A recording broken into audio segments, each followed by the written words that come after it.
soso ile ufako male ufale ona au fai mota ale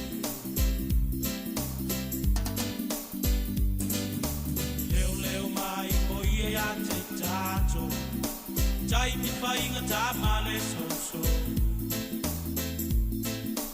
ile ufako male ufale ona au fai mota ale te fa ia o mata ia I mauna e o mai ai ma amanu yana o lo molana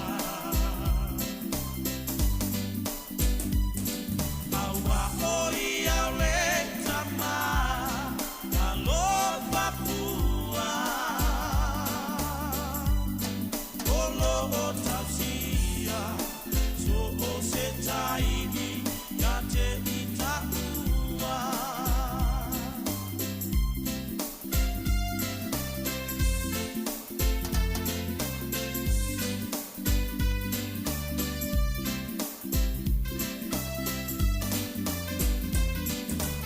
Ia o le leo mamo e lele o ia o e maune e leo mai lo uangana I so o se taini umala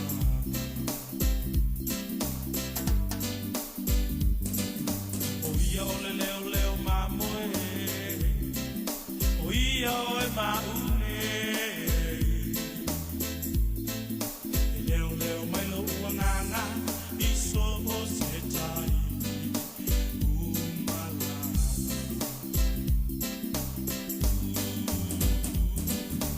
te pa e ia o mata ia I mauna e o mai ai wa amanu yana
O te ufolofa ma whawhelo ia tu le tunu le nei tai au fau, wha ma nol fulau manuia, tanto iei le tai au le asonga fua na se luas fulu iwa o se te ma lua afe luas fulu ma le lima, wa matalia le tautua si ufongo le lau mua ma le tua le wasuili tātou teimi na sui le asona nafi, le lau amatalia i tātou i le suinga o le teimi.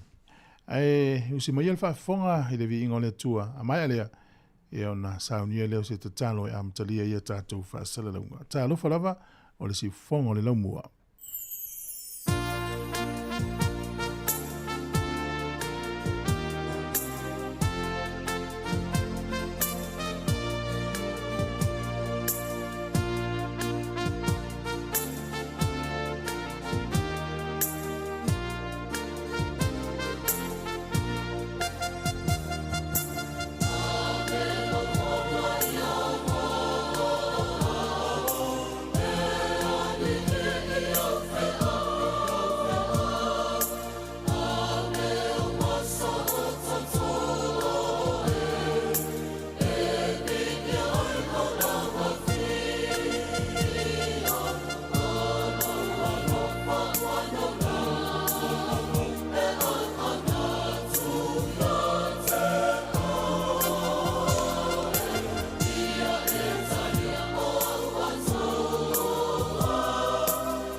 o le tātou te talo.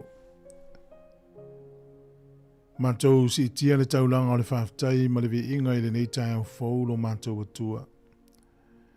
O e toi whangua i mātou i le ola fau ma le manu si fau. Mātou whawhitai ai lau awhio I lau tausinga ma lau leonga I le pō na pō. Au malo lolo wa tunu. O nisi sa ngā lulue. O nisi sa whi malanga I lunga wala. O mātou au lia I lau alofa ma lau whamaoni. Whawhitai tele. Ia fo I pēle vi inga matu mau ia te oe le vi inga e whaavavau. Mātou whawhitai pēle li ie. Ia wano le lei o lo mātou maua mātou te tāpua I fia I pe o le aso nafi. Ulu whale le tō tele o lo watino o I whale tāpua I. Malu tāpua I si itia le vi inga ma le whawhitai. E le ngata I leo lo whetala I mai ala ia wa fionga pa ia. Whawhitai mo ne ia wano mātanga o fie. Mātou whawhitai le tausinga I leo la nei mea umau e tā pena mo mātou. Whasili lewa le mātou whawhitai o nao le whaola tanga tele na saunia e lo walo o Yesu Kiriso. O mātou maua ile le linga ma oe ta mā. Whawhitai lo whapale pale, whawhitai lo tali manao. Whawhitai lo wanga le lei. Le tai au mātou whasifo atu mātou loa lava o mātou le whanau ang sala. Tele taimi mātou te se ai. Whamangalo I mātou te whātua I le toto lo walo Yesu mātou te mangalo ai. E tele o mātou manaonga. Mātou la fo I atu le nei aso I lau fio. I malolonga nei mātua I a inga mana I whanau. O e o le a whe malanga I le nei aso I le sami. O le lau I le ele ma le ea I e pui lo nātou soifua whamole mole. Talo I whamenuia I le nei atunu o mātou whai malo ai. O e o iei le pule o tai. O e o pule a kompani mo pisinisi mo tā ngā luenga. Talo e anga le lei le iei. A tō lo whai ngā luenga le lei mo istangata. Mana tua lau au whai ngā luenga tutofi. Whawhia ngai ngā mawhalitua. E lo wanga le lei. Whafua loa le soifua nei o mātou matua tausi. Whamenuia ia I lātou. Anga le lei ngā luenga ese o le awhia ngai e lo watunu upui lo lātou soifua. Ta talo mo le neila lo langi o lo mātou iai. Whamenuia I tai. E le whaangaloina le li e lo nuu mau tangata. Iai lo wanga le lei. Mātou te talo fo I mo le malo o Sāmoa I o na tai mo tangata anu uma. Whamenuia le li e. E le au nanga I le nei aso. Whamenuia I mātou uma le anga lulue. Mātou malatua fo I le li e nei la tōro o mawhatia o no lu I tau le soifuanga. Wa mea nisi e pele ia I lātou, ia I lau wha mawhanwhananga ma lau file mui o lātou loto. Nisi o lo I le whare mai. Whia ngai malu I tau I mai o le tino e anga lelei atu. Wha manuia fo I le vasenga o fo mai. Lātou lo whaianga luenga lelei. Nisi o le whare pui le ie, ia e anga lelei, ia au ngā, ia whaasalanga. To e ti matai, leo langa fau mo oe lo mātou ali. Ia o le talo le whaatasi ma, talo lilo I o mātou loto. Ia nātu le suafa o Yesu lo mātou ali I ma le mātou whaula. Amen. Amen.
O le tautua le si ufonga o le laumua o lo iai fo i le langolango a le New Zealand On Air.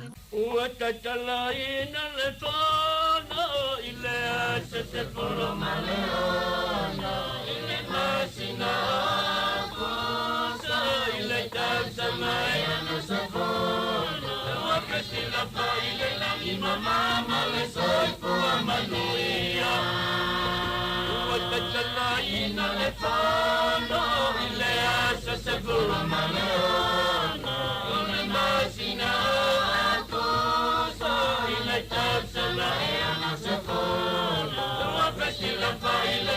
Mama le soifua manuia le komiti e o tapenana le komiti e whapaine se sila male alosa o la whano le malo le male ia malu Sāmoa mama lui whale mawhapowa mai le atua ia manuia la malo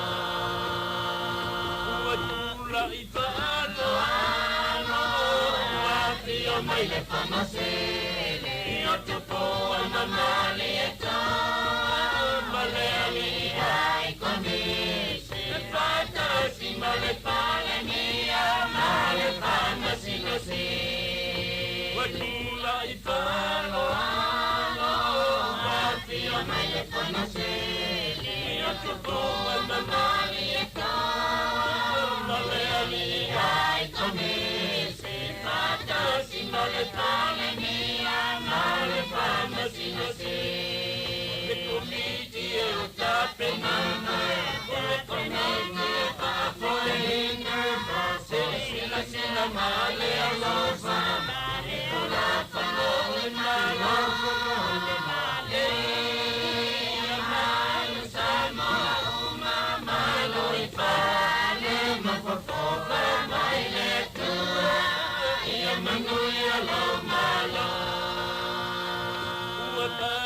ai le palota o soi o sofano mama ia sama le mafafau i le fono whanai tia whau ia tura fono whatai tai ia pasi e malo a whatai ua pasi ai le palota o soi o sofano mama ia sama le mafafau Pono whanai tia whau Ia tula pono whatai tai Ia pasi e malo au whatai Ule komiti e o tapenana Ule komiti e whakoina Se sila male alosa Eri pula whano le malo le male Ia malo Sāmoa malo i whale E whanai le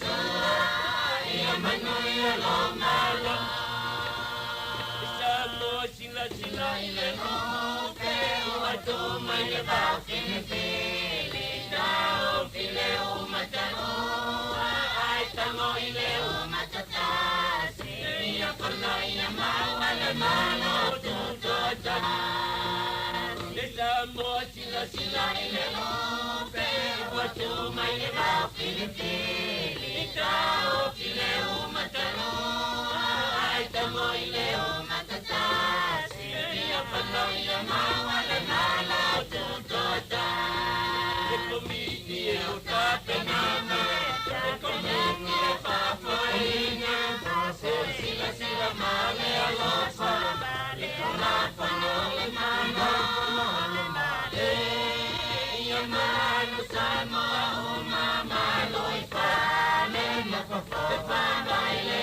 tua Ia manuia lo malo Se mea po i a manaia O le pea lo whani Sāmoa o le fusilea Ia tātou fusiari O le lau o le tamaitai Ia tama pesila whai Se mea po i a manaia O le pea lo whani Sāmoa o le fusilea Ia tātou ai, o le la ua le tamaitai, ia tana pesilapa.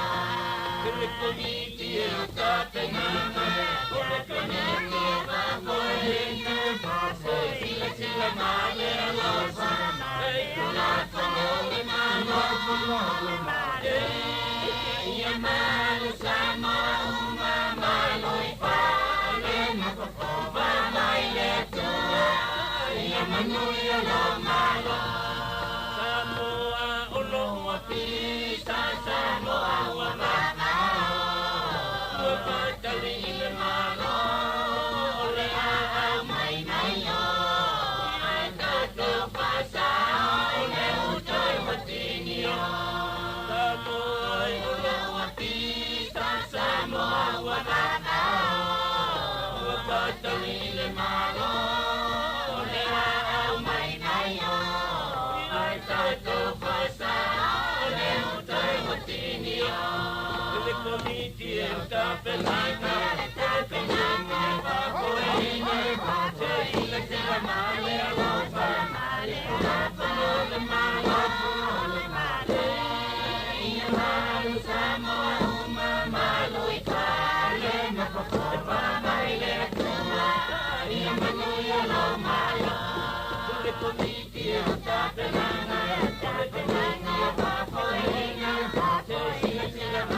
Hi Sāmoa, it's Auntie Tala here.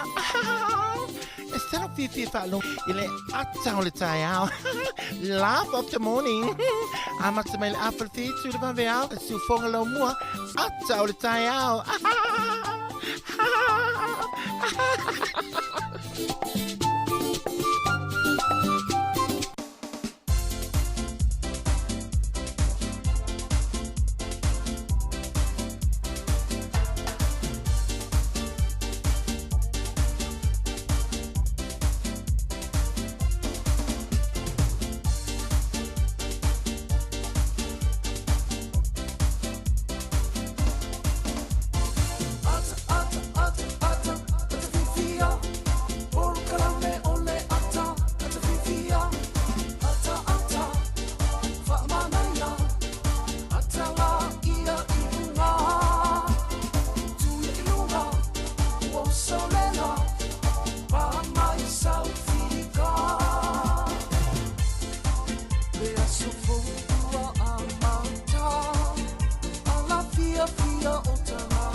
Tata porkalame le ata le tae au le nei o tātou tui whelo ai lungo pēo le ea. A mā lol folau manuia ia o le o tātou tūla nata le whai unga le masina o September. E o le vai aso nei le amata ai le masina o ki topa i le aso lulu le vai aso nei ia manatu lava ia o tātou wanga inga ia tufoi pe o tātou wha solo atu le whai unga le nei tausanga. E le whai titiele ngā whawhitai le tuela na tausinga i lo soifua mara wola e masilo tātou o unanga nei. Ia manatu nisi atu no la langi ia la tu tele o maua le o suil tatu temi na tatu ni usila le wa iloa wa suil tatu temi ia pe temi tu ai fa pe nei fa to afa le ono ia am tele tatu tautua temi fo le o ia le o lus furu iva minuto te ne fitu ia va io ia tu ai la u filo inga mal fo mai po se lo ia ile so ma se la malanga le valele no le o suil tatu temi vai la wati nei lungo le pāhoro fale po le wolo lo fale tauna sui heo te ua tuai e au fuafuanga i al computer, telefoni whiawea i maisi vang whapena i au kometi ana sui i al teminei i au wholofa atu le porokalame whamenui atu nei tae au le atunu ma lor folau tato ia i le aso ngafua le aso luas furu mariva le masina o se tema lua afe lua se fulu mali lima ia nei tato paanga ma wolo whatalo whamai le sunga whafawina tānielu Monas Mara le mafuta mai vai tongi am rik Sāmoa nei lato wasa ia whatu ia vesi toilolo lo whatere atu ia whapea ia le wanae moe mai tiu lilo pele tangaloa si whalome sunga valele ma lau whenga runga iau kilani ula lia le manua ia whalole lua vai whaftai mafuta mai pali ia mese ia tina matu ia lo sali ia whaftai tele ia lo whangia le li i fōwhanga nei aso mano lo pe tamaiti mai le tuanga polo whawaula to tuanga mo te vai aso nei ia o tātou whaingalu au whaingalu ia malo le uspo nisi sa whaingalu le pōni pōleo manava ano fa malos a fatonu le fitu tau tuana nei si fonga le lamua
le tātou tala o le tau mō le nei tai au, pio na whale lo official vai tau, whisuisu ia i wingo le tau le so, o nisi teimi ia e timu va ia le mātou le lai nisi o teimi, mana losa vidi mai le tui mātou i sisifo. O na suia mai le tu i saute angi mai sa vidi le au auli. O le aso atai au e langi le tau, o le aso lulu, e tutusa le tau le aso lulu ma le aso nei. Ia o le stofi e ina i timu as freile toi fo i mai winga langi le o le tau. Ka piti manu tu whanganui mo taranaki e to uru timunga le so, fa pea taupo, to uru timunga o Wairarapa, Hawke's Bay, ma Marlborough. E ili teimi vai e le manto le la e ui man losa vidi nisi o taimi. Ia pe timu fo nisi o taimi. O le manu uru o le ero whamawina a mata malifanga i e tudunga le valu. E ma whanawhana se fulu male ono o atula maulunga lus fulu wha. A mata tato vai e le swinga o le tau, a mata na ma whanawhana mai ma na ia tele. Au kilani le so e fisuisu ia i winga o le tau. O le motu i saute na elangi le leia le nuleo ne le soni manu la tane ia i motu weka. Ia e fisuisu ia i winga o le tau Dunedin, Invercargill, le ai Dunedin, Queenstown, Makala Estete, nisi taimi vai e le mata le la ai timu nisi o taimi.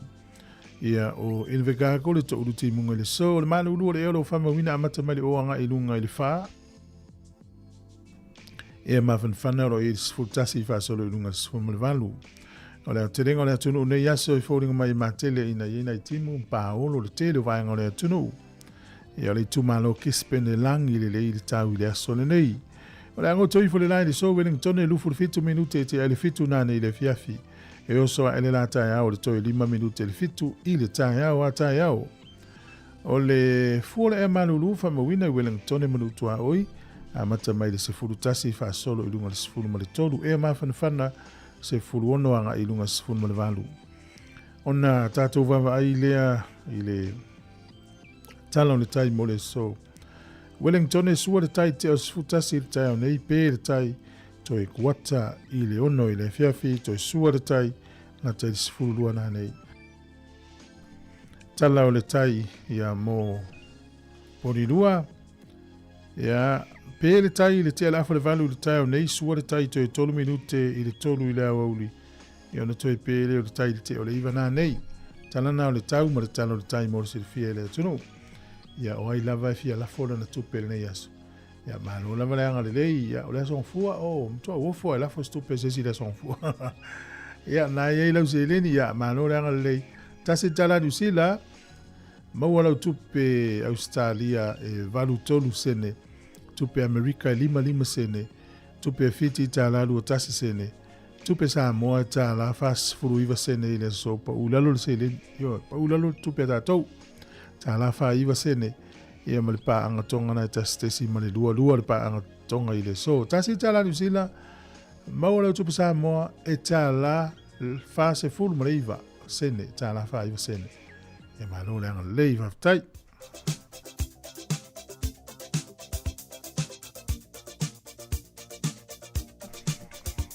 O le avano whamarianga wa soifua ma oena soifua i le so, ma lo le soifua maluia, whaftai le tua wa uria le nei aso. Ia, maluia tele lo waso i fua, maluia le tua ia te oe mana waso whanau. O le tusi whai tau mo le nei aso, lo maua le tusi Coronito, mo Coronito e lua whai upa sifuru tolu lo ilfo i tau nei. O ia mea fo i maa tau te tautala tuai upu e ao ina mai e le nganga pa ia. A e leo upu e ao ina ai i le poto o tangata, o lo o whamatala ina mea wha le nganga i upu wha le nganga. Ia, o tau whaaturo le apostolo i whamtala i oi. Ia kane si e Coronito, ia le awa onga lea la hatou te tala. Ia ma le pofe mauai o fe au mai le poto le whanga la hatou. O ia mea fo i ma hatou te tautala tu ai upu e au ina mai e le anganga pa ia. Ai le upu e au ina i le poto o tangata. O lo o whamatala ina mea wha le anganga. I upu wha le anganga. Ia, alo. Manu ia lo wasa i fua, e lea ia se poto sili na ilo le poto i fua mai e lea nganga pa ia.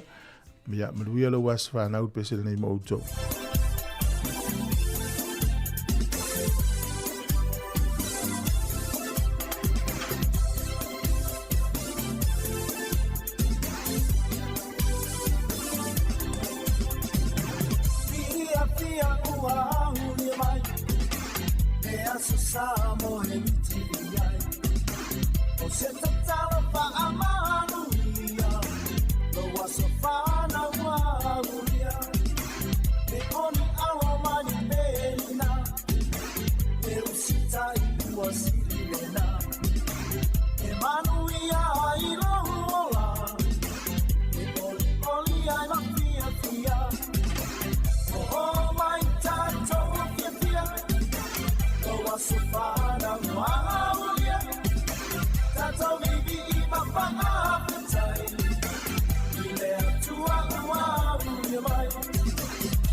Ausina i le tele o aso. Wa o sapi ai nei male pia. E nei aso ua uria.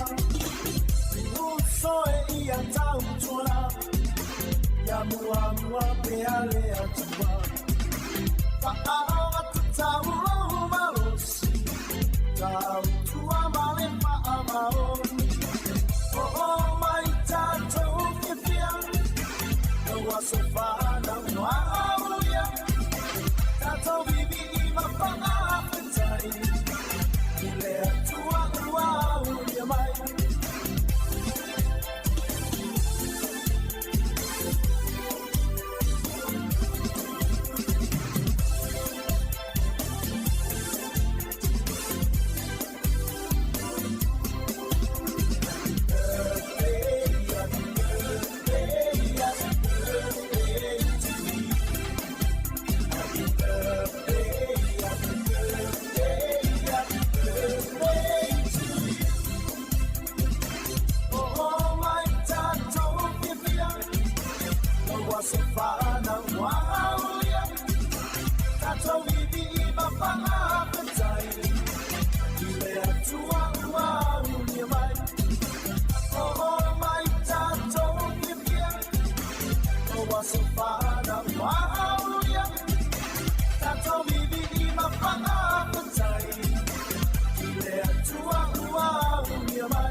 Tala valava o smel whaafonga o tala mena tupu laulangi nei aso tātou ria le aso luas fruiva o Septemba. O le soto sanga e tasi valurua iwa na whaavai ai ia le ofisa o leo leo i te tonu o Metropolitan i Peletania Lontona. Whapea la whamaumaunga o leo rua i mtanga runga lea leo leo mua mua whaavai na laulangi. Ia o le tangata e swafa ia Sir Peter Peel o ia na whawaina. Ia le nei ofisa o leo leo. Apea maina ina ua whawaina. Na wa ia le ititi ma le la iti o mo meo soni ngā tu la fono i tono lona tona ina ua iaise ofisa o leo leo. Ma leo leo e ngā leo. Tangata leo Sir Peter Peel na veo ia ma pāle mia fo i le malo petania mulmuli ane. Ina ua mai anu na whaatuwina o le ofisa leo Metropolitan Police tono Lontona. O le solta usanga e tasi iwa fitu. Na maua ai e se li saintisi i te tonu o Peretania le whaamai lea o le mad cow disease po le whaamai lea mafua mai a ano povi whaspovi. O le solta usanga tasi iwa valu o tamaitai swafa ia Stacey Ellison o nuune Oregon i tono Amerika. O le urua i tamaitai Amerika lea ua tau nuu le tumutumu o le maunga mawalunga laulangi o le Mount Everest i te tonu o Nipo. Mi o le maunga le lua suiva afe ma lua sifuru valu futu le mawalunga. O le sola tau sanga tasi iwa i valu fatu atu lau i ele i eise tamaitai Amerika. O le aso nei tau sanga tasi iwa o lua na tatala ma whaapai ai le whare sālona tonu. O le kālesia kātoliko i te tonu o le nuu leo le ala tele i Savai po samalai ufoi po le ala tele. O le soto sanga lua afe na whaavai ai le whale inga leo le McDonald's mo le taimi mua i te tonu Amerika Sāmoa le nuu leo tāwhuna.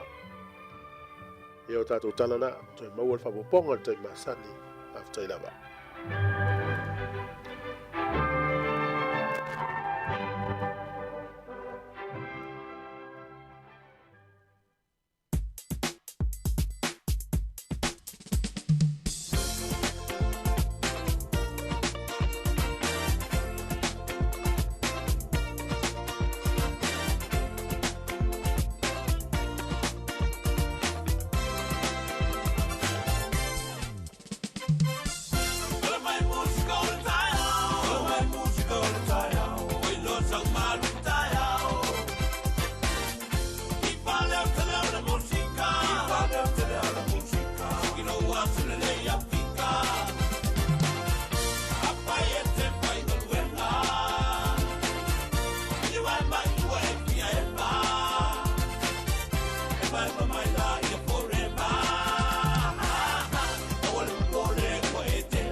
E o lai whawhonga mai tau tuan si whonga le na mua si whonga le whionga sua o whiri se mika ele mo le pese na musika o le tae au e na wa se e mai tanto wati e po le wati le mo emo mai o luma wa luas fulu minute toi se fulu minute i le valu toi se fulu minute ona tae le valu tae ona son fua na mai le asa nafi e tapo inga na tuno e pe na mawalo fia pe sa e ini vanga le tuangia ia malo fa malo si o nei le aso Sāmoa, Hawaii, ma Malotele o Amerika, ia tatou New Zealand, Australia, ma Sāmoa, ia o nei tatou asongafua, ia o tatou lala tatou.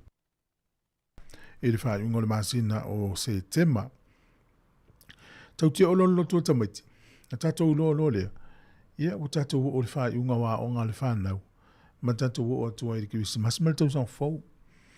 Ia o lātou ia na totongio lātou pāse se maranga i Sāmoa.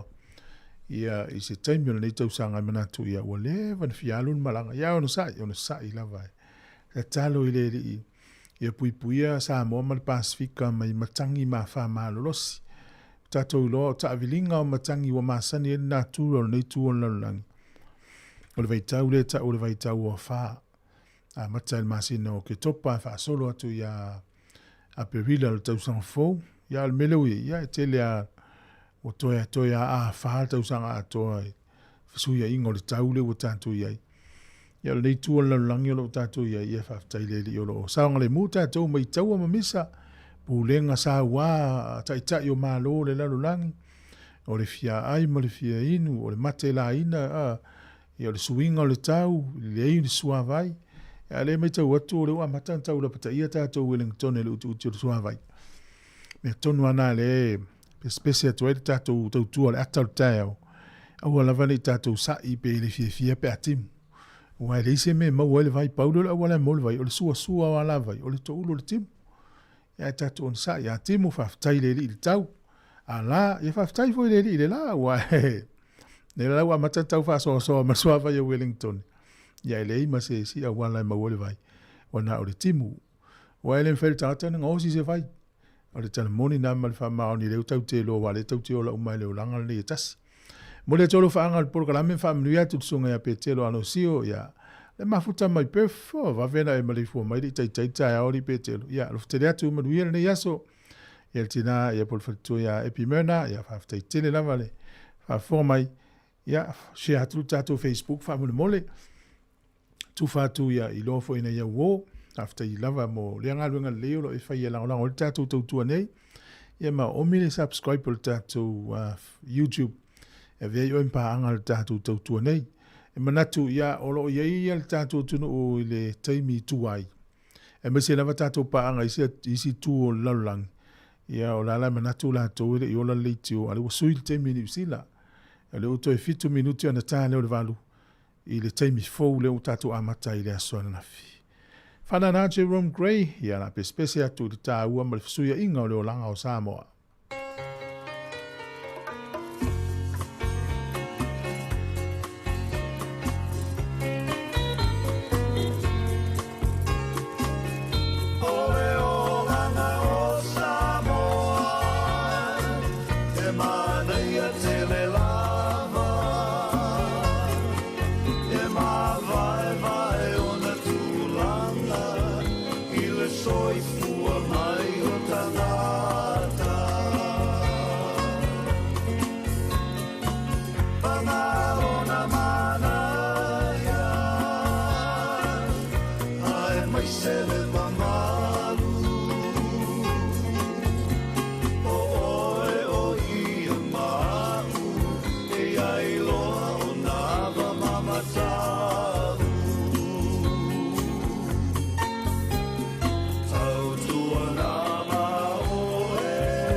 Whatalofa le amtango le nei vai so fou lo tātou tino o. Ai o le whao poponga furi nei o tala fou mai Sāmoa o se mai le whaafonga. O le whale a ongo lea onga tūlanga lua le whio anga o maangiangi. Wa amata i ngā ruenga mua le whainga pā anga le Pasifika lua whelus whamalilima po le Pacific Partnership lua whelus whamalilima po whaapopo ina le PP lua whamalilima. E a wala mai i le ofiso a le mpasa le malo Amerika I Sāmoa. O le pipi luots whamalilima, wa o se porkala me talia tue I mana onga I le wha le leia leo vaenga mo mia, mo le tausia o le tū mamao ta maiti a onga, wha te sefo I mga ruenga wha tino a whaia onga. O le porkalame o lo teita ia mai le li lutene ia Jeffrey Moore, mai le to lusa fulu insinia o lo lato ngā lulue fantasi le whaafawina ma le whaalau tele, wha le leia o ala paipa, te wha le leia le taualunga o whalea onga, ato ai ma le tue fusia o se isi noa whanga mo le whaalau tele I nātu o le tāua o tūlanga tau ia o onga. O le malanga si mai o le sui o le malo Amerika I Sāmoa, ia Daniel Tarapaki, na ia wha mautui na I whainga pa anga malimtanga luenga o onga, ma le sui o le malo Amerika. Na whaandi he le li I lutena I Jeffrey Moore, o le ngā luenga le o whaatino, e le na o se fausanga o vaenga o mo mia e wha le leia.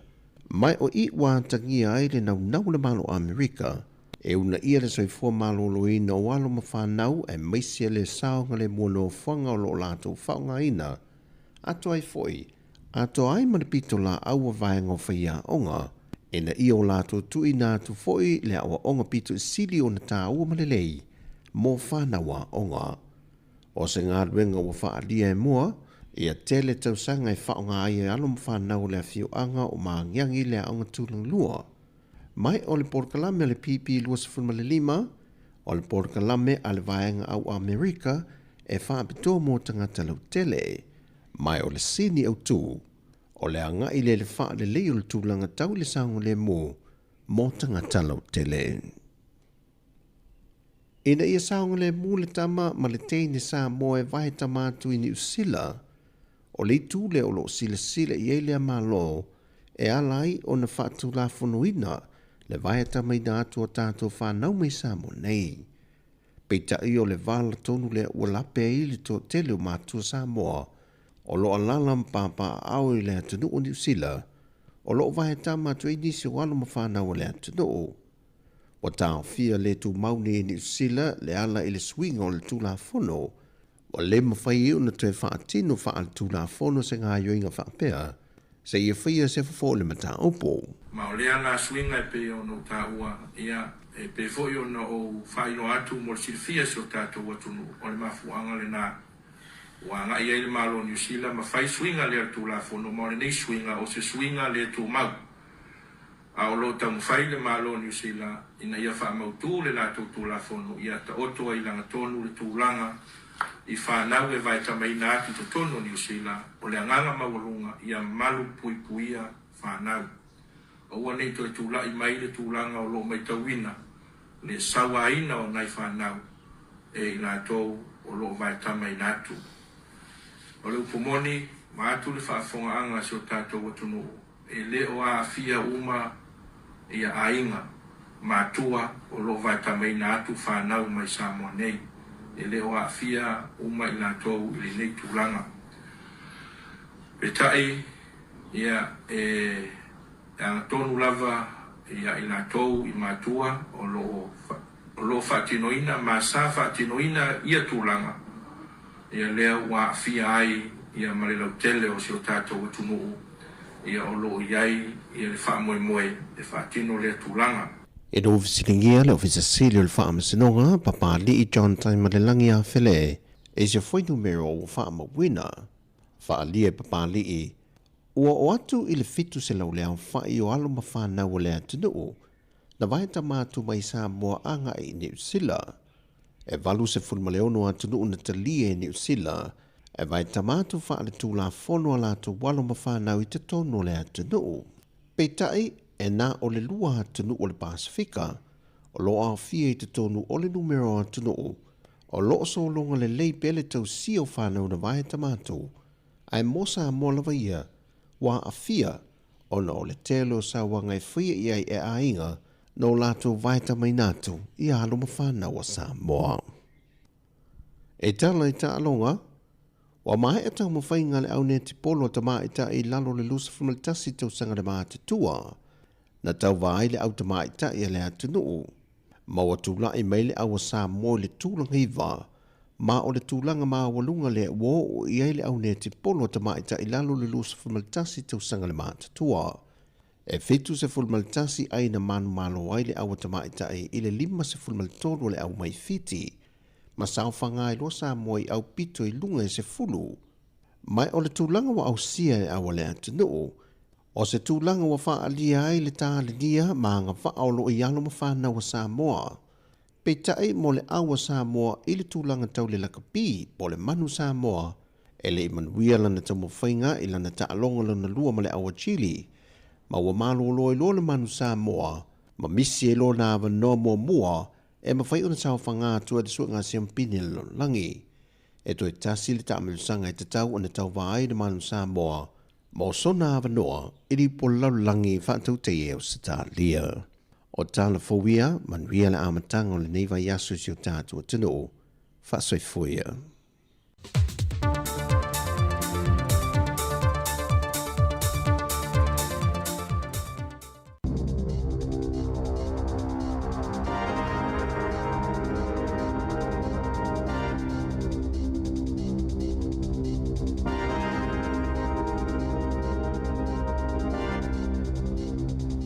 Ta alofa lava I le nei vaenga o telefo mai li si fonga le lo mua. E whaale a whae o ni mai o le misela o wha mao ni mai I le tūmalo o Northland I se lipoti au pito lata mai le matanga luenga o le soifua malo loina. Na ta ua le nei lipoti o le asforele taruai le ana wha mao ni ai le tangata totasi le ua whaina I le misela. Ai ese ai isi e totolu ia na a fia ai le wha mai ai ua wha solo manu ia I le teimi nei. Wha iloa e le wha tonu o le pui ngā lau tele le tamaitai fo mai o Susan Jack. O le tōtasi o la tau ia tōtolu na malanga I se atunu o Asia le o loo pepesi ai le wha mai o le misela. Mai masalomia o ia lea na au mai le wailusi o le wha mai I te tonu o le atunu. Na ia ta ua fo ia to wha isi tangata o le au ainga o le tangata le nei o lo wha ngā solo I aisu e suenga ale mata ngā ruenga I le ono a fia ai le wha mai.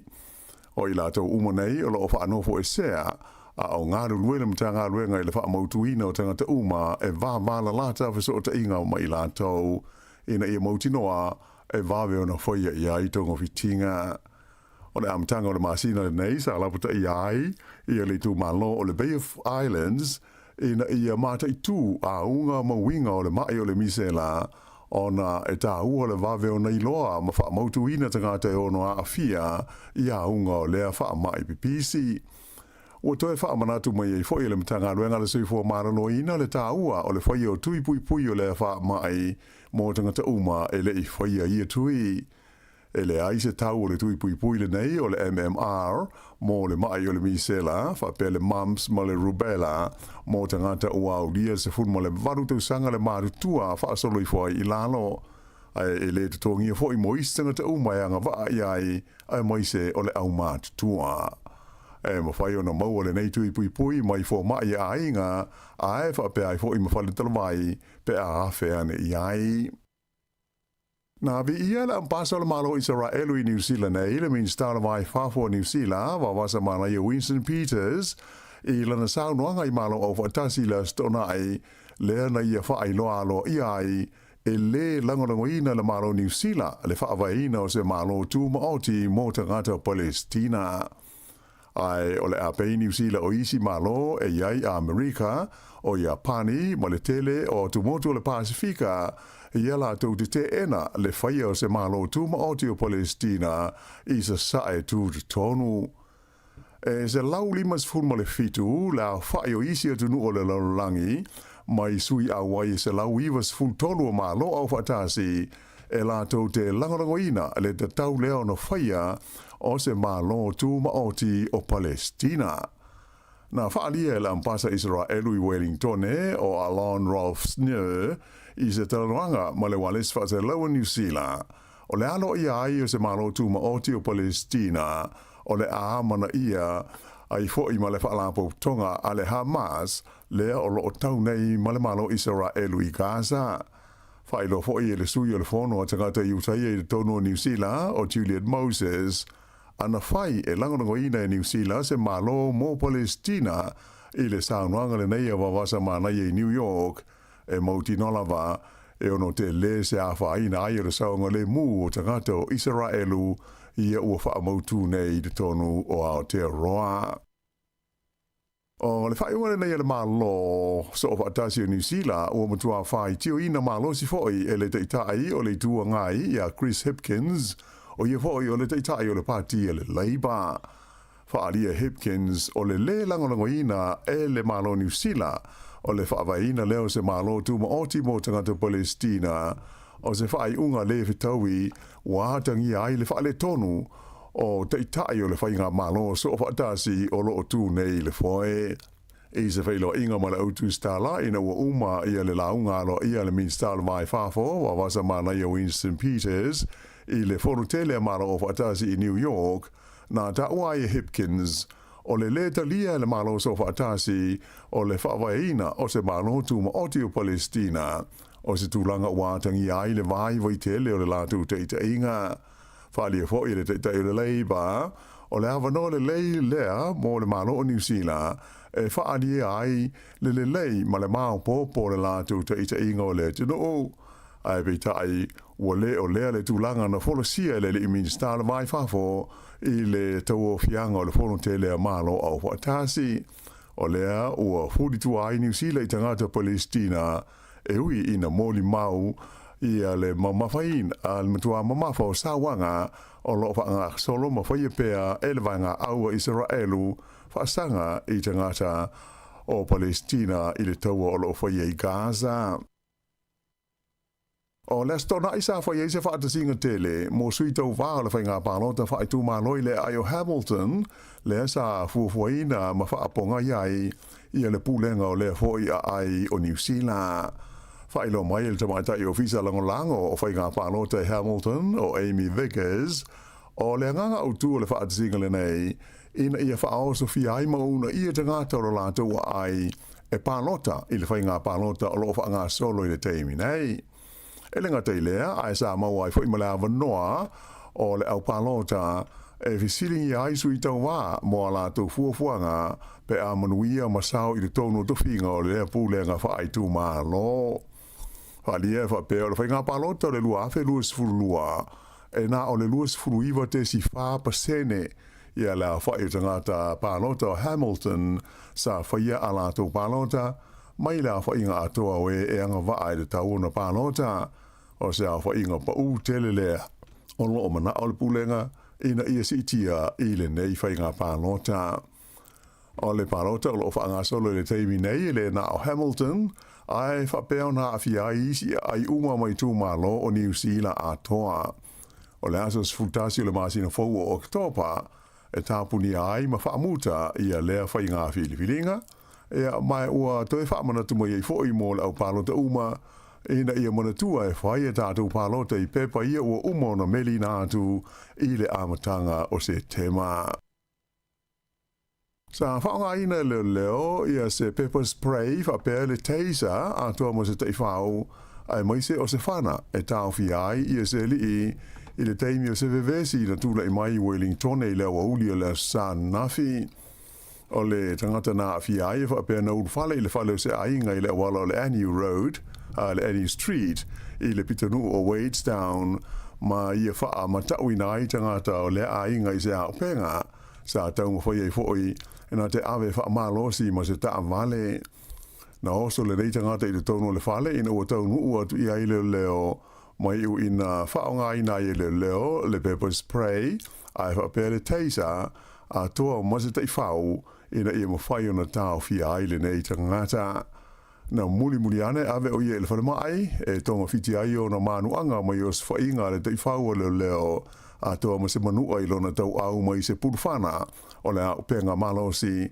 na whaonga I ai e leo le ai se isi tangata na whaina ai lea whaale me lave I Rotorua o whaanga solo ai nei sua suenga leo I le mafu anga o se whaale me lave na tupu I le fiafi le stonai I le hoi vaenga o le motu I ma tu le nei whaale me lave na oso ai tua mai le awala se ta vale mai mulmuniane mawai e leo ni tangata se tolua e manu nua I se anga ese mai ui ina sa so soni ai I au nanga mga luenga lave ai taimi whaala me lave whaapose ai na umai lava le olo le totasio I la uia o le isi tangata na manua o lo tau fia le whale mai mo tonga fitinga I le taimi nei tau fia mo iai leo le tangata ua masalo mi ai I le whaala me lave mai ua whaia ne iai suenga I le ponga ai o le whaala me lave ta ua mai whapea ai ai se ta mai ta I totus fulfatu sanga le matua o Rotorua o lo so swani I suenga nei leo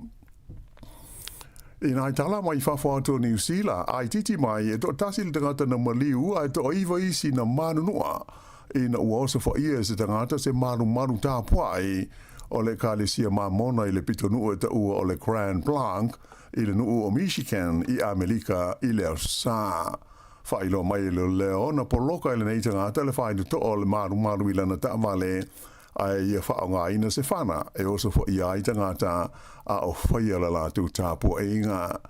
E lenga te lea ai na ia susulu ina hoi ia le whalesa a o le itaunu ua tu ia I leo mai o se taua inga whana na whaia na maliwai pe na whasiuti ai ia lea tangata o le awhile nei sa ilonga o na sosolo ma wha leanga inai ia le nei lava maru mai na wha lia leo o lo o masalumia a tonu iei nisi na whano ai le soifua I le awhi ai le o mawhai na wha amautuina I le taimi nei ta au fwoi le teita I leo ia William Rainey o le li na wha abonga I le wha lave ua maliu o se taule lea mai le nuu e ngo o Burton I Michigan e whase furu tau sanga le matua. I le ai o New York I Amerika lava sa whai se whilo inga wha apitoa a tai o malo le Pasifika I sa malanga atu mo le whonu tele malo o watasi le unga na whala woi tele ai ia se mulienga mo ni e tunu mani whaalapo tonga e fia langolango ina le whaaputunga tupe so swani le Pasifika le e whaingo ina o le Pacific Resilience Facility le PRF. O le nei whaaputunga tupe o se unua I whaaputunga tupe lea a malo o le Pasifika e pūlea ma whaafoi na lawa I Pasifika e visosoni ai I ona tangata I ngā ruenga e tali atuai I a whaina mai suinga o le tau.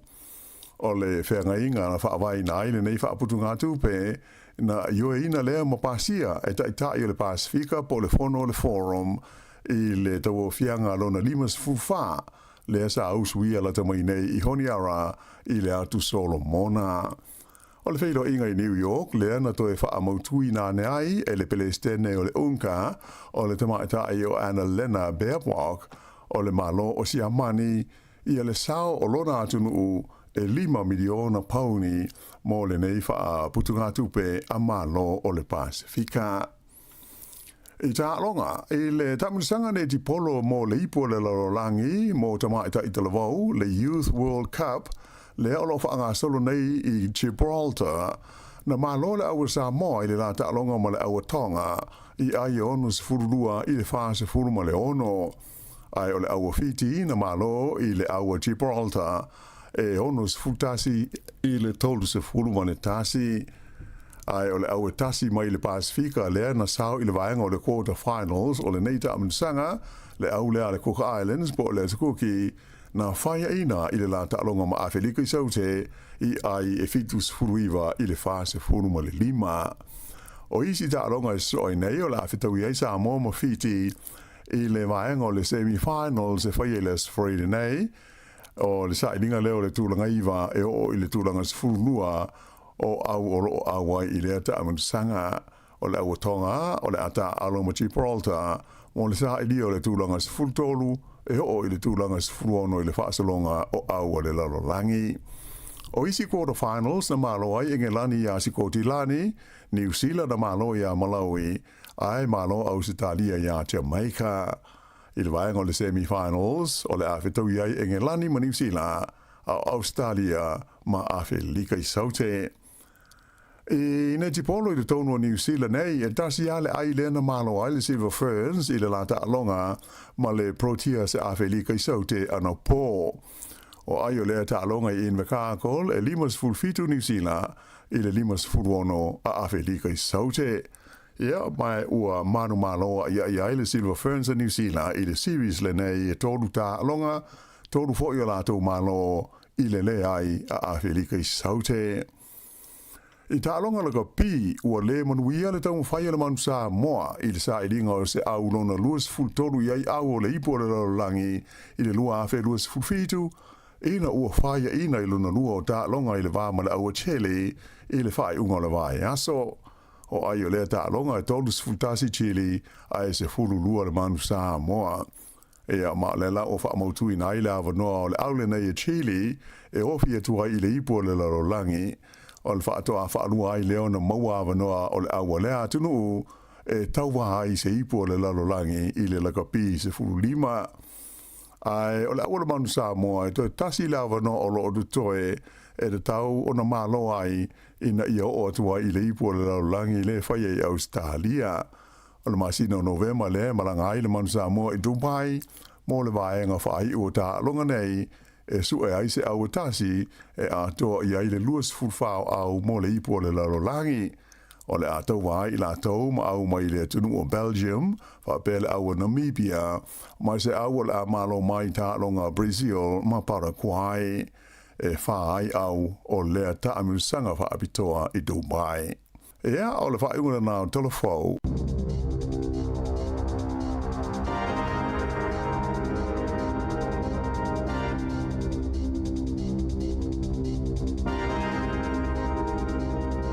Alo va tele fa fo tatu o tunu fa pong mo mona tatu telefone le tai au pe ona tape na mai fe ngala wana ati lao matala mai Sāmoa sunga ia ta se salam sam to mole fa pong le tulai va tau nei ma le tulai se ful mo le lua ile au na nei wa luas fo tol minuta te nei le valu ya malo te fa tal fa tatu o tunu malo le usu malo fo ile mai mo mai fa fo mai ye tonu ai ngani te mo le tai au alo tano ftasi alo foi o la vale ma fa malo si nei tai au ya o vai tu sa la walu o no sul time yo foi le la suiro le time tau foi na suir ki ai mai voilà na o le ngala tal foi le wa o fa pe po ile lu lu al fa to al ta ofisa ya ayo no swing al time le quando ta un lu mai lu mo pe po le ya le ayo lo swing al time le na sa la lo ti alu ai la tana fa il verso tu il tala le sto in na le sto malo na il me fai pe fa pe e tu ngal wenga le lo tua tope tala ngal fa to e sa le to malo e fa uso ma ta fu il to tele le tai au le io ya fu ile la fa val io te mi tu ai fa penela la fa fitu ya len me foi nai le o mau sta to pa ngale te le se tu no langi swing al te me ni sila io le si ono masina le la ta to le te mi le Se auria foi a pe wila o tausanga le lo na solima. E o tato e sui foi le tua le wati. E la o tato taimi tu sam sa mo le taimi le. Le la tato anga ia tu tau mafana. Ia, sa o le. Mane. E pe mane fu ni tau pe wa. Sui ale taimi pe o tau sui mai tau le tau. Io. Tau mafana mai tau. Mo ia le tau fa tau fa tim. Ia lai mana ia mafana mai ni tau. Io, ia si o manga pe o ngaluenga. Anga io il tanga te tono felfenga luenga. E uma le tau sanga na te le langona le malulu. Moi. E pe vera tato ngaluenga e mafana le tato ofisa. Ia fa tai au le ai. Tato mafana le tau sanga ato. Ia. Ia ona ia inga ia fa masiaki nei matua po a maila ua te ua le roel whanau ia po maalilili. Ia. Mena mana ia nei tato inga sa mo le tau singa o nei tato matua tausi. Ia malo lava le tausi matua. Ia, me se le vasa muli foni le tuanga whanau. Moni. Ia fa nga tau a to telo tamaiti. Ia na tu ua la amata tu wanga le vasa tene. O lo falo to ina malo matua. Lena. Ile la amata foi lan fa no nei tamaiti to pa unir vaso. Io to foi la e o falo o la to matua foi le pisa Esa. Ia, manu ia tere malo longa. O le uta pena foi ia le uta to e kali sia Sāmoa mo le loto tamaiti. Ia il tato aso malo lona ia il masina fou o le leipa weekend. Ia. Ia po le fai unga le la tarata le fai unga le masina oktopa. Masina fou. Ia na foi malo lo il tato o tunu. Mana ia. Ia ta pena tu le Christmas me tos enfants. La le va. Va vite. Ma se su engal fa na u ko ta muli pe ato ia ela on. Ia le matua i va ve le alu le. Ia. Me lo ve tu i ava pe va ve le lo soi fuanga. Sui mal time. Ia se me la lu el feito a. E te want tu i falle ia. O no tanga pode bona un down ngal. E tu vai le no local ki e tala il falle. Ia o fu lu va pe se lu a po mo e tama le.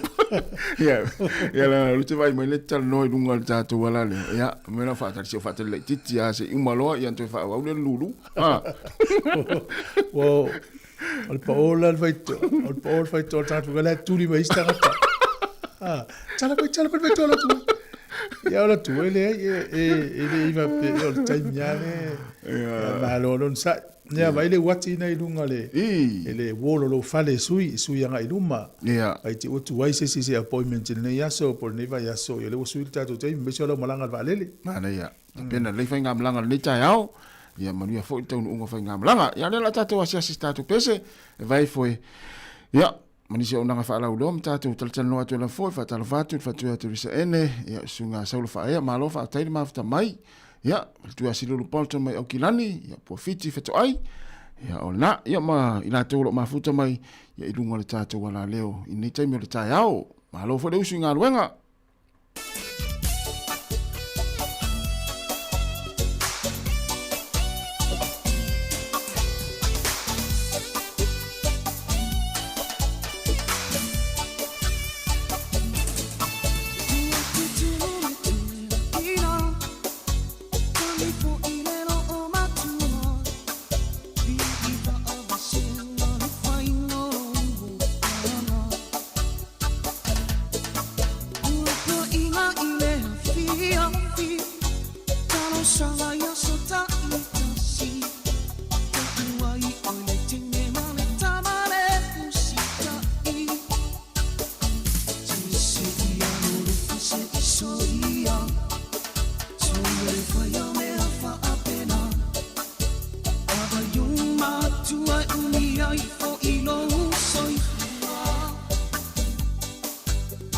Sila, sila, mali, left to a iluma.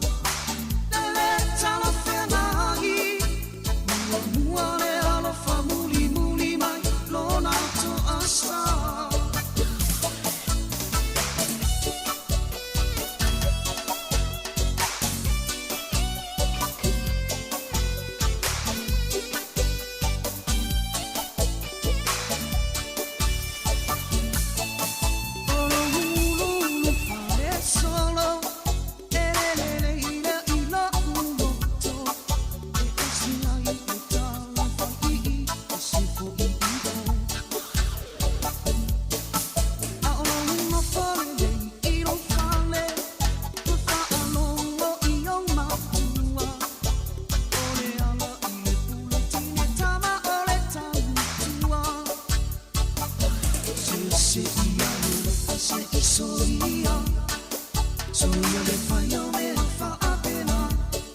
E tusa ma lo mātou tūlanga e veai ma ofisa whaasalalau, mātou te tausisia tū la whono, wa saunia le Broadcasting Standards Authority, a whaia fia whaia sau whaaseai se mata upuna e whaafofonga iai, e le Sāmoa Capital Radio, e te tauna la whamailau whaasea tusi tusia, i le tua tusi, lima tasi, Mancavan Avenue, Porirua, Wellingtone, po ole e-maili mai, tealu.morisi@samoacapitalradio.co.nz.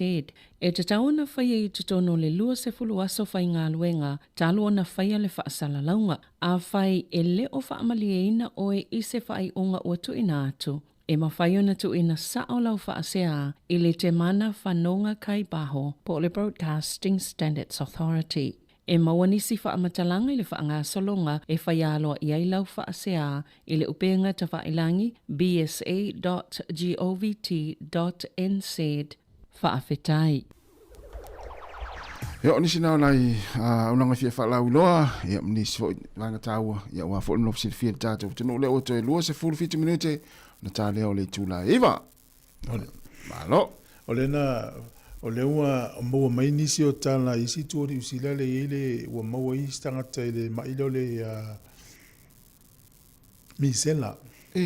Whamanatu i nei whanau, nei mātua la iti le ela tau whanau. Ia tautua nā mautau ia tamaiti, tau ana whaimona tautui. Ia o le tau longolongo alea tautua. Mtu ea sos tamaiti ti ai whanau mai. E wa ai le leia le soifua mālono ina lo naola tupu ai. Ia turi e wala au mai foi la tau ma tuli mātua e wata mai te whaide tui lea, ma le tui lea i taimi ia. Ia tatou ola i Sāmoa. Tatele lope na tele whapenini tui ni pui e tatou i la aso. Te loa mani e vaenga roe oi. Oa ule e matua ma i la lu tau au e o mele te minei. Le tui whaangata vo i lele. Ia sola ola iti. O lo utal tonunga e mafuanga e ma ila e tau au tui whaangata.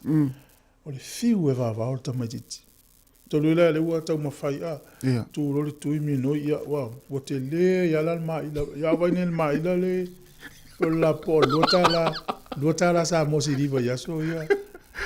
Tu sai o tamaititi tu sili le na Laulo vale. Al mutu a fefe tu. Le la ua tu sana ta ofia to ua to se fai tu. Tere no pena fai sau tui whaangata. O sa fai lo tui whaangata. Tato o man, tato mai e levo e lo tau au tui le vaianga. Ia e leise mai. Ia au te ilo, e na wha wha komiti. Wal tere au tui whaangata na watu nei fo mai a sola e. Oile e fai wha komiti o numa fionga. Ia moi. Ia na. Ia e pe ia nei mātua la iti te ua le ilo al vaianga le. Ia o tātou mātua wha manatu ia i whanau. Ai tau whanau po whai o la tau tui. Moi. Ia e maisele misela leu tātou lole sona na maua mai Sāmoa nei tau sanga mawai. Te leo nei whanau whanoi o la tau wola. Ia aua ne i toi tupul nā mea. Mātala le i tātou. Ia au te loa le ia e laua lunga le teimi I nisi tangata fia mene o tala I le vao malo le launga Winston Peters le na whaia I le fono malo o whatasi. Ia le na whata tali uma le tau la sto nai. Na matapata launga lea. La na upisi al tai au na u te ile oso mai o le news o le breaking news. O le hale breaking news I mai le notification o le telefone. Tau me wa whailo mai Winston Peters ia o le tu eni usila I le vā mani mata upule ia Palestina ma Israel. Ia ata vai atu solo telo tangata langolongo ina le fina ngalo Winston. Ama le tu oi. Ia tato whanongolongo nei tai au le manatu o pe tato wa iPhone whai ungola vai asol manatu o le taita ele leipa. Ia o mea yo porokiki. E se ase alua au whaatasi mani mahalo. Al whata inga whapeo le leipa le tu mai. Ava pela le ufa pema le pa ma tau te amana ia le state o Palestina se fatu se state o Palestina o le opposition na polituanga ia e oso foi la tau mele sa le tatau ana na tu amana ia ina le o le ele se ase au fata se le malo ma se tuanga ele foi la fa pena le tu na Chris Hipkins mana na vai nga le pa te mine e me se vai nga o te parti Maori na foi te fo il mele o foi il malo tu malo so fata se tato New Zealand Ia. Na facilities tasi o tamai ta o nafi. Mai tasi la so ino ia Israel. E fia Israel. Fatu. Ilo o la Sāmoa. La uti ino tasi a Israel. No le tu nu ole tua. Ia. Maya. Fatu ia. O te loa una tasi a Israel. Me foi na te mana tua Israel. La utara ni fai isto ino. Me na te mana tua stemi au te tataloi. O te mana tua Israel u te whaile atu le tua e whamanuia ia Israel. Ia. Mai mana ia foi la whatu la me sile. Mai se o le ropran me a whai whamais tangata e se Israel rei o Israel. Atu ia te talu le tua pe fi Israel. Alo uana langona na. Una tasi a Israel. Na Israel u leo te talu tonu iai. Ma Israel nu le tua. Alo foi na pe lua i kupito. Mai ia wawa sola tato laiti. Pa pe ata tu e Israel le ngan lang. Ai pe yo tasi ole tu volele ole tana noa Winston e famatala ia le tūlanga o ni usila. E le ofa pe o te ni usila e le aise state o Palestine. A ole upula famafa o le win lona winga o a fea le taimi i o ni usila. O mafu anga ia mai o i o mai. E te tau ona iai se whai ngā mālo le lei e tu watu iai le state o Palestina. A wane e tu ua i lima o le au terrorisi o le Hamas. Wa le whate te inga wa pe o te mile na iai ia siam e ni usila ma Peritania i Sāmoa. Na tu watu le lei al whai ngā mālo i lima o tangata Sāmoa. To inga mea tonu ala na lewa i ni usila ila uia mai tau ma fawfawlo i titi le te au le whafonga mai le au whai tō whao le tunu ula wata mai. Ia yes fai ngā mālo le le tu watu ia iona lima. O wale alanga i tangata. Mai whaasau loto Palestina. Alu siri te siri atai. Whaasau loto mai ate ai. Mai ai. Ia le tali da te novo le te. Whaasau loto mai le Hamas. Wale Hamas le whaporonga ina la tō. Awa e mana ia la unga Trump le na whai vason tēnei. O atunu umai e te e uri la i oe whai si state o Palestina. E tauna o fia i tō tonu ala tō saunoanga. To mai tangata release the hostages. E tauna wha mulu mai tangata le loka. A laina tutu sa lo laina. Ia na mana ia lo lai wapea. Whatainga la o oe. E whena wapea. Ta tala la tangata na loka le Hamas. Ia ona mana ia lo le whaisi stete. Ia o Palestina ia mana ia i Palestina. A mana i whatala da to laina. Po ie. Ia tala non ta upule o whata urwa lima o whata. Sili tūlanga le utu ni usila le teiminei. E le fa pio fa long facility tu ni sila ale va ngale fa mafa e le ole not if le win wa fair e ta tau ma va ani sila no ia lang lang oin ia ole au te lenga la sa no nga Winston na te va ia ni fa nga malo le le tu ia iona lima va nga o casa ole si tu ole manao ia ni sila e tatala ia borders potua o ia whaasawa tu tonu ia sosoani me o tau mea ai o vai o tau mafa me mana o mia o loa mana o mia mo tangata o kasa ia o lalau fua i foi ni usila le 10 miliona ia o le sosoani lea malo ni usila ia i le tūlanga o ia i nei ia tau mawhainga malo o whaatasi i le sosoani mo nei tangata i tonu o kasa o i longo na na o fa pe le man na o ia malo o fa tasi fo ile mos file mo ma fo le matu ia fa sao lo to Palestina tau la nga lu fa tas nga lu fo le tu e lua nga lu ia Israel nga lu ia Palestina ina ia ave ese mai rola tangata ia kiri ese Hamas ia pole ave ese mai tangata fo ia le ta ofia ia a we sa le ia mo lo le file mu ia le mera le nga lu nga ile situ ai le nga lu le situ ia le se file mu mo wa e ma tu le fa masina o ma tu ta to la langi me tu ia ma lo tanto fala ta lo fala ba ia garo fa tu ma de lua oi ma se fo ngia ia ngai o kilangi malo lava ai o sople ia o ia le south e no sa foi de aí kamanga kam senga ngo foi nga kam sa o nga ko le de west o le la kala ko ma wa nga le ki o so ro O tuna na mele la milionea. Le ino I ma kule na kala ma kule pala ia hoi le fe do ksia. Le la ni na kala kai a ha wa ba na ko so lo ina no. Kale la lo malo si. E ni no ma mi a ma be si ko me so suki bo na ma sa o ina no. Ia karoma, good morning.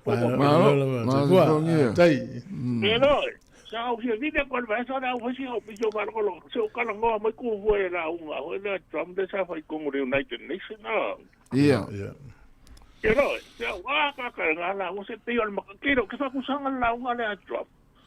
Pio ma kai sa ole ai na ho ile ala ngo ko mo nga ai nga ai la ta u. Mai ka la vai ko. O fi ku ku na ko ai ngo mo ka wa dai ma se si o ko se sa wa pe mi si ko nga pe mo se ko. Ai se ti mai fa si fa kai ke. Pero ya vi que no fue nada Trump. A ver si me lo me tan. Ai ya me tan. Vai ko. O fa nga ma de ma ka fa nga ma de motorina o fa nga ya. Le motin. Mo bi. Pero me ko mo e fa ka Roma e Trump ni ka ko. Vai no que se va a venir por Licia de por yo que me. No me va. Se va ahí. Ya. Hay que remember de que fue peneno, sa uma benga ngai sa wo goides. Ya no wala ko spoilers que go era farangi por ka uma I va for are je pio go de. E de ko malo fa me Trump. Fe me que.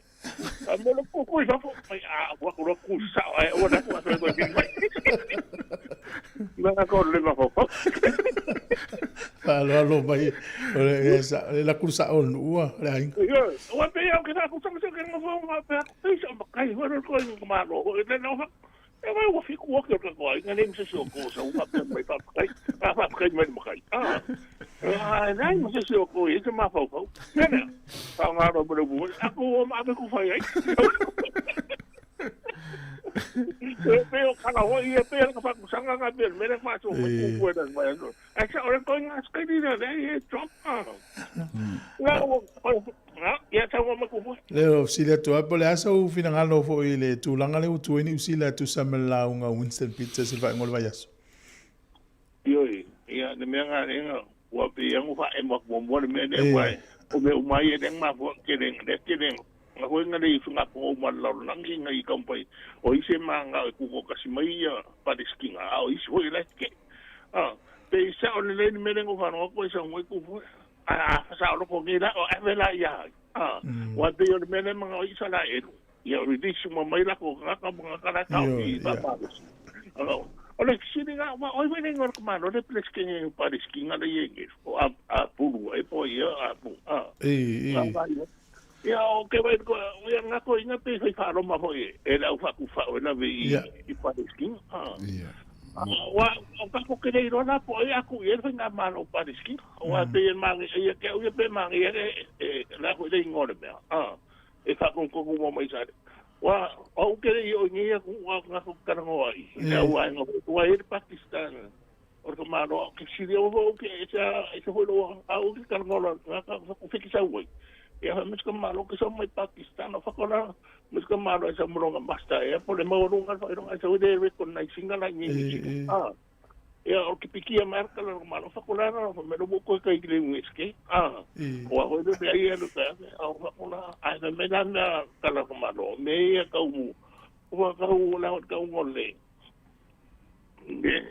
ka u vai fa fu intendo ya o ko ne de fa ku fa la pe na ka nga fa skamaro mai o ko fa ma ka mas skamaro e ke le ai o le media nga la ke mai ave ma ke man ko na ka nga ma mai ai si aru sala e o ya si aru pa de skinga ya approve lo visa mai islam se lo nga approve sala lo visa ko am fa ga na le me fu mai me ko he ane le ko pa de skinga fia be ya ma fia lu ya nga ya approve mai sala e ko de que la pesa or kana malo na e fa me malo que man ko ai ma fu fe sala e do pe o ko ke na fa bela yo kai ka le na ko o yo ke mga sa o i Western ko I le malo ai ko in ka ka di ma o in ka ka ho I sa lo ko ka pena me na ko fa pe me ku fu ia ho inga le ia sa lo e do ka fi sala e do ngo fa o le mere a woni polonga ka ka ide ile vai fa ku fa bila vede o yo ke mga o ye sa loko ai vai se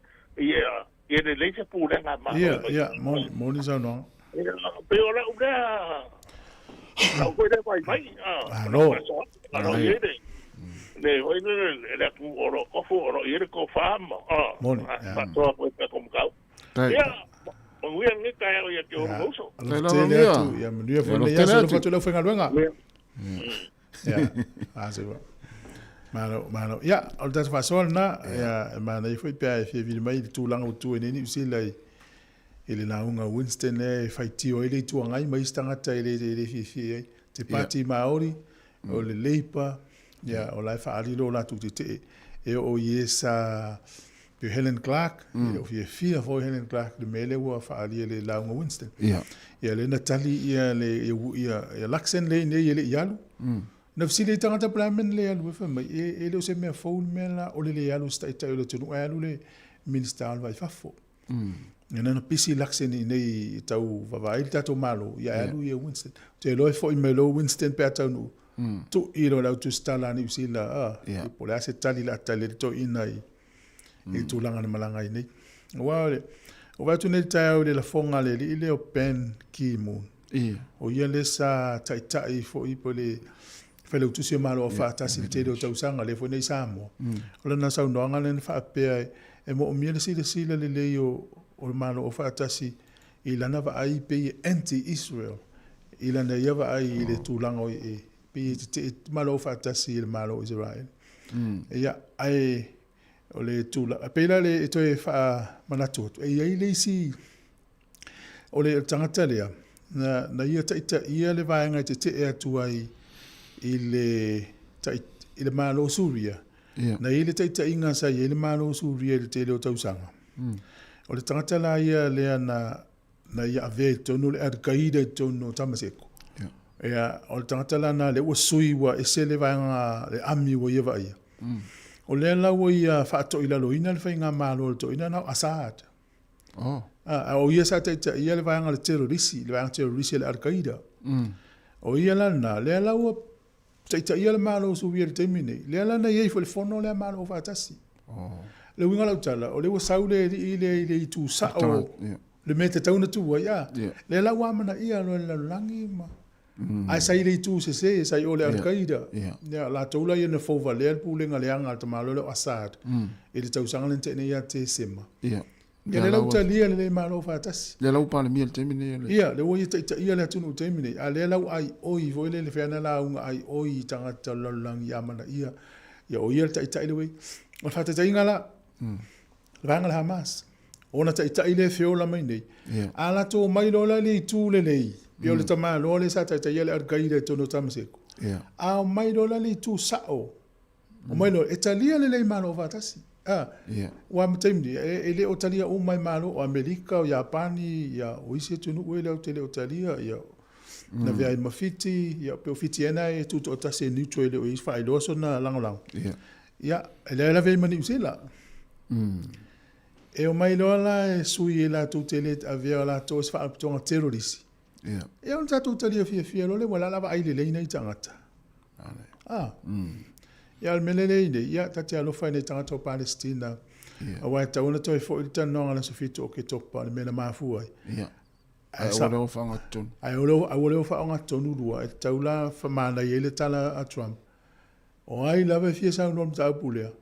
Ia yai lai tono la na launga. Tatala mai tangata Israel una to tiloka. Wa yelo tono se la unga staita ina ilo lo ya la neutral fo ila la tu fo yelo ngaton ya malo e tato wa fatan no ngale so mai to tala tu lo tato le ina tato tal no so fina ngalo ya mana ya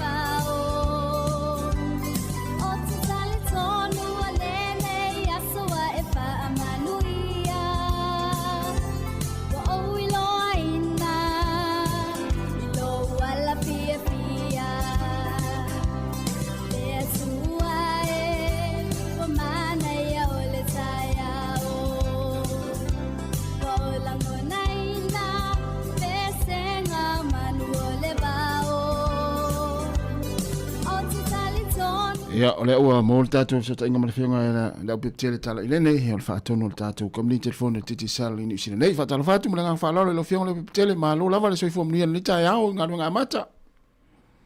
Ma lo le usu le nei tai au le kira sa se lua, whaatala whaatu fo I pa le tātou po kalame, inga I te tono le lau mua, esi ma lo si mai o lua leo, ai o lua fia le ma lo le o pereki I den parki le weekend. Ia, o le tūre nā, o a mātou fia, ia wa o le kapteni, ia o le kapteni, o le peleki, ia o le tama mai nei Wellingtone, ia ai mālaia, ia e sa o leo, tātou fia umai le mālo, tātou au le peleki wha ungon vai aso, ia wa e sa o aoe, ia o a watu au kilani, ia e le fisiringi le mālo le peleki, ia a mailo Wellingtone, ia o na fisiringi fo ile le mālo si le peleki, ma le tūlanga iai, ia ai tatonu fo ia, sa manuia fo ia le wha ungon vai aso, le whionga le tele. Ya, sa fayasi pisi foi inga luenga le kalisia, ya fa foi le mato ngalu e le tisa mo talonga foi ya le okilani Sāmoa. Ya lo faye ya sotona ile mato uni ne okilani. Ya, ole tulanga la volta mfai ia bava ai mai foi ia tatou awan man Sāmoa ina nisi foi o kana wolo ta alo okilani. Ia wala te vai atu na toi whaato petope atu e isi tama e whaato ai li tātou auru vai ason te nei ina wato e fōi tō tele kalapu. Ia, atono sa o ngā fuilana o sea fōi tāmiru sa ngaulo mātou whaia. Mau te iloa se taimi fōi fe fōi se tō a tele fōi o alum whanau tono Wellington e pēr whaate ua. Pai fōi se lātou tāmiru sa ngā pēo na masani e aso ia. Ma nei a te lele vaenga nāro whiongana web tele ia sa o lei peo na tātou muni mawina fōi matapo ia le tālonga le tātou manu Sāmoa. Au le ala asau sila ia i le tāmiru sanga na malisi au kilani. O iei ni tamuiti fōi le ua eva ai wa amata na hae mai lunga ta alo. Ole matua I toa tele lava e toi titia vai aso mona se fulu wha au. Ia. Ia. E o ono te minei pe o le au a marisi au malosi le iai o lo iei tata ia o lo iei fo ia isi au pe o le au a vai moso ia o le au a pine ula mai salani ia o le au a sali moa pe o au na lo tele ta alo I matou lai veo atu ia le matou ato tele o tamiti e le o sau tonu le ITM au kilani ma counties le ala u fat competition lea ina ia au nei umaloa wa le sau tonu ia no lo mata fa fau mato e fato ato la kapila va ya tausna fopa a le wa create la the competition there ina ia tam fa ye fa malo si pe tamiti nei a worki va pa yo mai peta alo ia ma mata ma pu e fo ia ta longa mato I lunga I online ina ia fa na ti tiro mai foi kala pui fafo o le tato ulenga man Sāmoa ia me se foi isi kala pui tonu New Zealand o tau so enia la to tamta alo ia le wa ile platform en fa na ti tilo mai o la vai o matwa to a fa yo le numero le au le fa tu fa ta si au kilani es furfa mauti no ala lo Wellington le lo pe mo foi nisi au se fulu pe a te ua fa stamu sanga fa pe mai lo ai lava le tele o tato o alum fa no se tato watunu o lo ta alo I tono New Zealand ia ma nei a tele fuafuanga na ia wa Wellington lava ia lo ia le Wellington Sāmoa o lo ia foi ana au lo tau vai tamisanga lava ia I tono Wellington e mai se ia le tumalo nei o lo ia ma tau mai spitonu watu le o Taranaki ma ia ai ma nei tele fuafuanga na ia kala pol Malaysia mai se foi ia le atina ino ta alo na I whanau ia o lo tau fai mai ta ele taleni o lakapi ia wa foi stato au le manu Sāmoa ia o nei community sponsorship yo lo na wa yel tatu company wa value I tau sanga matu lang wa fa mo le o kilani Sāmoa ai wa tolus fulu I tau sanga tamu sanga nei ya le kilani Sāmoa dalu na fa vai mai fo ye sunga inisi fo yo tamali ya ai me se fo le sunga pi the facts pe o la to wa ya mai a matanga sa tam fa ni fa mo ya fa ta yo la wo matu ya le botau ave fo ye e nisi fo yo tamali ima o se tato watu yo lo nau lava ya ai o le tulanga ya fa tai fo malo tato wa le tato a New Zealand ya fa tu la ye malo la le banco so te lo peti lo tapua ye o ya te le fie ya le Pawalam na. Wapi wala lang o ta fia la open. Yo o tilo ta tamto Sāmoa. Ya le ko la vai tu le pancos. Ya le ko la vai nei tam pe ya tau ye nei tam Sāmoa le ni ono mai por tatu toa. Me se la talo ngam New Zealand le fai mai lunga nei se matu pitonu. Ma le ya te ya wa nga fu fa le tatu po kala me wa. Fo le wa mo moli mai ai ya lo fa ya lo fa no ya e tu la sa il talo nga lo po ya ai ya te le la wa te lo le la matua mata le ya te fi mata la le final ngol va so po la fa ya o fi au tau le sto na pula sa au te mata le talo nga le nga e il me alino mana ma lo le Broncos ya ono le coach foi le a New South Wales le sa le na vatu le uli le Broncos ina ya awenito malo New South Wales el Maroons ito sangani muto vai la le your coach le na vatu le uli le ala wa vatu nei lunga le o final le Broncos le o ne malo New South Wales Blues in ito sang mana ye telefone me ala uli e kunsena ya malo va tai ya saulo ya lo fiolo tele no tatu taimi o le tatu sei muri le ana faatino le vai ason te nei ya o tatu final fo ia tai lo se lau e lua tātou entries mo New Zealand na whamanueina. E le tātou top-up online na whaatau. Ia o le i medi le stalaili tātou account lea o Audrey Tanielu o tolu @gmail.com. Sa lafo top-up i le fitu tolu 5 whao tolu. Manu malo lua se lau tāla New Zealand. E mal top-up sa whaatau whalo loa. Ia o le numera sa whaongai lafo top-up lea o le o matasi o lua fitu. O ono tasi valu o lua tasi o lua fitu o ono tasi valu o le numero Sāmoa sa tapapo le fitu valu iwa tolfa fitu valu iwa tolfa mo fo lua se lau New Zealand tasi tatou entry mo au se talia le tapap sa whaatau online o le email o le stalai o raise seinafo @gmail.com ia o le fitu iwa tolu ono o ia le numero sa top up ya le fela o mo le lua se lau tala au Italia ya o fa mai ai na le tatou fa pitoa sa fa nga solo mai au kuso me setema ya se Italia le tatou masino ke topa ya po fo inicia tatou fa lau loa ya o la fa peona fa tino ya me so tatou sa valvali atu Christmas ya mata sa fo itu lang ole tapena tu ai mo lokta maiti ya na mi fai ona la fo se le ni Sāmoa pa nga ile click ta nui ile my cash al digital na fai le tala ia tatu faloloa ina ia pia ia fa pena fo ia salunga ia ile ngata na ia na fai ona la fo top up pa nga ile click ia fa pena fo ia isia tatu website ia ile my top up ia male digital Pacific o lo talia ia whamamunga man tato ofisi Sāmoa. O ina man maro tato sfuru afe. Ia maisia tato whailonga tailua afe na sa se imo Sāmoa. Te loa ate o mo man neve yaso. Ia ona whalawilo atu le tato po kalami ila stofi. Malo tai ia la tadia mfataltalia tu tato tunu po ile la laki sfuru afe. Ia o ha ita penanga o le loto maiti ia manuia lava ia fuafuanga mga luenga le yaso a meso le amatanga le neva yaso lo fionga le tele. Pisi si vaenga? Tai te lea mon matu wa vano le nika eau, o lea whatau loa neo rue te lua tapua i le Broncos. Ua le lua leo te tele le nika eau. Ia manuia le lua au, tato te talno la stof. Ia wau te tele namo le whao le tele, manuia fo inga ruenga ne yaso whaftai. Ia si mei whafonga i tato tala mai Sāmoa.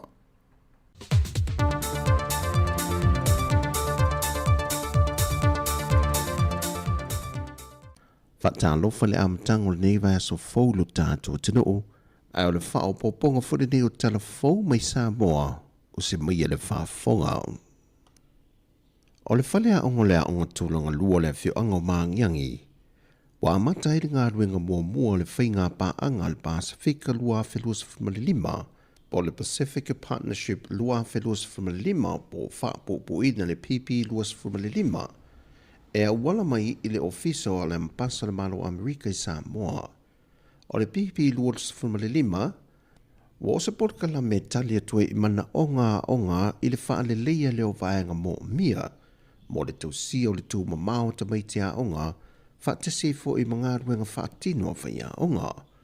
O le pōkalame o lo te ia mai le li Lieutenant ia Jeffrey Moore, mai le to o lusa fulu insinia o lo lātou ngā rurue whaatasi le whaafowina ma le whaalau tele, whaaleleia o ala paipa, te whaaleleia le taualunga o whale aonga, ato ai ma le toe fausia o se isi noa fuanga mo le whaalau tele i nātu o le tāua o tūlanga tau ia o onga. O le malanga si mai o le sui o le malo a Amerika i Sāmoa, ia Daniel Tarapaki, na ia whaamautui na i whai ngā pāanga malimtanga luenga o a onga, ma le sui o le malo a Amerika. Na whaandia le li i Lieutenant ia Jeffrey Moore, o le ngā luenga le o whaatino, e le nā o se fausanga o vaenga o mo o mia e whaaleleia, mai o i wātangia ai le nau le malo a Amerika, e una ia le soifua maloloina o alo ma whanau e maisia le saonga le mono whanga o lo lātou whaonga ina. Ato ai foi, ato ai manapito la aua vaenga o whaia onga, e na ia o lātou tui nātu foi le aua onga pito sili o na tā ua malelei, mō whanawa onga. O se ngā ruenga o whaalia e mua, ia tele tausanga e whaonga ai e alo ma whanau le whio anga o maangiangi le aonga tūlang lua. Mai o le porkalame le PP luas fulmalelima, o le porkalame a le vaenga au Amerika e whaapito mō tangata lau tele, mai o le sini au tū, o le anga i le wha le leo le tūlanga tau le saunga le mō tangata lau tele. Ina ia saunga le le tama ma le teine Sāmoa e vahe tamatu i New Zealand, o le tūle o lo sila i eilea malo, e alai o na whaatu la fonoina, le vai tamai na atua tātou whanau mai Sāmoa nei. Peita i o le vala tonu le ua lape i le tō tele o mātua Sāmoa, o lo alala mpapa au i le atunu o New Zealand, o lo vai tama tu inisi o alo ma whanau le atunu. O tāo fia le tu mauni i New Zealand le ala i le swinga o le tūla fono, o le mawhai iu na tue whaatino wha al tūla fono se ngā yoinga whaapea, se ia whaia se whafo le mata opo. Ma o lea ngā swinga e pe o no tā ua, ia e pe fo i o na o whaino atu mo le silfia se o tātou atunu, o le mafuanga le nā. Wa ngā ia i le malo New Zealand, ma whai swinga le atu la fono, ma o le nei swinga, o se swinga le tu mau. A o lo tamu whai le malo New Zealand, ina ia wha mautu le la tu la fono, ia ta oto ai langa tonu le tūlanga, i whanau e vai tamai nā ki to tono New Zealand, o le anganga mawalunga, ia malu pui puia whanau. O ua nei to e tūla i mai le tūlanga o lo mai tawina, le sawa ina o nai whanau, e ina tō o lo vai tamai nātu. O le upomoni, ma atu le whaafonga anga se o tātou atunu, e le o a fia uma ia ainga, mātua o lo vai tamai nātu whanau mai Sāmoa nei. E le o a fia uma i nā tōu i le nei tūlanga. E tai, ia ang tonu lava ia i nā tōu i mātua o lo whaatinoina, mā sā whaatinoina ia tūlanga. Ia lea ua a fia ai, ia marilau tele o si o tātou atunuu, ia o lo iai, ia le wha moe moe, e whaatino lea tūlanga. E no visitingia le ofisa sili o le whaamasinoga, papa li i John Taimarelangi a Fele, e se foi numero o whaamawina. Whaali e papa li i, ua o atu i le fitu se lau lea whai o alo ma whanau o lea tunuu, na vaita mātu mai Sāmoa anga i New Zealand. E valu se fulmaleono a tunuu na talia i New Zealand, e vaita mātu whaale tūla fono a lātu walo ma whanau i te tono lea tunuu. Peitai, e nā o le lua atunu o le Pasifika, o lo a fia i te tonu o le numero atunu o lo so longa le lei pele tau si o whanau na vai tamatu, ai mosa a mola vaia, wa a fia, o na o le telo sa wanga e fia i ai e ainga, no lato vai tamai natu, i alo ma whanau a Sāmoa. E tala i ta alonga, wa mai e tau mawhainga le au ne ti polo ta maa i ta i lalo le lusa fumaltasi tau sanga le maa te tua, na tau vai le au ta maa i ta i le atunu. Ma wa tūla i mai le au a Sāmoa le tūlanga hiva, ma o le tūlanga maa walunga le wo o i ai le au ne ti polo ta maa i ta i lalo le lusa fumaltasi tau sanga le maa te tua. E fitu se fulmaltasi ai na manu malo ai le awa tamaitai i le 5 se fulmaltolu le au mai fiti. Ma sao whangai loa Sāmoa i au pito i lunga e se fulu. Mai o le tūlanga wa au sia e awa le atunuu. O se tūlanga wa wha alia ai le tāle nia ma nga wha aolo i alo ma whanau wa Sāmoa. Pei tai mo le awa Sāmoa i le tūlanga tau le lakapi po le manu Sāmoa. E le imanuia lana tamu whainga i lana taalonga lana lua ma le awa Chile. Ma wa malo loa i loa le manu Sāmoa. Ma misi e loa na awa noa mua mua. E ma whai ona sao whanga atua de suat ngā siampini le langi. E toi tasi le taamilusanga e tatau ana tau vaai le manu Sāmoa. Ma o sona awa noa, iri po lau langi whaatau te eo sa tā lia. O tāla fawia, manuia le amatanga o le neiva yasu si o tātua tino, whaasoi fuia.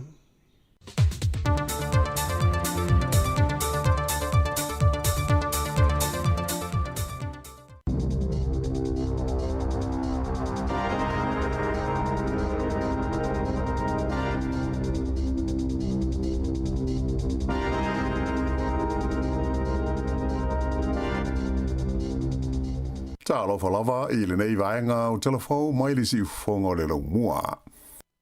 Ua whaamamanuina i le teimi nei le whaasoa ina leo le sua mai i le ai o Wellingtone, whapea i a Lower Heart, a toa foi ma le ai o Porirua. O le nei fuafuanga o whaatapula aina ai le whaonga ina leo meo sprinklers e fui na i tonga la au o a inga te itasi. Ua whaaupopo atu i a nei ai e tolu i a Upper Heart, ai whapea ai foi i a le tu malo i saute o le Wairarapa, ia e tausanga a toa o lo whaatapula ai le whaonga ina o sprinklers mo le la tau sua mai. O ai a inga o le sahale nei le vaenga mua po le level 1, e aua wa ia aso le vai aso e tanga ai o na whaonga ina sprinklers e fui ai tonga la au malo whanua o a inga, mai le ono e o i le valu i le tai au, ma le vao le fitu, ma le iwa i le fiafi. Pei tai la o de talapea le fui ina o tonga la au e tangata i whaanga au, ai ia mautinoa e le tu ua se whaanga au e ola whaasolo atoa, e te tau lava o na iai seisi po se tangata e vaia mo ta pe ina le suawai, pea uma o na whaonga. Whailo mai e sui pule o le suawai o Wellingtone o Erin Canley, o le whaasoa ina le lei o le suawai, e whaia lei tausanga uma i le taimi le nei wa amata ai suinga o le taimi po le daylight saving, o le vai taimi le nei o le tau mawhanawhana, e masani o na tele ai le suawai e mana o mia ma whaao ngā ina e tangata uma. Ua whaamanatu mai e fo'i mo maru le tino o, ina ia tautua nā ia whaao ngā ina da tau le suawai taimi uma. Ma ia mauti noa e wha mau le lei paipa i le tonu whapea ma whafo whale e pui ai le alu lea o ngā o le sua mai. E whale a whae o ni mai o le misela o wha mau ni mai i le tūmalo o Northland i se lipoti au pito lata mai e le matanga luenga o le soifua malo loina. Na ta ua le nei lipoti o le asforele taruai le ana wha mau ni ai le tangata totasi le ua whaina i le misela, ai ese ai isi e tolu ia na a fia i le wha mai, ai ua wha solo manu ia i le teimi nei. Wha iloa e le wha tonu o le pui ngalo tele, le tamaitai fo mai o Susan Jack. O le totasi o la tau ia tolu na malanga i se atunu o Asia, le o loo pepesi ai le wha mai o le misela, mai masalomia o ia lea na au mai le vailusi o le wha mai i le tonu o le atunu. Na ia ta ua fo ia to fa isi tangata o le au ainga o le tangata le nei o lo fa nga solo ia isu suenga ale mtanga luenga i le ono a fia ai le fa mai o ila to umo nei o lo fa no fo esea a o nga luele mtanga luenga i le fa mautuina o tangata uma e va la lata fa so ta inga mai la to ina ia mautinoa e va ve ona fo ia i tongo fitinga. O le amtanga o le masina nei sa la puta iai ia le tu malo o le Bay of Islands ina ia mata i tu a unga mawinga o le mai o le misela ona e ta ua le vave o nei loa ma wha mautu ina tangata e ono a fia ia unga o lea wha mai pipisi. Ua toe wha manatu mai e foi le mtanga luenga le suifua marano ina le ta ua o le foi o tui pui o lea wha mai mo tangata uma e le i foi ia tui. E le ai se tau o le tui pui pui le nei o le MMR, mo le mai o le misela, whape le mumps ma le rubella, mo tangata o au lia se fun mo le varu tau sanga le marutua, whaasolo i fwai i lalo. E le te tongia fo i mois tangata umai anga waa i ai moise o le au marutua. E mawhai o na mau o le nei tui pui pui mai fo mai a inga, ai whape ai fo i mawhale talamai, pe a hawhi ane i ai. Na vi ia le ampasa o le malo Israelu i New Zealand e le min stala vai fafo New Zealand, wa wasa mana i Winston Peters, i lana saunoanga i malo o fatasi la stona ai, lea na ia wha ai loa alo i ai, e le langolangoina le malo New Zealand, le wha avaina o se malo tu maoti mo tangata Palestina. Ai o le apei New Zealand o isi malo e iai a Amerika, o Japani, ma le tele o tumotu o le Pasifika, ia la tau te ena le whaia o se malo tu maoti o Palestina i sa sae tu te tonu. E se lau limas furma le fitu, la whai o isi atu nu o le laulangi, mai sui a wai se lau iwas ful tonu o malo au whatasi, e la tau te langorangoina le te tau leo no whaia o se malo tu maoti o Palestina.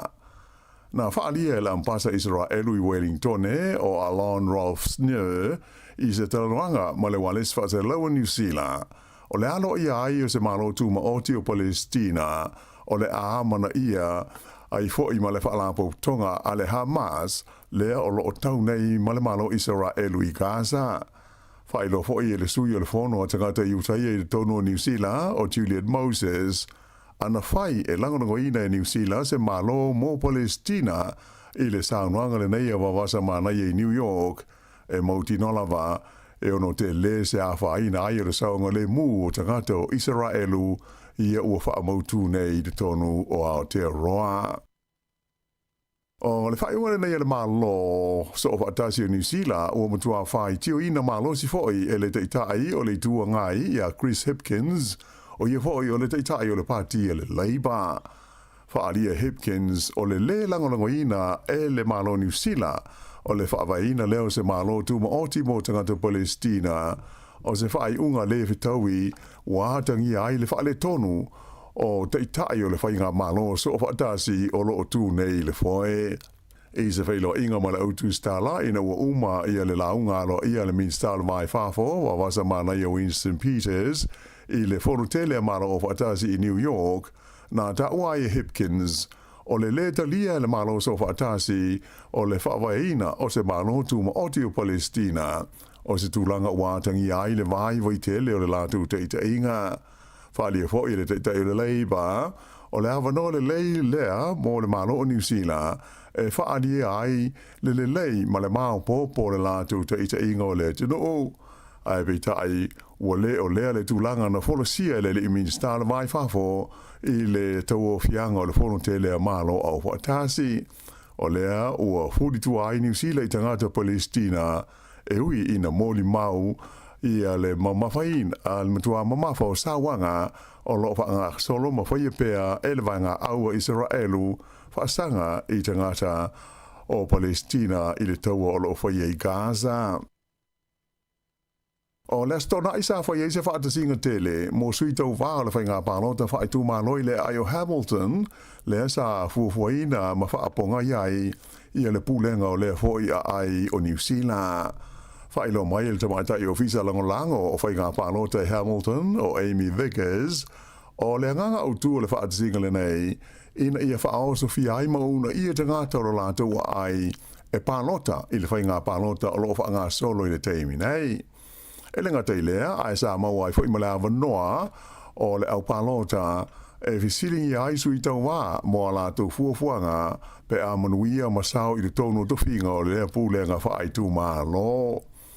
Whalia whape o le whainga palota o le lua awhe luas furu lua e na o le luas furu iwa te si wha pasene ia la whai tangata palota o Hamilton sa whaia a la tau palota mai la fa inga atoa we e anga va ai tau na palota o se fa inga pa u telele o lo mana o pulenga ina ia sitia ile nei fa inga palota o le palota o fa anga solo le teimi nei le na o Hamilton ai fa pe ona afia isi ai uma mai tu malo o New Zealand atoa o o le aso sfutasi o le masina fou o Oktoba, e tāpuni ai ma whaamuta ia lea whai ngā whiliwhilinga, mai ua toi whaamana tuma i fōi mō le au pālota uma, ina ia manatua e whai e tātou pālota i pepa ia ua umona meli nā atu i le amatanga o se tema.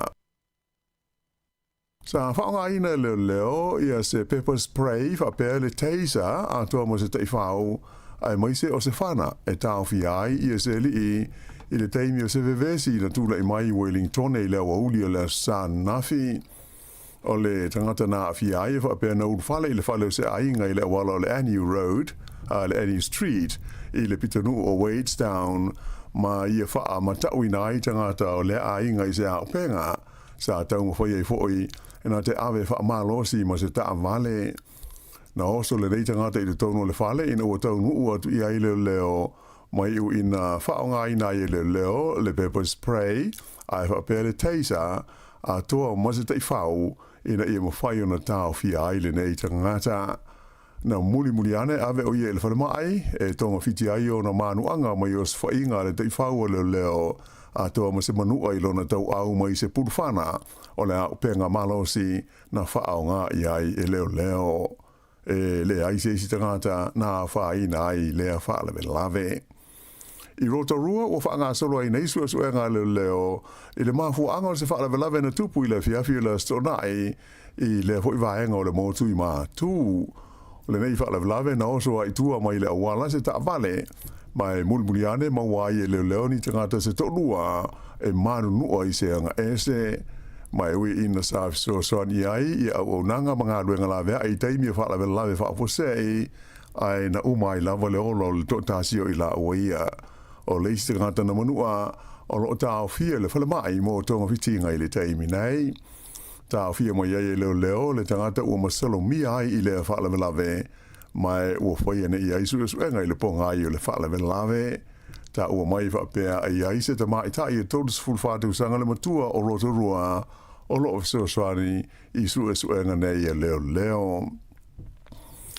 Ina i tala mai whawhātua New Zealand, ai titi mai e to tasi le tangata na maliu ai to iwa isi na manunua ina ua osa whaia se tangata se manu tāpuai o le kālesia mamona i le pitonu e ta ua o le Grand Blanc i le nuu o Michigan i Amerika i le Ausa. Whailo mai leo na poloka i le nei tangata le whaidu to o le maru i lana ta vale ai ia whaonga ina se whana e oso whaia i tangata a o whaia la lātu tāpua e inga. E lenga te lea ai na ia susulu ina hoi ia le whalesa a o le itau nuu atu ia i leo mai o se taua inga whana na whaia na maliwai pe na whasio ti ai ia lea tangata o le awhile nei sa ilonga o na sosolo ma wha leanga ina ai ia le nei lava maru mai na wha alia leo o lo o masalumia a tonu i eini si na whano ai le soifua i le awhi ai le o mawhai na wha amautuina i le taimi nei ta o fo i le teita i leo ia William Rainey o le li na wha abonga i le wha lave ua maliu o se taule lea mai le nuu e ngo o Burton i Michigan e whase furu tau sanga le matua.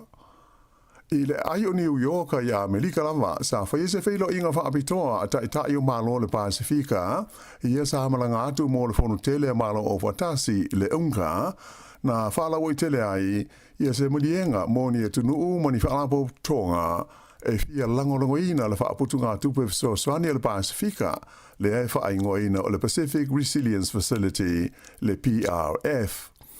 O le nei whaaputunga tupe, o se unua i whaaputunga tupe lea a malo o le Pasifika, e pūlea ma whaafoi na lawa i Pasifika, e fisosoni ai i ona tangata i ngā ruenga e tali atuai i a whaina mai suinga o le tau. O le whenga inga na whaawai na aile nei whaaputunga tupe, na ioe ina lea ma pasia e taitai o le Pasifika po le fono o le forum i le tau fianga lona limas fufa, le sa ausui ala tamai nei i honiara i le atu Solomona.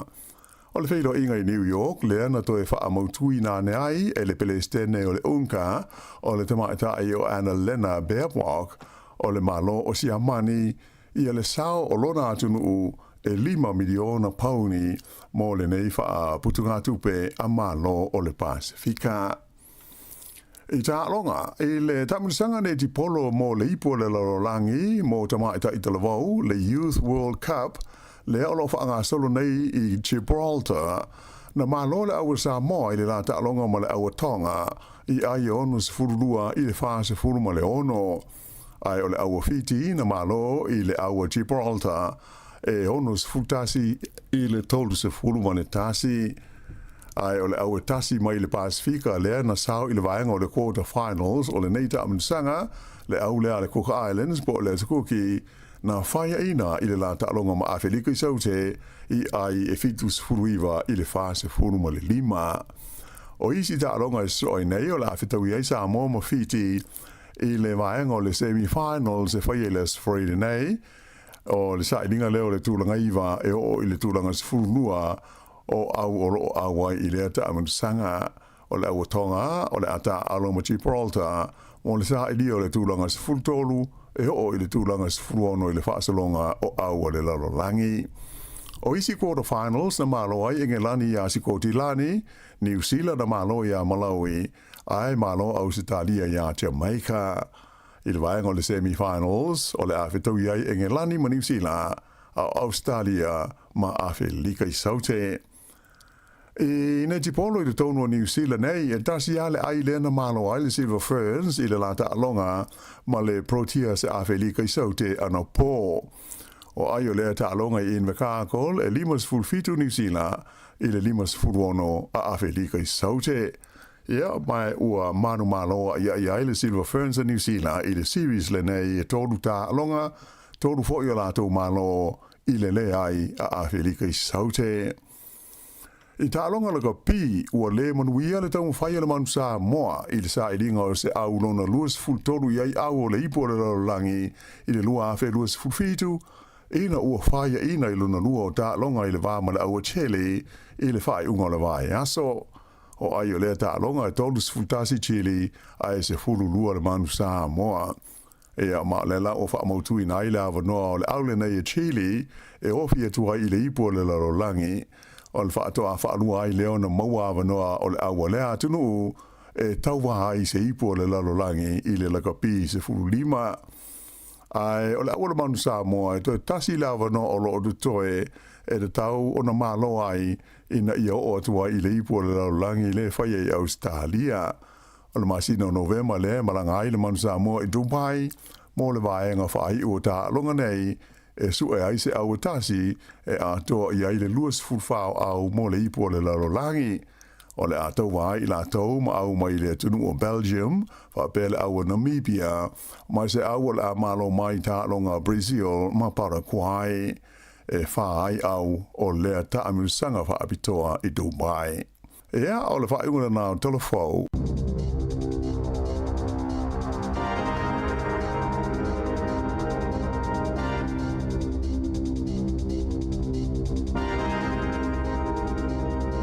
Tau whafonga ile tula sifuru mai lua ile au ne tatu telefona matala mai Sāmoa. Lua sifuru 5 minute te enei le tula iwa o le tatu whatatianga o le tatu poklame o le nei aso. Ia o nei minute o le whafonga ile talo talonga. Ia mo. Poklame masani le tula sifuru. Ia mo.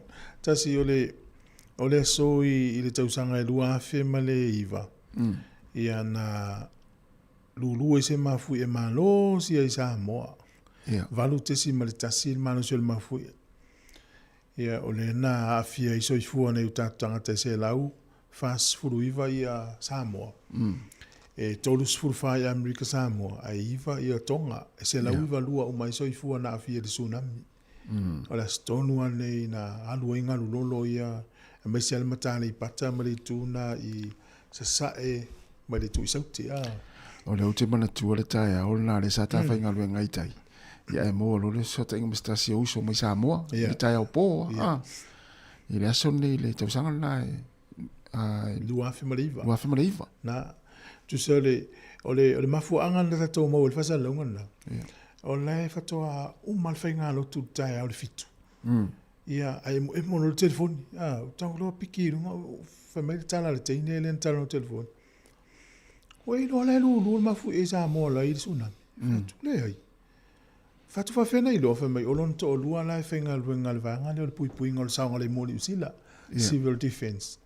Lana vili atu ia vili atu lo litio. Le taimi ale na. Ia vili no isa mo le uso fo yanga olo le ndai muri no usa fenga longa litio na. Ia ai sau lo maritala ia sau. Au amatana na va ia fo muri no ursi isi o samia. Ia sau lo mtato li poti naso. Malaysia so ia malo lo weekend to ia lo Malaysia vai aso. Ia le la ia aso nei ia la so lu fruiva o masina o se tema i le tausanga i lua afe mariva. A fuala i le taimina. O le to tele ni se fa fonga mai sa iai sa mo le taimina. E u te lo ato to e mana tu i le vese la ngono le fefe na o ia. Mo i le sa o le. Whanganunga tae me sena i ainga sa hawhia so i fua nei o la tu ainga. Ia, sa o le ia le ngalo lava i la tau na hawhia i so i fua, me se ona i ainga, ia na te le suinga o le so i fua ngana o iai. Ia i le tsunami lea, ia mana tua pe nei taimi o tatu iai. Ma na ia le tala mai Sāmoa wa le sa tu fesili le tatu o tunu u i le vai tamaina o tamaiti, man tua le o ta hawhia ni usila, la so sifuru valu ta hawhia ia. Ya le la umau mal faalinga mai Sāmoa. Ya o le ala le o tau fia ita mai tia na saini le loia. Na saini el whaamisino ngā Sāmoa. Le ta lia lo ia o le vai tamai no tamaiti. I le aso sifuru fitu o se tema. Ya o le aso sifuru valu lo ia. E le ta lia la tamaiti na. Ya sifuru valu le vaso tua. Vaso tene ya. Vaso tua. Ai o le me foi le silefia wa le sa wel faalinga le PlayStation whaamisino. E le fa peo poloka le vai tamai no tamiti. O le vai tamai tamai tangata pe Australia, Amerika, Sāmoa, o ia fie faila na ngā luenga vai tamai tamiti le mawhai. A o le pepa la ni usila e mawisi. Le la ataru sa ngailo na no fo mau polan sitseni. E fuo le matua le tamiti. E le tali ala ni usila. Ia fa pela o la ita maiti la o mana vai tamai le usaini ana nei po na le asonga faleile le whaamisino ngā Sāmoa. A le ine ni usila mātua. E o le tala manino la mai. E le tali iara ni usila tamaitina. Wa le leia o. Iwa le pefo e to ilo le lua whelua fitu. E tauna o tu lua whelua fitu. Wa le whamele whasau noa ngā President. A le leia so ta inga le whai nei mautu ma mei mana o ni usila. E to ta tala al whai ingo le tausanga nei. Oia, se vai la le whaimofia. A le leila tasi. O le piriota lea mai le aso sifuru valu o se te mai o le aso e toi tatala. Tu sai le mawhamai e le tali ai ni usila tamaiti ia. O lo na winga lo le awala tatala ni usila. O le toi talo sanga o Sāmoa. Whapea. Whamule mone la tali ia la matamaiti ia wa umana li. Awala me mo ia.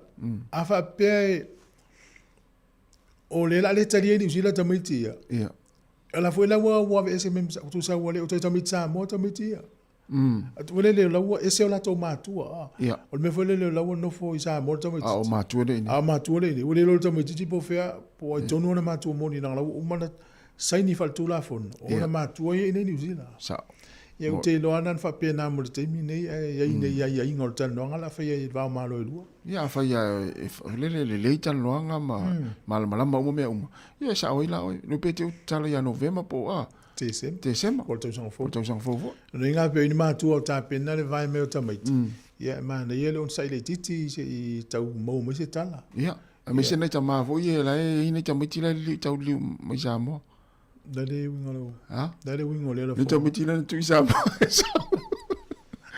Sa ni lo tamaiti ni.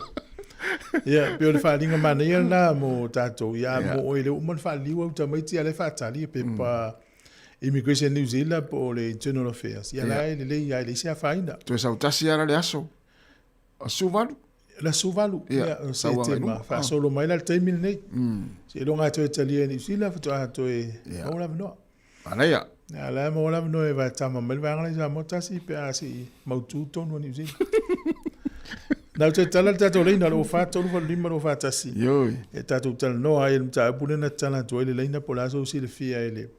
Tu langa le tu ni usila mo le taimi nei ile mta pu le na la wolunga i tano nga malo o fatasi yo ali sifa ngale no pu ya tu le tala na mela wa fa mai le PSU le nei Wellington le a fa pe ole a mana ia ele whainga malo o whaatasi ia le whainga malo Palestina. O lona winga. Wala tau amana ia fo ila ia tangata le vaenga le Hamas te tonu o whainga malo le. Na. E watula i tala tangata Australia la whai Albanese. Ia. E fitus fululua miliona le me alo fas fitulua mon tupulu miliona tala le tupea Australia. La ave so soani mi fale humanitarian AIDS so soani mo tangata kasama ia o le tupena taxpayers Australia na vatu amale Hamas. Tala tangata Australia. Ia tato isfulu miliona tato tupele ave so soani e fai fa atau e ave tonu e tausi nei tangata e tonu kasa.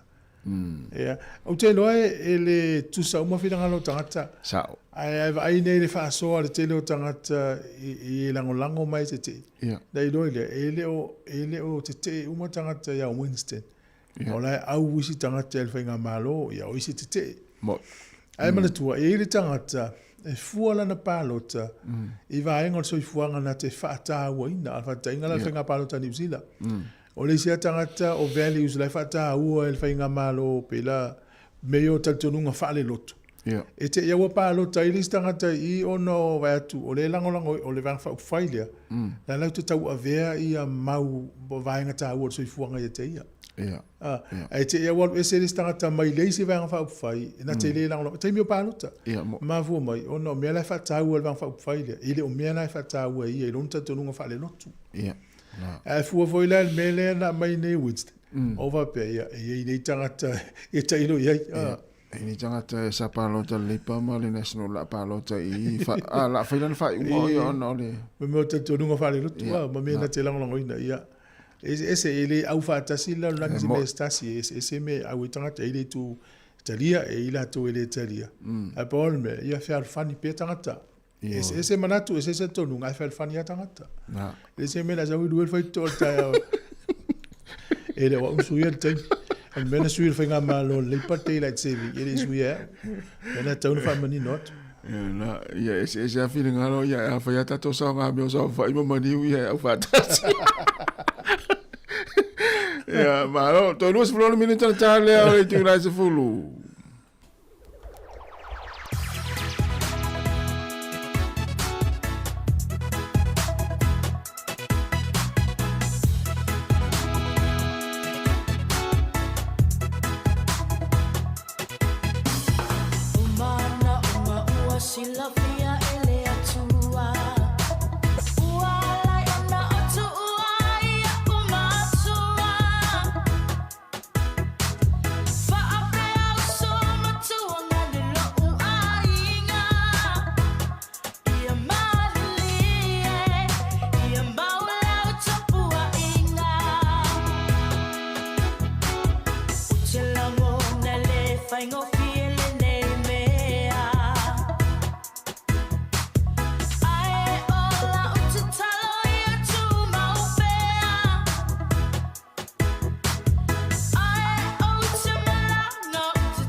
Ia, ole o ile tātou wala au leo tam whai mai. Tālo whai wala au. Ole ave kua lo wala au, please. O ia, wa tailawa le tam whai mai. Ia le whai mai te wha soro muri tuola na wala au. Ia le la wha o te pere tātou pese lea mai, ole tātou pese lea iau na. Au leo tātou pokalame.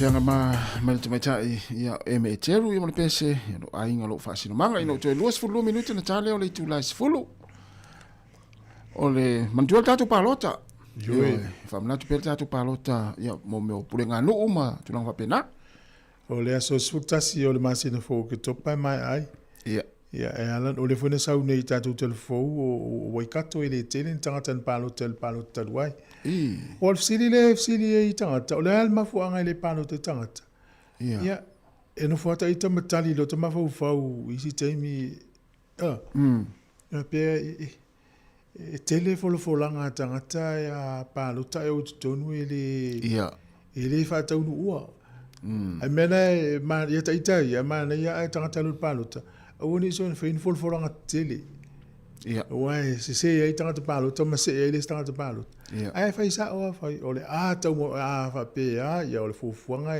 e o le pe mo te la tu loa si loa ia le tatinga pe ole la ia folanga te lo palota ia e te loa tu lo tonu o tifua o mo lo tangata i fale tu lo polo o matu ia tele le to inga ke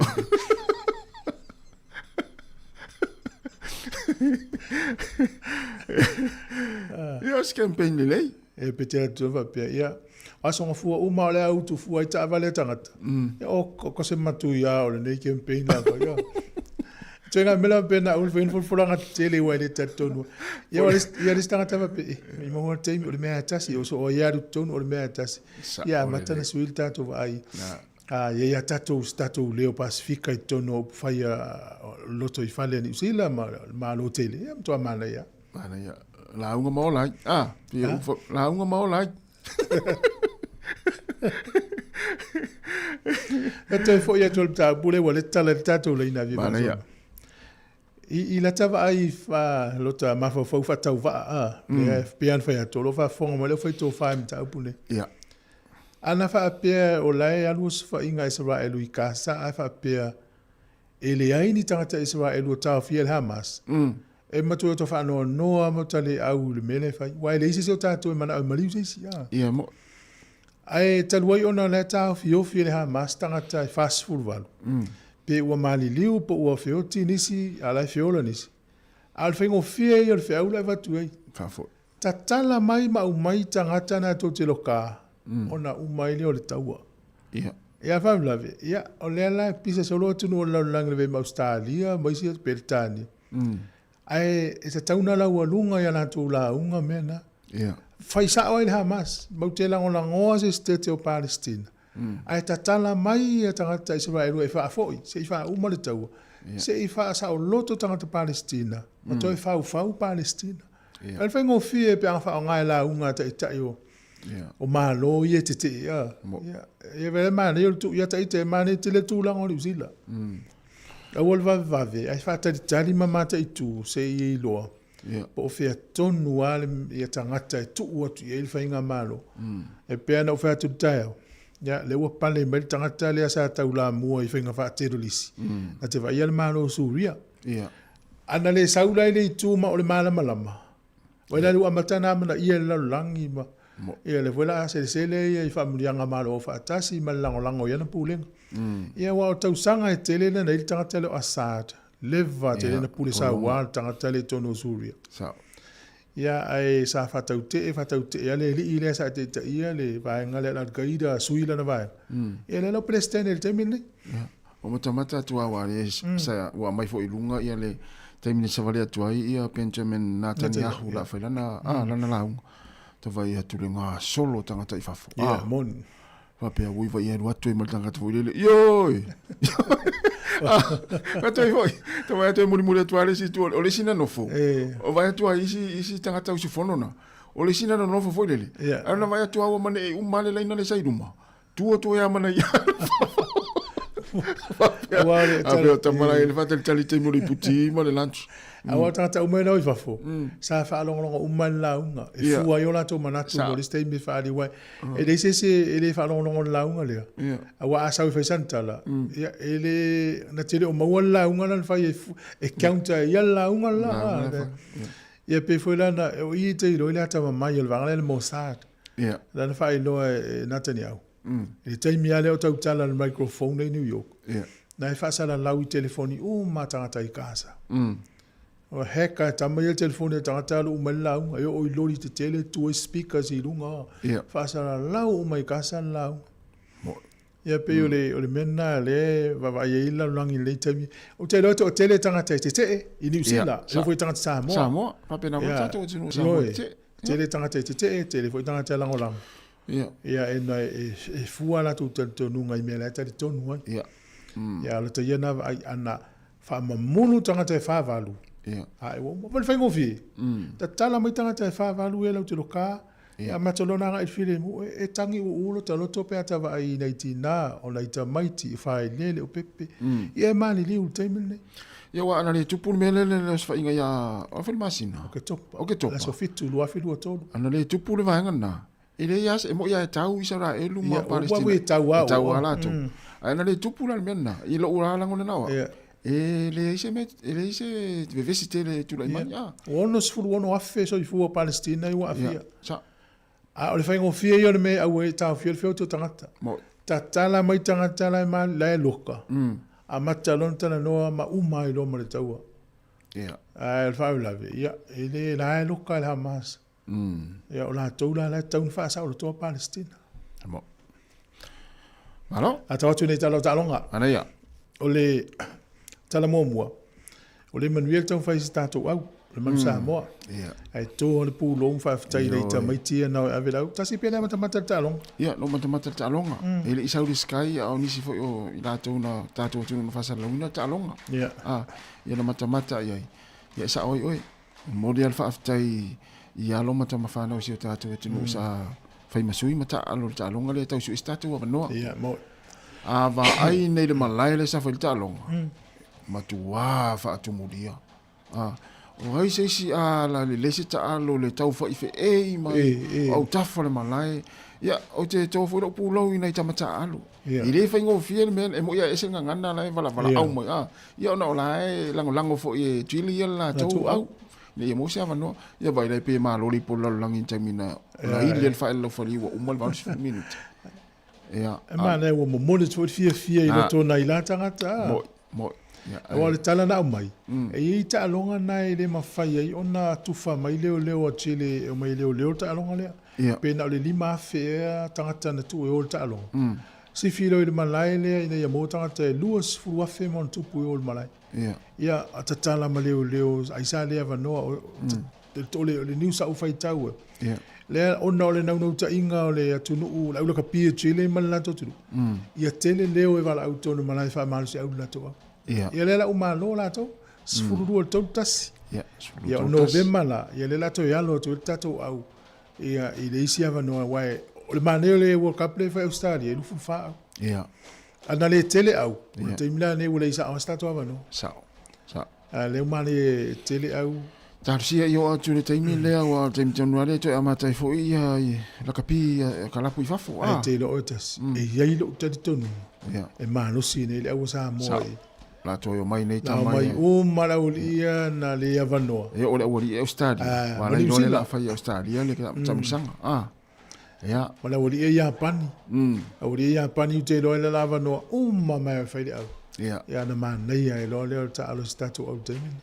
Wa le me te tauna e lu tau i tamana ka pisa mo i lo langi ato la ia no. O le fai Australia ta misa. Ia. Ai fu za mo le Australia. Tu ato tele. Ia. E lango lango ta to wa. Ia masa mo i New Zealand.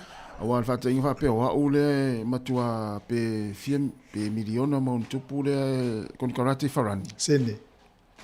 Ta atupe. Ta la. Fa pe o sene ia. Ai va pe ule numero tasia ile va ai le kalap. O te fai le kalap ile kalap. Mali le tu mai le va no le. Se ia walu se i o fai masui o mato watu no Sāmoa. Ia tau se mato wa no le polo langi. Tasia lo ta longa to e foi mai lo. Ai te lola. La o mar sai ni kon kalate mar e fa mamulu mai oi. Ia. A pe o coach. Avat. Sorry wa to la. Ai fena tongi no pase se sa wa te mata i talo. O wa to la. E coach le au to fu le. Se fa mamulu me kala pe fala. E va la vele o mana. To fi to so mai. La ia te le ta le tu te o mali o melen tu pusa ola o mate vai ngol vai so. Ia. Le te mia na lau mele ngo ironic la fa pe ai. Solo te le mata. Na fa pe o le ono. E ona sa pisi ala fief. So le aki atu. Wa halu le falo na lua. Sa uni le falo na lua la amata. E walu la meso tato pesi to lima le fief il talo. Ia fo le watile mo tangata fo le fai ainga fo le fai le mea. Tele me mafal ma. Tele me fai la ainga. Malo. Ala ta umaya tangata le fasa Lower Stadium o ironic la papea. Ai, no po se ironi la titi wale po se si tangata pesi. Sole. Na e mo merta malo ironic la. O fo lengo so fa matai o sa vai sa vea tama. Ia.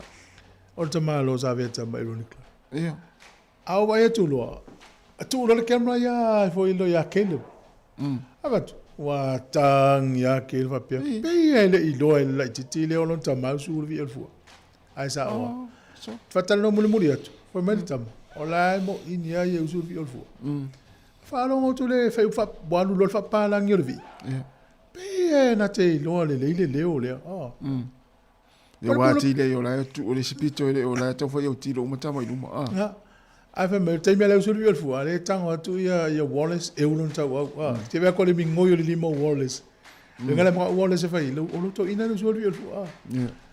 Ia anu lo fa pa la ngir vi ni usila. So le mal pulo tu no on screen. O lo tama ya na la to e mo wale le ya ina. Tang ya we estamos que Mane. Al mane yo le lo la tele yo le lo tama. Ia. Ia te inga pe o ia. O te le lo le. Paulo le te lo te mi te jusu. Wa na fa pe o lo te talo. Au fa longo mai fa pe la o to ina. Ala te pese al video o Kanata Papua.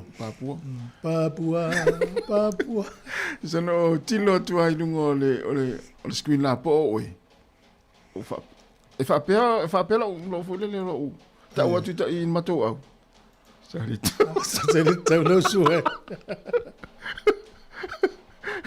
E la usu mo lo to ina lo pese na le o mo. So te mo inu te leo tira nunga le screen pe au tau atu lo vai oi. E le fa pe la o foi le avo ta si ia sa o por pese. Ya, malo. Ole. El mania na le le fiau tau na. Se mania le le tele o le lo tama. Sa ole le. Ya, na. Me volo fa fo me tu pa tama, ya. Fa il maftanga le ma le tele. Mane. Ole langa le tu mau. E se tatou wala e mana tu la tali ilo leo lo si fonga malo leo. Ya o le championship. Ya mani malo ni si la tolu lua fa Australia. Man malo Afrika yo no fitu de tolu furu Argentina. O le fa unga la verso nei. Na to talo Australia mo si la o te mil talo. O le toi kwata ile se furu tasi le po le so to nai. Ta longa le fa ye peuf. O taulia o ma pe porta longa. Tu mo vo al talong. Al talong al va vers le sa le dua le sa talo ya Felica Argentina. Al fa ile petani England. Ma lau fele le sa o au e lua o to ftau. Tunga se len. Ma tua ma nei o ta longa le o pele ki ma Australia fa ngon vai aso. Le fa lona lua lo mata. La sau. Tua ma nei o ta longa ftau fa fi nau uma ia au e lua. Ia ona pau fo ia wa sasi fo ia le Australia le afa muni. Mo. Ale tu ta u ta longa le. Temi na fo ile puna na me tawina. Oi, ia.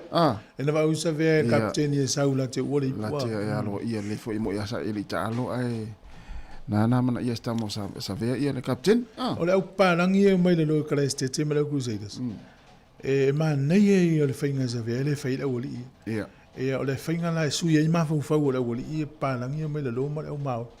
Na fa manatu se lauta usanga se lauta alonga sa vea o kilan. Ia. Na failan fa taya mana ia ile hukar Crusaders. Ia mo ai ol mena na si ile wala foi sa ver kapteni Crusaders e sa we ule. Ia. Ina ia su ia to ma fau ia uane i fa na la to. Ai a fia uma tanga uma ile au ma nei ia fainga sa ver. Le tele ia e o se la tamata mata le vai temi ta longa ni sila maustan. Ia. De pio so ia tamata mata kati awa ya ni usila temni mata tu so la tati au uma eu lua so au malo le au na wole funu o ya sko ya paua o ye malo yo paua o ta lo fo ina tam Sāmoa ya Australia o ta arma ina tam Sāmoa pe ya ta to ine ai paua ta longa tati na ya malo ni usila ya felika engelani ya falani a ta mo Australia me fo do ya le au malo le au temni la o le mua Fedical Teipo. Sfurima ai, sfurfani usila, sfurtasi Australia, aiva Argentina. Ma nei al tam sanga le tau sanga lena, faya ina uma awa, faya ina Fedica, faya ina New Zealand, faya ina Australia, faya ina Argentina. No tua ma nei o le tam sanga, ya, o le faya unga lalvaso nei le tau ulunga lo le championship. La matamata le talonga le an po le, Panthers ma le. Ia, matamata ai. Ia, Paua sasi foi fai unga. Wan le foi fai unga kiki sala ia le pen fase le sa au ta po sal. Ia man malo foi la to ia ai. Le wa ta pena au lua le final le sanei. Tu se le matau tia ia le au le Panthers pe fu ia. E fa lima na au le final. Ia. Sa wa le lima na so ana au le final ia fa ono na au le final. Ai ana malo, fa lima malo so. Usala le matati ana ile au ana le pentasi we ile teleni au na to faia le mene pena le dragons e ile tele o tau sanga o mai. El termina ile insa moment tau le insa moment tong. Tau le Pacifica ile na la to. Ya lima na final fa na malo so. Ale la malolo il semifinal pour le preliminary final sa fa. Ayol talongas full fall Panthers full honor Broncos talongal vaso ile vaso alente ne le storm le full luas full fall Sharks ya lela la sauni lo auni lo le storm le Broncos ile po la sane ile afriva afriva po la sa la faye lo le finale ya o le tamil sanga le na auto sanga le va lo le vaso tas a mata lo le Pacific Championship o ite lo malo final te lo malo ne le storm. Ja, so. Oui. Storm. Aro storm. Ala se mena misia na poi le awale ale pentasi lau mata. Ia pe na o fai unga. Fai unga ia ma le vanga wale le wa pressure ka ta longa ia ma ole drop muri. Sa tau ona ia na o fiwas captain ia utiro sole po fe ola tu mai ia kli. Almana ia fa nga kli no ma fo fa. Na tu ai tu la tu au. La welo ekliwi e langa mai nei o mai il mele tuai ia vai na ona e o le polo tamo le tu ne ma mau le pasi le polo ia ma ia pe to tos au a to le tamo e polo ka wa o nai tu le leina na a drop ngai lua ai ia drop i luma ona tasi ai ia ana mana ia fa ana tom fa si po le numero tas pe ana titi ana ia ana au e ova e wa sa o le ia le po ia sa oi o le fai unga e fai, o le mele o le lakapi po le semi-final, po le quarter-final, po... Ele te mena o mia. Ele mo mia ni mele o le... o le tau mate. O le sala pingi lo le po. Pa o le mea ia malo, i le tau lian po nesi, i le tau lia nisi mea. O le mau ale ai sili ai lesi au le au mepsindi ia e lua sala nai rumar po le kikia ia le to sala mo mun muri ai. Ia o tuai. Ia le se me la zona lu el fai tol tato. Ta longa le fai Australia. Ia ta le polo le malo tato o ni sila silo fen sana po le wa tolu ai malo. Ia le tamisanga le mala au Afrika. Ia le tupa to mai tai le pe ona fa fo me foi le fianga la wano. Tato out to mai tai Sāmoa ni por Sāmoa. La lo los frutas tau sanga. Ia le ana su e le tulanga se fulu le tulanga iva ma Wales. Ia le ana man malo el tato. Ia le se me tato tulanga iva. Ia te le tom foi te ni Sāmoa ia la lo los frutas tau sanga. Lo pe teni fa fo pon teni. Ia te ro te le teni New Zealand ma Australia. E se le loto nu to me te Sāmoa. Ia. To nu ia tatu fana maloa la kapi liki fusuanga a feleti neti polo o me veo va faila si o me mafa fusu ole ala vel to inga ta longa e loto nu ana ta tamait mo le fa tai ne ona to matua mo na to ainga a tai mo fa no ino to walo e fa nsi Sāmoa mo ta to ye lunga le social media e sa wa upu matala i tama mana i Ia, tau soso mai lunga level le lunga tato. Sa olele. Wa le o ne to fa na mu ya ma na yo ne to wa ma to fa na ia la yo na ila ta mai ti fa sa. Sa olele on ngana fa no. Ia e full loto ngana fa dia. O si ta mai ti fa tu pe la to malanga. E sa olele. Fa ila tu nga tu pe la to a inga fa tu pe la to vo fu. O no le ngo pe le o Sāmoa. Na sa olele ia. Ia. Mo va ngomuli le se. Dai, ba una tasi. Vai muri muri. Ia. Tato man Sāmoa. Mana o Sāmoa to e fo Sāmoa i le mawalunga sa ia. Fai kon seni kon ko te tamata al. Io. Termine. Vai au ia sa ia pe o Chile. Ia le tupe ale fa tupe au ia. Fenga. Ta vo to su tupe le te ia. Ia fa to e fo pe fa pe ringo telefone le pe amana o Sāmoa. Tauna i se vai nga tupe fo le fa matu mo. Masani e vai o fiti. Mena lo le o fiti. Wa saini kon karate tama alo fiti la to au. Ile ngata le fiti o sful lima. Ai te lo nawe. E le woli ia matu el captain e fiti le center. Ia. Le ni nga fa panga minga mele na tupu ne le o vesiri una kapia fiti. E fiu fa tali la to pone si le afo. World Cup le na uma nei lua fitu tolu. Ia. Ia lena me vesi le una kapia fiti le fa te ai stangata e to e restructured le organization por le falapto. Ia le la usu ye lo fainga lo fainei. Ile melenta tel no ile au fiti le o le Fijian draw. Ia. O kasi line o business la line na yo elang lang Fijian draw. Ana fa pena la le line o business yo elang lang on Sāmoa. Ia. Ata isfurua fe business. Yo to mana ya sinaf so. Ia pe ila faintana se ta sa o le ya lo malat. O te milionea lo stau sanga. O sponsor ina lo tatua. Lau tango e fai ia kon karate tama ma saini ala tu kon karate. Ia whainga luenga i tono tatua. Tau wha mama sau sau. Au le wha whonga me toa inga Sāmoa na le wilpaelo me na le whata. Tinana la tu la tele wilpaelo o miliona o le bloquete o miliona la tua whata wilpaelo ia pia. Ia ele la tato se atu il por calamele o tala la unungo vai aso. Ia. E ile tato fatal nonga o le neitai au. O le tamaita ina so fa cat filo. Ia. O ia na le tau val tof pulenu. Na fata no tu afamsanga te alu moresi nei le tai au futasi. Ia e usi me fa fonga tato por calamele la so. Ia. E pele tas pese tas. Tas pese ia na te penelo tato por calamele. After tele.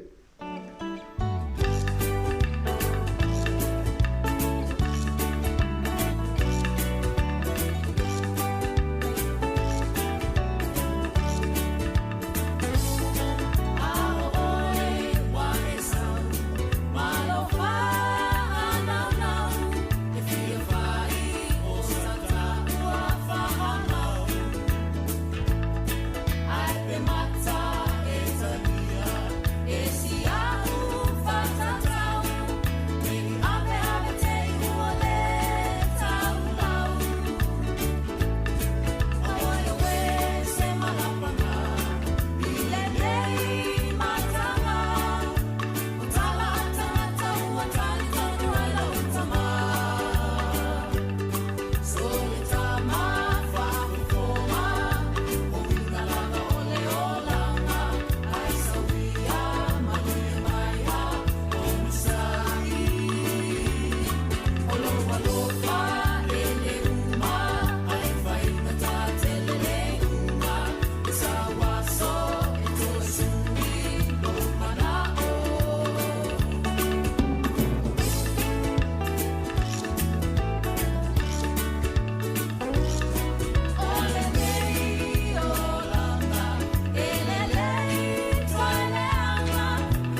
soifua Nanga alif sili le sasala Itu e fa o Samoana E fa atosina yo anganga Ya te o e sunga le te ine tau sala La ula fala wa avea Talua yo e sunga le mana mea Pe a fai ua elekea Tu uai pe a sia mea e ta fea La upua tau no folene i tau Wai so se e sili le la lelei Ma le fuaro sa mumu E te whaatau patima e tuli usisu Ta la la la, ta la la la A fio oe ae aluita Tu Yehova ilo tava Tofa ina soifua Ta la la la, ta la la la A fio oe ae aluita Tu Yehova ilo tava Tofa ina soifua Fatala fatula nei tai au malo lava le soifua ia tau umalava o lo mwhai on whaafonga mai i le tautua le siufonga la mwana i fwoi taima le tai au o le polkalami fwoi li nei o tala la walunga le vai aso pe ona masania i aso farai le taitasi tala noa tuai me le fionga le li pole af masanga te al moresi whala utele nisi o mta upo sa la walunga le nei vai aso ia mwhai lo fwoi nisi o vaenga o iele ngā luenga le siufonga la mua malo lava le soifua ia tau talo fa talo flava ia malo soifua lau fionga af masanga Tarofa Savalina fatalofa foi le pa imalungo tato fa fonga masani si fonga la mua ya malo le soi fo moma langi ma malo fa yestele o ta pe pai e sile ta fanga solo vaenga ya masana malo amatata no fo il to langa o yele fainga palota le tato a pulenga nu nei New Zealand ia vai aso nei o le o fanga solo ha on fatale no ma fa salau fo inisio o fofuanga ia whaalau loa nisi o tautuli mo e whai mo tatou sui nei le lau mua e pe o le sunga ia kena kui ia o iolo ta mo i Eastern Ward i te Wellingtone o suafole tofa suafole kush ia o iolo ta mo i o i Apahat ia o i fo i o Ken Laban ia o la e ta mo i mo le tofinga o le pule nuu o tau loa hat ia o inei ia o lo ia ina isu i tatou Pasifika o le whatala noa tu i tatou Polkalame i tele o aso. Ia si taimi o na watu fo i leo le lisi o la tau na mo le whafonga sila fia le malu le atinu. Ai tele tonu o lo whaifo inga lue ngai si o tatou le tio i vanga si ese o New Zealand. E wha i loa i o suita o wā o tatou tangata Sāmoa mo le Pasifika. E so soani e whai mo tatou leo i tono tapulenga o whainga o pulenga nu i tono a te roa nei. O le vai aso nei a mata noa i manita peika i le aso lulu. Talatala noa i mola na ia o lo tutonge ia na whasalonga ana interview e lua. Ia e whaalau lua i fo ilo na ia tuita wā. Ia malona whanau naunga i nisi o vaenga i le ngate vaenga na o uma o na whaatino e pe o na elo na ia whamoemoenga. Ia o nisi o vaenga o lo whaanga solo. Ia mai pia nau e whaua o pia pia whapea to e whiriwhiria ia o tātou tangata pārota. Ia o vaenga na e mane e fo i mol whaafoanga le tunu e wai pia antal tanoa atu. O le aongana o whatanoanga ina ia tau whaamalama i mo tau silafia. Ia whaamoemoenga o sui tau wā. Ia ona whaile o lo whiwhilinga e mo sui e tau ana e palota ia i le aso sifulu tasi o le masina o topa e whaamuta i pe a tāle sifulu o le auli. E tau ona mo i la tau mo tu pe palota ia le avanona e le o whai unga le aso nei te noa mana i ainga. Tō ainga si siri whaasoa o tau a le mamlama fo i le tele o sui ia vai po inisio tua o po inisio to e kale sia po fal tonga si le po lalo si la fio le sui lea ina ia mo se o manatu e fai elo fai unga o le meta o la vol tato palota pe o le si vai ngana le tam fai atu tato le tio nei o le si fa mo va so fola fa tano to si le sui ta vale mo le fai nga o le filinga o le pule no ina i porua o le tamatai e sofa ia Kathleen Filo e o le fa pe fai le interview le asfultasi o le aso lua se e fa motu mai pe tanonga na le o el temine e se to fa fonga fo lo nei fo fa no nonga fa mo nga le na fia lo tawai e a pe o nita pe kaleto te fa fonga mai e fa tan no to i masina umu ma to ni i fo fonga manga renga fai a le to pulenga nganu i nei porua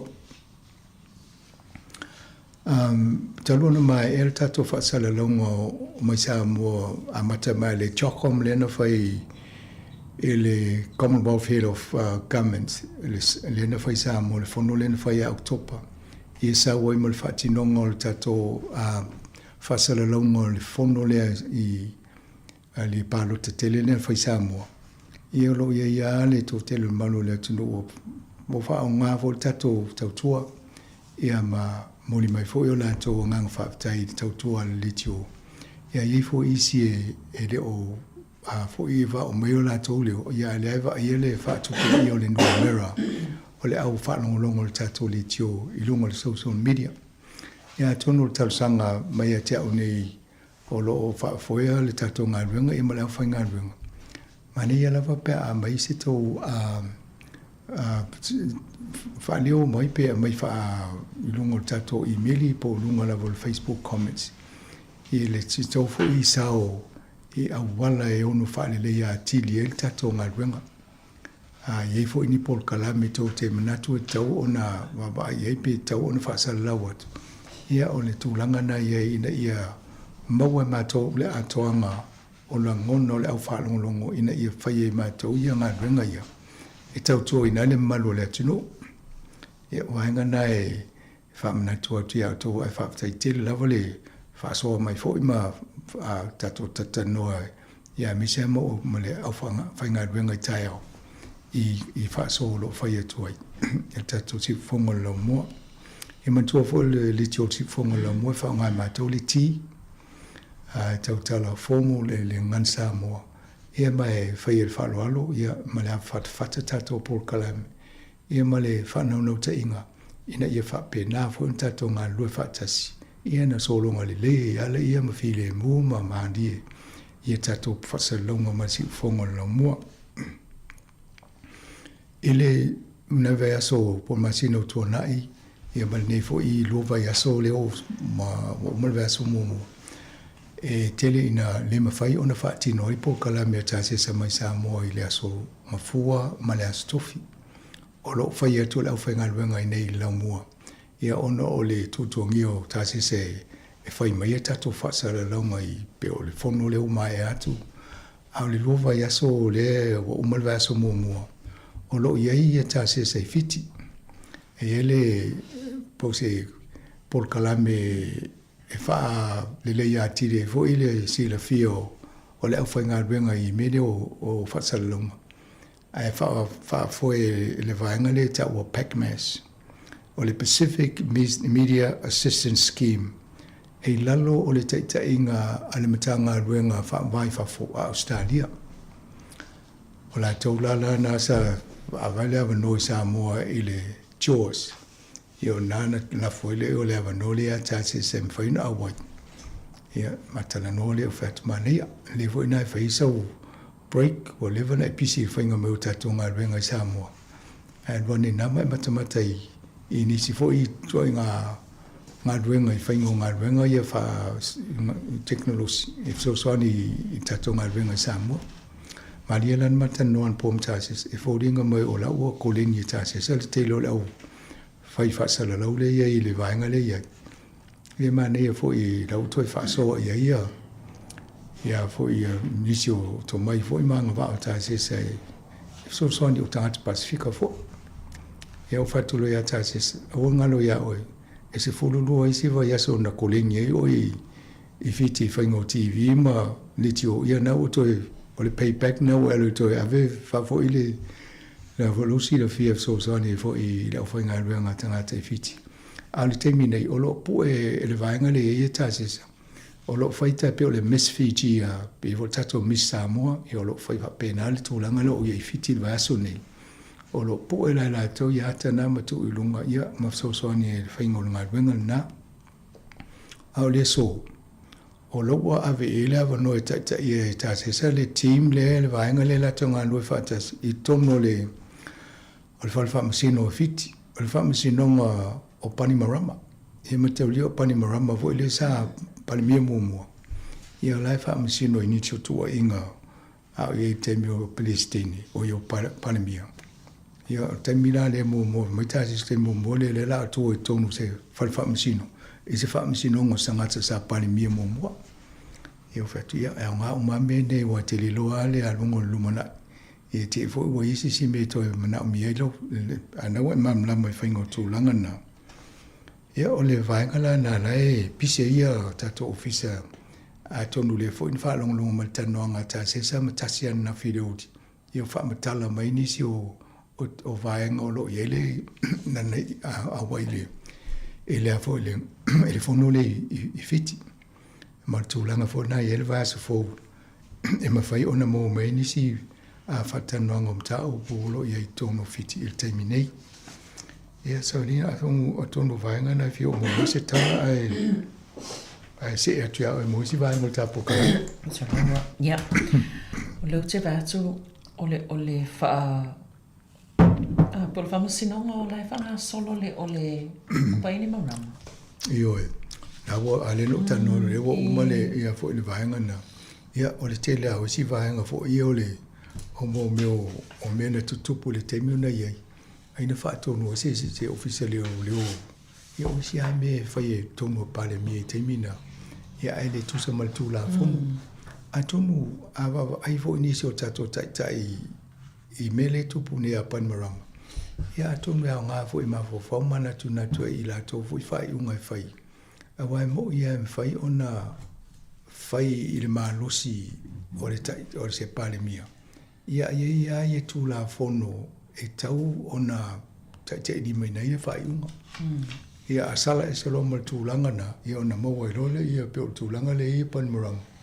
E iai, ia sawadina ale fo i le tai o tatano le Sākosi. Ia o le na o Sākosi fo ia o ia na le sa pale Palestine mo i wharani. Ia le o whai u whamisinonga o ia te le fo i teimi o pe o tupe fo ia na Sosoani Young Campaign. Ai oso atu i Libya. Ia leo whai nele whai unga le whamisinonga. E lima tau sanga le wha pe whai pui pui ai. Ia me tau lia fo ia tūlanga o wha pe inu ia sauling. E laki ai nufu whai pui. Te lo pe whai pui pui alo ne ia whale ma. E ia awala fo i whai e lato. Ia ai pe o tūlanga na lona winga. E sa ole upole e le maro se mea maro se maro le mea muni. Po le ale fi na o tangata le ala na whai umai whai. Ia ai atultuli al tūla whono ma i o tūlanga na iek. Alo. Ia o le si vaenga ni sanga pe o le le vaenga no watu i Wellington e pe tō. O sila tō pule ngānu, whai pule tō pule ngānu. Mari e tele o le ai whai ngā rua ngā le. Vevesi whaingo le palot, alai whai anga ruenga le, ane pūle ngā no ia o ma whiriwhiri o te puni ele, le avo le ala savali le oso mai tō o le whale o le council, le sei ele council. E aluanga i tai le vaenga le ele, i tai le sami. I o lai whambaila tō o le la wala papa na o tau na tō i la lo langa e foi earthquake prone, e sefe mo mawhi. O le aia mātou te lele no fui Wellington. E le ai ma se mea ono pa ua la role. Ai lefa mai a le te leo le tupe le tau whaarue. No fo lo ma la wanga wha mai le la whaua. Ai e la tangata le o te te. Ia o ana nafi la le na i le sāwali le. Ai po tangata o fo i o tono pule ngāno. ma fai le CEO o e to talaia fili la fa ngale fa tali tatu tali el fai un al malo ai ese fa se fa dinga al malo ai fai ngone o le vai a sofo e fa tatu tonu ana i meia ne sai tieli te lo ainga po fa la tonga le ia fale ia va pe o mana tu ele stika vole la no orange wa e tu lo ele va pela i o le fale nei ele o sefe mo se mafui e matali e talu o le taimina fai e vaenga na o le tele i o fite na inga o fina ngalo fo na whaali e nei New Zealand a me sea Wellington na ame le polo a inga o fale ia uma le lima tausanga o fale leia o fea e uma i nei la le mawhai mua e le se tupe tanga te ona le fale pol fala tonga toi fale leia i fale e le se tupe vatu le pule anga anu e so soane e le se tupe vatu le malo ala mana fale le fale a fale va pene le la ua fai nei e la le whaadinga le malo le fai nei le vaso fo a le fai mo le vaso nei le vaso fo e le abu famele tala Wayne Brown e au kilani a wole pole e le to e palaia tu la fono na ia au kilani e i forsanga le malo ia e ua mana tau ia Wayne Brown e pule no au kilani me le tu a ia tato talonga o tona i whaare i fo se langona o le mena tatonua uia o no ia ava pe le mafai le fala tonga pole a inga pole pisinisi ona fale le fale ale e mo ele mana o mia e le pulenga no i lalo tu la fono a me sia fale i o mana fai longa o le heritage place lona winga ele me fai na tango tala i lalo fale na pe a ne la sa tu pe fale le i tu la ma fu la me fai a ver tu pulenga no mai la tu fai a me de stup Fatu le malo le stup. Ia le la wa le malo. E on to sutu la funo la lua. Ia ona la ke le ona i ainga ia o le loma ia la tonga venga tele ia fai mo le fa amri ino tu la funo le e earthquake prone. Ia ai malaina i ainga o mana anu tupe. Tele ia o le fale le tato ia te ina to fale le. Ia umolo. Saulo le tato rent. Ia o famai ia tongi mele fitu a fil masina o fatu lo vai ele o mato o le cash cow o to mato le la savat ia o tulanga na o famai o tang ta te le tau na fai ele le ngalbeng ia o le vai nga tonu ana le mo fala tonga mo ainga mo nga pisinisi o lo ia la to fale o le ai tau vai po la le me fai le on sai tatu ta dia po la fai un fai ngal malo o te tono i o na yele suinga te lea e le eise mea la mai mau e fule te lo tupe e fai ei i la ua tala na fai le teimi na fai e fai unga lea le malo o le fai lave na tupu le loi i kala istit le na solo fai le si fale ai uma le suenga e le lei ma mautu le engineering le fai ingo le fale na leina masofo le mafue ai te o masofo le fale na ai fai longa ai la ve o mai nei niusi o le o te ia o la ve o mai te o tele tupe na tanga te aroi ata to vai la mo o e le o se tupe vo le au nga e le o tatina e se pisinisi o le tupe to fa malo si e o no fa la ve tupu lole e sa o la Wayne Brown e lo pe fa pola me mai fone mai fa malo si matonga venga al se la was futa sanga tal boil te muli na to pose ma fu e kila ai na ngalo ya boy o New Zealand e lulu ma fu e tele te mi fa la e la longa tele te mi ya sa al tu langa na wo ye le vanga le mane mo tato fa lo tonga va ile tu langa le e le se me la to tinga ina te so in tu pe fa ye vanga le a tonu se tato talia e pe foldinga ma le tala Wayne Brown e pe e se me to po le vanga le o kilani ia wa e se me la foi se tu la fono na o kilani o tato Wellington le sa o le a tonu mo ia le fa pe o Wellington le no fo lungo le fault line me fo le ono a fiango fie pe lu ma fu ia fa la venga fa tu pinga e le me fa ia inga po fa tongon fa e le fa le malo so zoni e le fa Manga na fa pe mo malo le la so mai tu pe va tu fa yenga venga ia Ona tau fitau ila ia. O le lau tue te tala la le awala papa le ale. Yo e bo to Wellington ia vai na o mun fa to no to tala ia e se fili nana ia to sa vai vai lunga ma. Mai fina e una palo tai la tanga tai sui le wa le tau wa mai tai le le le to le no. Le tau wa ma. Wa Andrew Little. Yeah. O te loa la fo i au i Andrew Little la muso so tal no te lim tau fa pia. Yeah. Moi. Sanga le o Sir Tumu Gerard te heu lena maliu mai sonea. Pe o la songo fol to fa lo singo le.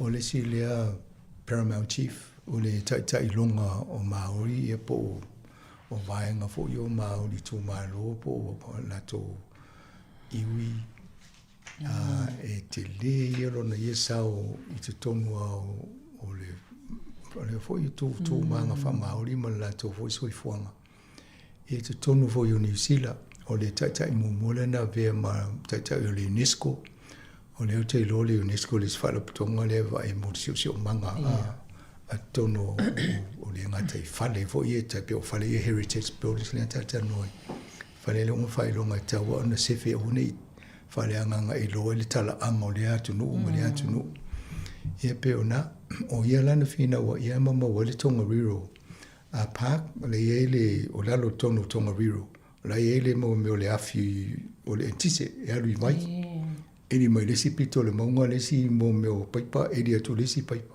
ia fitau ina fa ole vaenga le la le tono o tonga riro ai o lo fo le fitala no au le termino fero ai fo il to ina le ina o mana fa vale na fo le Ministry of Education amata lo le fa mal fa dinga le pulsili na ye o pule umala mtanga luanga e mana o tau no ma to tala no i maut ia mala malama le ia pule mela e ngafa ma o le fia ngai mana to ma fa fita uli ina ia a fire policies ale office ola i lo mela tala no ia e le pe o le mena e no fol pala ngi tu si le policy ai le yo i le mela i ma o ni ti lo ma va le umi lo le ai fai lo le ia ma to le mo mo me te mo mona filo e fu tanga to le vai e lo mai tau al te milo na lua la e le fono na umalo ai fai lo le fono tele ana mo maori ai fai la ai hosla e te heu ma la to vai e la si te mari palangi le ma sene sa vo nei te lo si la fia ni si nei poro o John in Scotland o le tele no ia market le sai nei market o ia stona o John la no fa ia John so ta e sikimo meu technology fa ia le fono maori le e la le potu tai pe al tato potu le tele no ma no fa ai bato e molto ina le ma tal no wala e fa ia tu fa fo o fa malama tai pe ia i tangata lai tum mo tu ia ia tata no si le mai po fe me usa wa ia wa pe ia o va tu o sa mo Sāmoa ia fa pe po la mo le tu Sāmoa le te maoli o a pe la una i lo te mina o to e mo va i ona winga i tal no tangata malu ina te tama va ai ma ia le uta va ia tu tau sanga fia le tau tu ai fo il malu ia lo na ia fo i a vaenga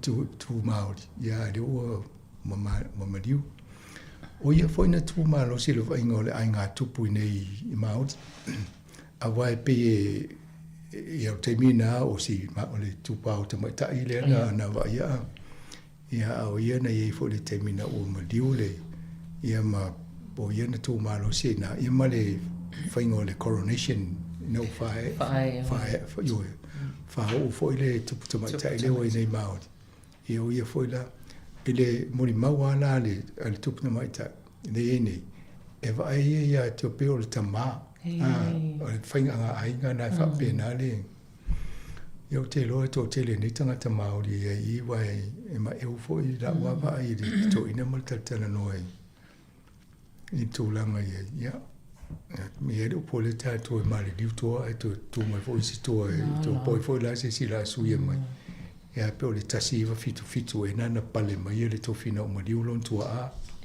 ia fa solo mai ala ia Nei mola ia le whailonga fo le mo tangata anu New Zealand. Ale loa fe ma le iwa nanto talia ia le whae ia i o le ave o le se. E ma tau leo te meo Helen Clark nana e se Helen Clark e le tō talia tātou ia. Ia whamoni a ngalo ia le mai le tupu. Mai le e leo to e ai tātou e se tupu. Ia a sau tōn ki ia to e mai tomu vaenga na e pia mane ia le opuse a ma le tein. Ia ma le tein. Mana po le valu fa tau sanga le o male wai mana I tau sanga. Ya tonu pe au tau sanga le tele ni mali di wai nei tangata. O tangata I lunga tu valu fa mo le valu limo nto ai. Ma wa e ate so I fonga tangata na le o ta I was fulu. O ma so la mitchela le ta yo le fia se la tau sanga. O mana tai. Ola so fina ngalo ile tu langa o le kova na silo le faltupe whaale o leo fau leo so la mai se tama ita I mua le taimine le ko ito fin. Yeah, Dr. Anna Bremen, yeah, mani vo e te ilo e sia ia ola ua wa ai ne New Zealand ina ua fau le amata na fai ngā maro. Ola wa ai ana to e tama fai e atia e ai tutono la to officer mele ta ufa peritani o succession planning. E te wa ai po I tangata o tō whalaputonga po tangata o tō nu. E to e wa ai o tō me tō tino. I ngā runga. Ai ne o te whai amo wa ai o so e mai tanga. E o pule ngā nua mai tō Wellington. E o mai tangata mai whafo e wa ai. Ai ne maa sani tō maanga I nei New Zealand. Pe o tātō I tele de sao Māori o Pasifika I nei mai tangata sesi. Ai mai tangata. I tū langa to finga o le finele e vai e tōna whailonga e le lei e tala whea ngai. A o le tele ropo le alo ne isi le fia tele I whainga tō maanga wha New Zealand ia wai e se ai e tō maanga la tōa. E se ai tala noi me te masani e se lo sau lesi ia pe o laitari le lei nisi I le whailonga mea a pe o lesi fo ina vaenga la tau vai lato. Ia o lai el fasili la na nisa pea. O le tele ale masani e tātou ta ma whai e tātou atia e o tātou wai tō mai maanga wai te tōno le au whainga luenga lo iei. Wa o le sina la tō amata mea o lai titi o la e maana malama le lei whainga o ngā luenga. Ai mai lo tangata mai whafu. Ia a tōno lai sau malona tō mai malama wai whainga I whafu a tōno e mo mieni si o whainga nai. O winga nā masira fia nai tōno ngā luenga inei. Ia o le au te tene o vaenga a tono vaenga na pi e si tato vai a tono e ai tasi ale le si tala na le o vai ne apia o le ko vana le nei o le tamaita o le mista o tupe o tamaita le usa mo le ko vana o fai tupe o tamaita ia wa tiri au e ali na la utina ia taimi tamaita e paua le me o le tamaita I le safa apia o le taimi mo ave se tamaita e mo ko vana o fai tupe fale o leo New Zealand safa apia o le whae yanga o se tamaita New Zealand tono New Zealand ia le ua mo whaoa le pale sa te tawana sila voi whapena al whainga marole ia tu se le ufo ia to le te la tole si vaenga taua avai le temina pale mai fia mea I Sāmoa le pale mea. Ia o matua I te le o le natua ia whae angana ia I tangata anu. Ia ne, ia. O le meta o lia le wai nisi e se iso longa le tato tupe ia ai po le ali tō mai o tangata ikpa ngā luenga ia. A mana o a Donald Trump e sui atoa tūlanga o tupe la rangi le vea tua mtato. Ia se I vai sina malo longa toi fui mai le tano ia Trump. Ia. Malo o fatas. Aftai. Sa faine I le tulinga sia bakli o le mangone sila pacha milo le langi tua e Aya tapau atalini ai le pia mawa sengo sila no fai le se mai au le Sāmoa le lo fai le mau na tai le vainga au se sa ili la fanga o le mau o le si le tu mau ai o se aso te fala no fala vai lo no tu mau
Loi fa forma I pea I le tautua le siufonga la mua I al tato kalame o tala la ulunga al vaiaso. O le pese na no tau whaafonga mai I ai, o le pese whaleanga nuu a le unu muenga, a le alalfanga o le unu muenga tuai na whatuina e o manga pao. Ia, o le tau whaafonga mai I a tonu. Selmana I o pese I sei, o le pese no whaangalong maltae au ta atu. Mana ia. Ia, e sele. A tonu le siva ngale molta toa le tio whaafonga ngale tu. Tele a pese tau te whaafonga mai o pese tuai. Pese na le tamu whaiel tato le tio e toi wha manatu o le lelei o upu ma le whaonganga o le ngangana. Ia pera o pese wha pia mane fo ina a ieni si o whafonga mai ieni pese o tau fo I fio anga. Ia a wha pele mawe matou a tau finangalo I fia tātu ine. Ia na maila I ese kopi mwhain matou whaonga atu. O le si vaenga nai tau awa ele le tio ina ia au mai vaenga ese I o tala anga o Sāmoa. Ina ia teo whaatasi na avele o ni kopi tu tono o le Turnbull Library po whalitusi le inei. Ina ia mawai tupulanga whai mai a tala anga o vaenga ia I mo Sāmoa. Ia ai whai atu e wha tu whaatasi e tātou ne le si ufonga la mua. Mana ia. Te lo la va tumo mol vaenga le am sanga o na tato e o le tau tala nuai mata pui o soi fo malo loina. Ia ai me se la va sonne o le sa ia for sanga le president of the United States Donald Trump. Ia e fa bele fa nga ina ia paracetamol. Ia mo na I tina mai tanga pe amo miani me tinga tino ia pe fa I titi fo le fever. Ioi, a tato whaalongolongo lo ni tala whaapea, misia mai tai pe o Donald Trump. Lo inga o lesi o pe o ia deva telen se sele la langi a le. Ia o susu enga o lewa na whaia, wha maonia, e ofo ele la tō wā whala putonga le na pasia. O le ia ale o mai stangata le o suifa mai ele Ia o lau tau fete na ia nisi o suanga whaasa ia nisi. Ia ma whai unga ia whai tangata ia wha mai reisi se scientist. Ia o le whautuanga le mo New Zealand la tō matato nei o lo lai saunga le mu talana le mo tato ma ave ilunga i. Ai talano o ilo fo mai ava pe te ise mi te masa salo ia ina fsiri le fo mai. A mo le tato ia pe ai tinga lo po la mi tinga tilo ia mai se ta alo le Panadol o le paracetamol. Ia e le o ia ni so fa nga fa lo ko mo di o. Ai pe ina la na mai lunga. Fa pe ai o i le telefe ngai mo tina mai tanga. Ele le ina mo le si vai nga. I te maiti. Autism. I te maiti. A tonu o le mesili o le wala ngā nene mata apu lea. O la matua i whaile le loso i suenga. Pe wha maonia, pe le ai. Ia au te tonu o la wo umana hing su suenga mua mua. Ia o le toi whango e tisi matua i whai. Ia nei lo le po isa. Pe sa o le Donald Trump malan tamo le fautua ina ye le. I tūlanga i tau i whai maa. Awa le fai fina unga na ye o ai I le vai fo le COVID I lai fa mai ala na pasi e o Amerika mai te whanga. Yeah, sa le. Nō vainga tā wana, salo le tā whanga lo pe I le vainga o se fo malolo ina ia New Zealand ia le au mai o lo sanga le mo pele paracetamol e whanga e mai sena ia wai tā alu e tala whala awa alotina. Ia mai ai male paracetamol ai se me tinga ia ino le whala au lea. Ia whātua fo lea sanga le mua mai pe o tina mai tanga I wha e le vaenga. Ia leo tata noi a Donald Trump ia na tono le teimi nei le whanga solo. Fo le fono vo lea malo o whatasi ia leo tata whanongolongo o mai le saunonga malaunga Donald Trump. Ia le fo Winston Peter sole sui New Zealand po tai aula na saunonga wha. Ia, o le wa Ontario le laulangi le fondo le po le altu langa e oia. Ia, le la o toi tali le Donald Trump le mea whaatari e tangata. I whaingo saunoanga Donald Trump e le a fei e le eise whaetu langa foi pe whai ma le whaaloalo ma le minga. E alua le ato e le tai kia po e le whai antala la vevea o mai so tangata. Ia, le o whaafonga le atunu le lalulangi. I amisia le sui mamalu o le fontanga le au malo o fatasi. I tu ai ngā tangata I Donald Trump mo mua I whapea la tō le tanuanga mo mua Donald Trump I whono whapea ina ua Palestine. Ai pe tō e tangata. Ina o whanonga mai whaingo tala pe le o tangata pese le Palestine mo. Nei la leo toi whaitala. O le tō e ai pe o. O wapai o wapeso. Nei lopo la mele o tupu la langi whainga Donald Trump. Le tele ia aveina Donald Trump le pulenga le United Nations. Me fiento ia fitu nei tau o umana o tawhia. Le ai masi sin sau so zoni mai. Na le mai o le tusi ai le mai ni me whai lo mai se te ia o toi ngā tala na le whai lunga I oe. Ia o ia le no fo whai te le pe e tu la fono e tautala no mo me o sa oi ave pomu Iran. Ai le tala no ia. Ai mai po fiento e le mai so zoni ne. O toi ngā mena le tupu nei I whainga malo Amerika. Ia malwa aia le United Nations.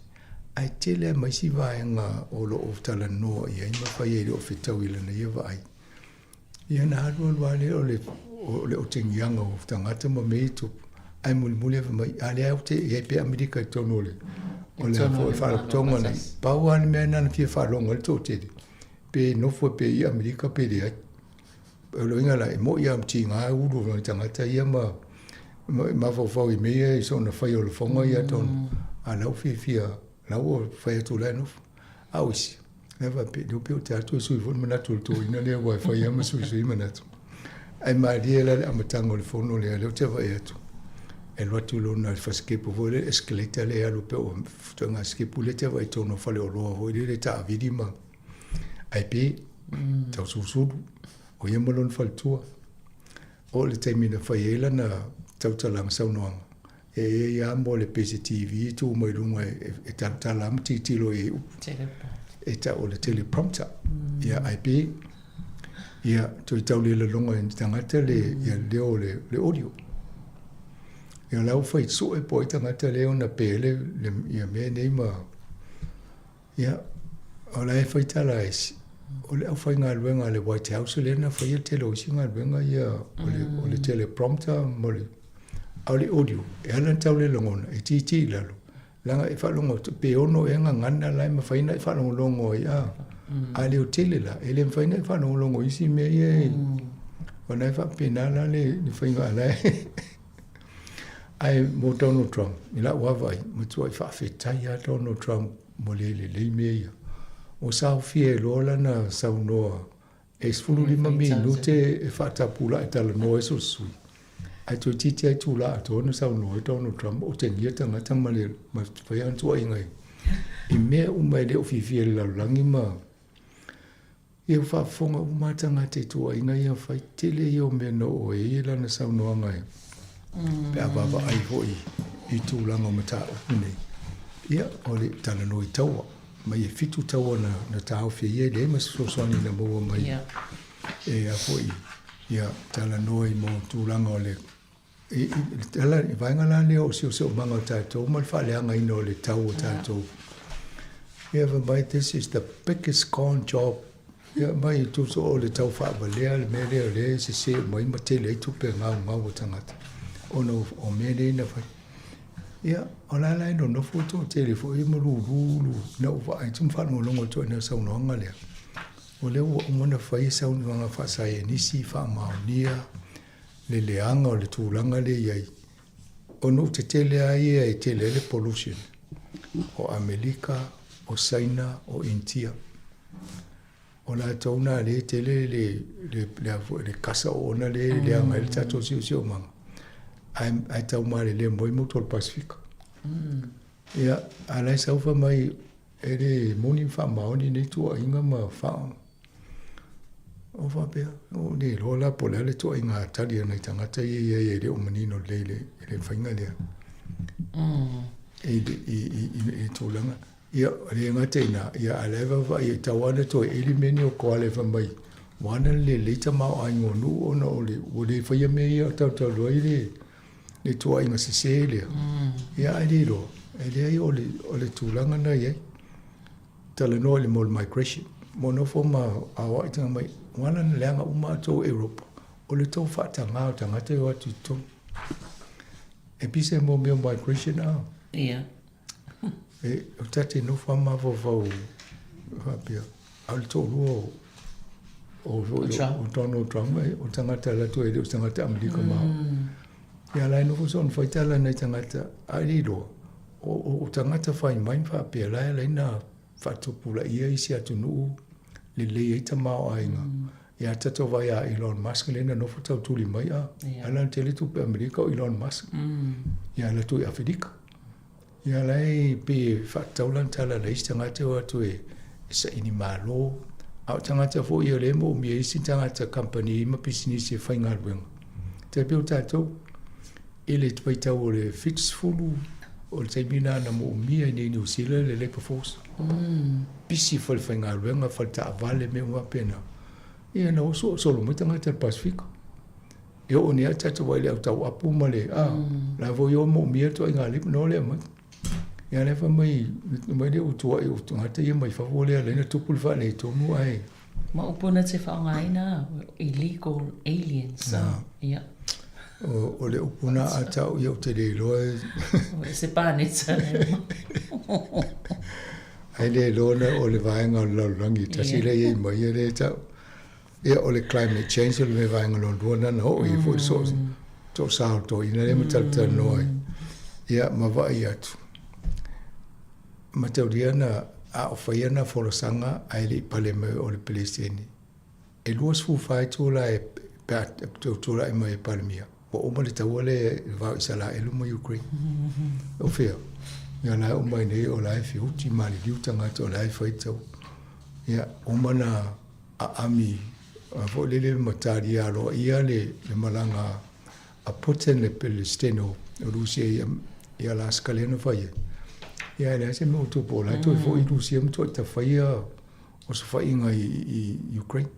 Ia la lai o le na o te nei si mea a tau na o te fo ia le ufia nei ma sino la no fo inga le se mo o lai tau for fa fita uri le ia pe o nei vaenga na o le e fo I fa solo ia le fo ia me sidi pe la o toe au nei a Ukraine na o fai le la fo no ma Zelensky e te tau ona toe fa fo I u ma flau fa no o fo Ukraine na ave Rusia o le matua I le o fa longo ai fo I Zelensky le mena wa Crimea le si vaenga le na e mumua le lua fe ma le fa ia ia o le vaenga na o lai tamu fai ia tau toe fa fo ia o lua fe sufa ia o lai tamu fai toe fa fo ia a leo fa lono ka Donald Trump pe tamu toe fa fo I uma vaenga na ia toe tau o isala elo o le paper tiger ia vai na o ia Lucia ia pe o lai tau ia ni me te lo ia I me tau ia la na o mo me o drones lai tuli mai ia pe o nei vaenga na ia male mena e fai si taimo e sale script na va tu e wala fa mai la o pele teleprompter ma me wa chao e mas fai ngata no tra mo tele o tele no ia IT ngai unu ma matalinga o le au fa fonga la nei o ia la no for Winston Peters va pele tala e den fai no fai tala fa pe undiplomatic ia ana ngo Donald Trump ia de lo tipo io diplomatico ma me o fai la ia vai Salor por le mela na lo ia Winston Peters what is sao o le dina por vatsi poloka voi table poloka president o falani le na lo io ia fai le ia tu sa lai tai fai le tali voi le la va nga tu ita ngata et io fia ana tu le president o fo io Macron sa o falani ani fainat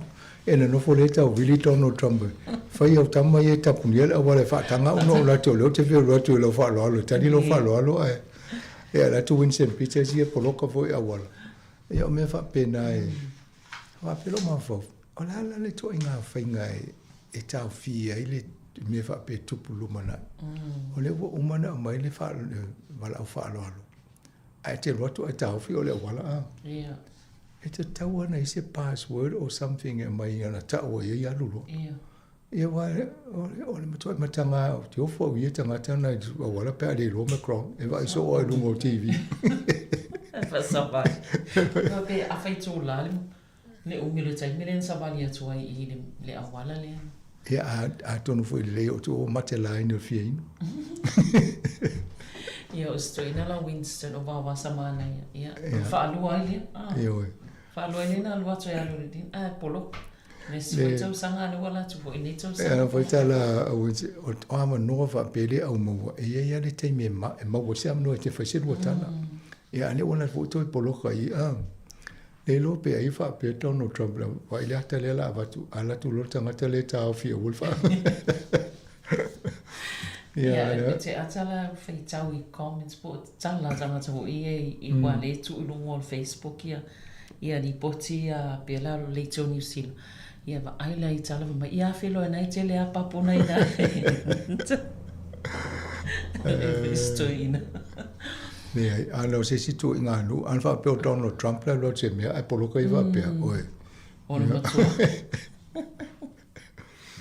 ia pela o tae au le toa sau noa ia o uma Australia o mo le saunanga a le pamia Australia o le vana fisiring ia nei New Zealand po fetu o le malo po le lala to va ai I le tūlanga le wa amna ia isi atunu e Australia o falani ma Peltania le tauna loa ia States I le vaenga le pe misa nei ia Isala elu ma Palestina e wa tūlanga na ia fai unga lana e novo fale le inalto lo le al fainga sala ele una o tafi se Palestina le to ise si vanga fo na le tu ia Donald Trump ia la mo to de fi vai mai o le ai fia awa si no ia e one ia tu mo pele lo e wa tau na ise no fa ona tanga te ia fa tau miliona ia fera ona no foi ia o te niro, ai mana sala e lo tutuli fu na tanga te sa va vali solo la wala pe la to le fast food tau sango o so le me no foi sala e le wo mai lo ma lo to tu le tanga ta no fo la to al tu ranga na le ya o va sa mana ia la na fa ya le tali va sa mai va ya so lo le to na ono sa fa tali to fa ya le lo fa ali nga ele filanga lo tato malo ini pe fai la u sa no nga I le fono le fai nei e o la stona I nei la ne la tato fa no longo o te loi lo atu nei Winston Peters au lo ia Australia ma Pennsylvania ma falan na no tota mai bola tu e poloka yo vole o o poloka yo vole o e fasita la mo no Trump ai fai la no fani yo wale fata tsali o ia tsa no vea se fenga tsa le mta pa msanga fai ya tsa wa tso fo ya tsa wa le e matua fenga tsa le mata o pole o le lo titulo ye ya Israel po le fitu se fulumuntu pasene o titulo fo isata baba ai po le ale fatu tuanga po tonunga pito silento tele tono Israel be titulo tu pito to tele le lotu fatu tuanga yutaya ju sa po le fitu se fulumuntu pasene fitu tolo fitu fa pasene pito atu I ale tal tonunga mosalemi pe se fulu valu pe lalo I fole lus ful pasene al fatu tuanga kibisiano pe tasi tasi maleiva pasene lano do va pa ai mata tu iana po pe na e fuale po feo ia ile e tanto no o tangata ia le tau te va mai o le no o le tua tanto no malanta ale tati po feo fatu tuanga le tumu le e to te le tangata I tono Israel ai na o tau mo mai le mai le le o te fasili so ia e fengo fiale ata to va nei ta vale so fonua o mo me o tama I ta fatale to so mai a o fa malu ma me a fale a ngale me faina mai a ele o ato to I la ta va I fo ia anani me a le wo mai wala wo o mona tulia pa si tulia ne le me tu o le lo nei tangata nei ma ta va I ta michi ia apia anolo ta ai ngala la ve I le me o le ale to ngala ngone o ia taita ia le matua te leo le whawhita auri le I ala e le o kia I eisa pe o se tangata maina sawe ia ana se ta pena le le fo se mea whapea whau le sisi vaenga laurangi o atu malo o whatasi a me wha le tangata whau whale I o mailo nofo I ia le mele fituli na ia isa la e lutono o le mea o toif e la vevea ina o atu le mea la vevea ne ina uma whale mai uma whale a uma le te leo whale mo tawa ai ne mo pao mo me tau e whaonga I whale ia a ma whao le whale fo le tu mai le o le malo usima ai a pa ai le pongu e o solo fo le lo pe au le fu le lo ai le lo e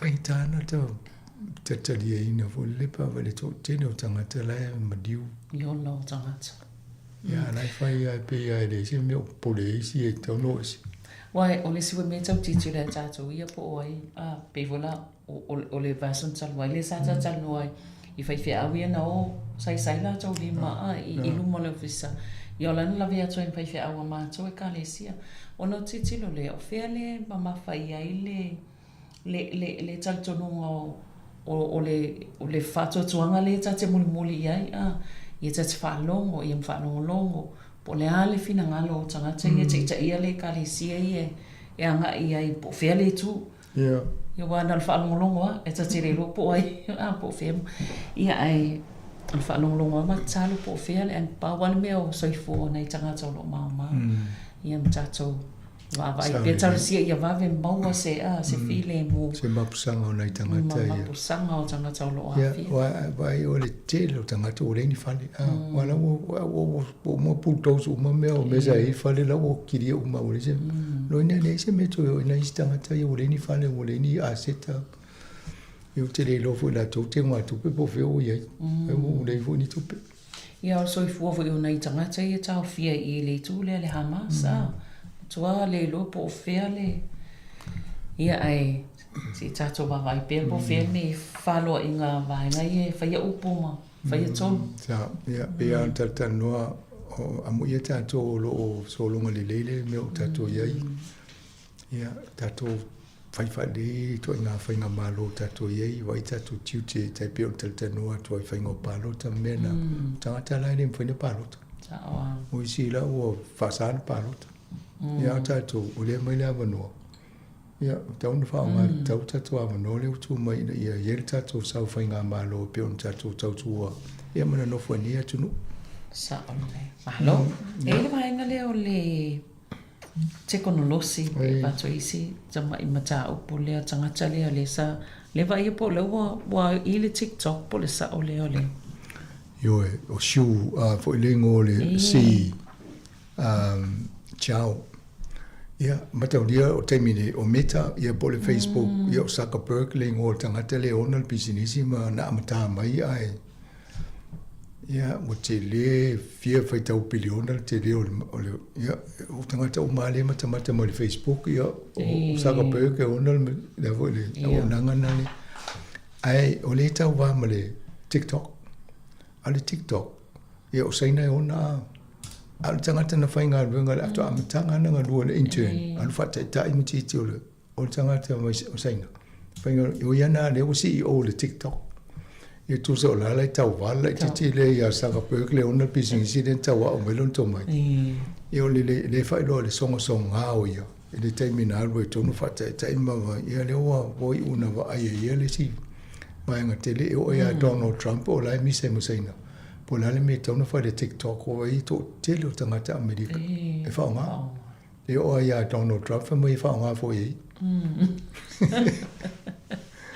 Ia. Ia, le lei whaftai am sanga i ono taimi ia ma lo lava mo le tāpinanga o tātou tala la walunga nei as fraile ia ai o le mamalo lau whaafonga le tātou kalame nā tue mō fo i le isi whapoponga i le vai as fau tai māsani ia manuia lava ngā luenga o toil nei tai au. Tai. Tu faz o for.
Fia fia mai ma e ata ata pea se yo pese pese atu ile ea.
O le fsuinga pol kalame o mato fata si tato pot fata lau nei mal fantua ya se inia sin patis filo ia o le faltua le whawhenga ingo lo ngā lue nei wainui ia e mese tato maro whalongi ya Kathleen Filo o ia olo o tamo e tau wā e le whainga pālota mo le pole nua o tō nei pōrua ia o proklame fo i whainga ngane lua e tamu whaia ue whaaliu atu le wha Sāmoa ni so tanoanga ma Kathleen ia mane vo se whawhiro i tato malo i ana whaanga solo ele tato interview mua whatalo whatolo fionga whaltoa se ni ane tai au whatalo whatio la wa fionga afmasanga ia e me se fo ile pulenga malu ale se fonga la mua i porua nei ia malo lava soifua malo whatever so li whiroa ia e sao leila wa fionga Walewa tau sanga le toa tato to e whelua ilia ia e whaftai awa noa wa tu ina mai ele atua e ala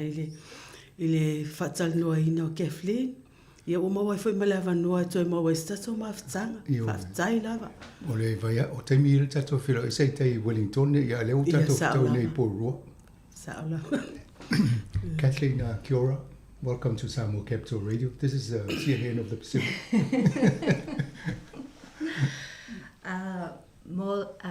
Malo le sofua maua male langi mama. Malo level tamu whai. That's good. So, how you been feeling leading up to this time of the election campaign? Well, first of all, I would just want to say thank you for allowing us to be in this space, and acknowledge my my mother-in-law, Senia, for her support. And I've actually found I've gotten a lot of support, and that's felt really reassuring. And especially towards the end of this campaign, because campaigning is really hard. It's very challenging, and it's a lot of energy, and but it is worth it. So I'm feeling supported, tired, but hopeful. Well, it's a test of the stamina of one. It is. To try and persevere. You work 24 hours, sleep 5 hours, 24 hours. Constantly on the mind. All right. Ole tato malo falo ye pe ona mo mai I o fatu ya sinia. O ia ole fatu o fai au ya sina pati ya filo. I o leva fo ina tato ngalu ya so to na itai o tai I Wellington. Ia o te mine o leo fatas ia o te fo ile interview nei o Kathleen. O lo ta mo e tau wā e le fo fai pule tūlanga to fai pule I porua ni. Ia ma o wa ia tu saule ngo o filo wa pia pole pe se pitanga ia le o te o tato filo el talo ia na to si la mai o mato fatasi atu pot fasala o si fongo la mua. O le fa filo ia tu le fo so ia Kathleen filo. A yele te me malolo tato por kala me ona yele su ia inga o tato no fo tonu nei. O la fa situa ngalu el faltua se atu le stato pot ia ai so mai le to luo o Kathleen ia se la mai fo tato o fa fonga me se la to mai mo mai lungo tato ana ia fo ie o tato o le tio Pacifica e pule tato suingo o tulang fa pe ina ia ma wai fo el filtanga ia tato va ai fo tanga tata noat. So I'll just introduce how we're going to run this thing. You know, we'll be having a change, and your better half will come and sit next to you. That's your best half. Kathleen, perhaps talk a little bit about yourself, introduce yourself to the listeners. All right. Thank you. So, yes, Kathleen Filo is my name. I'm not Samoan, but I am. My husband and my children are, and obviously my mother-in-law is too. I am from Porirua. I was born here. My father, he's from Ireland, so I always like to acknowledge my father's side. I think it's really important that you know where you come from, sure. all the sides. So when I was young, actually when I was 7, we moved to Ireland, and we lived there for about 7 years. So I got to see my father's side and the country there, and get to know my family over there. On my mother's side, I am he uri ahau nā tōrangatira. I am Uri, ancestor of tōrangatira, so Ngāti Tō is my iwi, which is, as you know, the mana whenua of Porirua. So our family has been here for about 8 generations in Porirua, so very proud of my heritage, and also my children, they have all that plus they're Samoan. So, and have you been to Samoa? I have been to Samoa. I actually went there when I was 21, so not too long ago, but a few years ago. Yeah. So which team do you support when they play rugby, Ireland or the All Blacks? The All Blacks. The All Blacks. Ia nā tō whaafonga mai fōi o le tato mā lo wharorongia. I elona so tanga I nei ma Ngāti Toa, e pe o le a fōi vaenga nā o mā tangata whenua nei Māori nei Pōrua. I o lona tō a o Ailani sa o lona tamā, o le tamā o lona tō a. Ia mau sa e whitau sangana no fōi nā. Ia a lea fōi lana siri e pēr na o Sāmoa wa le o lona a inga I e pēr na mō mai tanoanga ma whaitua le whaiwhiau. Ia o le mother in law le o Kathleen. Ia o lea fōi na wha pē Kathleen I le lusu tasi o tau sanga no o Sāmoa. Mo le whawhonga le tūro. Ia o le tūranga nai malama fōi la I tūmanga. Ia o Sāmoa lona a inga e. Whaingofia fōi na malama I tatou tūmanga wha Sāmoa. Kathleen, so made you decide to run for the mayoralty? You know, I look at the social media and how they abuse people, attack people, and I thought there's some parts of the country where they didn't have a full number of people volunteering to run for councillors. And then I thought, it's not an easy job to go. So what made you decide to run for this? That's a really good question. I have been on council for the last 3 years. Right. I am really concerned about the direction that our city is heading, in particular around affordability. I speak to quite a lot of people, especially throughout this campaign, but obviously throughout these last 3 years. There's a lot of elderly. We have a program called Mātua Power, and I was speaking to them actually last week or a couple of weeks ago, and you know, they've worked really hard and they've paid off their home, and now they're struggling with the rate increases and being able to afford the cost of living in our country and in our city. So I'm concerned about people actually leaving our city because they can't afford to stay here. Young people too. And as I said, you know, I'm from Ngāti Toa. We will be here. We're not planning on leaving, and I want to make sure that my kids, that they can afford to stay here too, and their kids.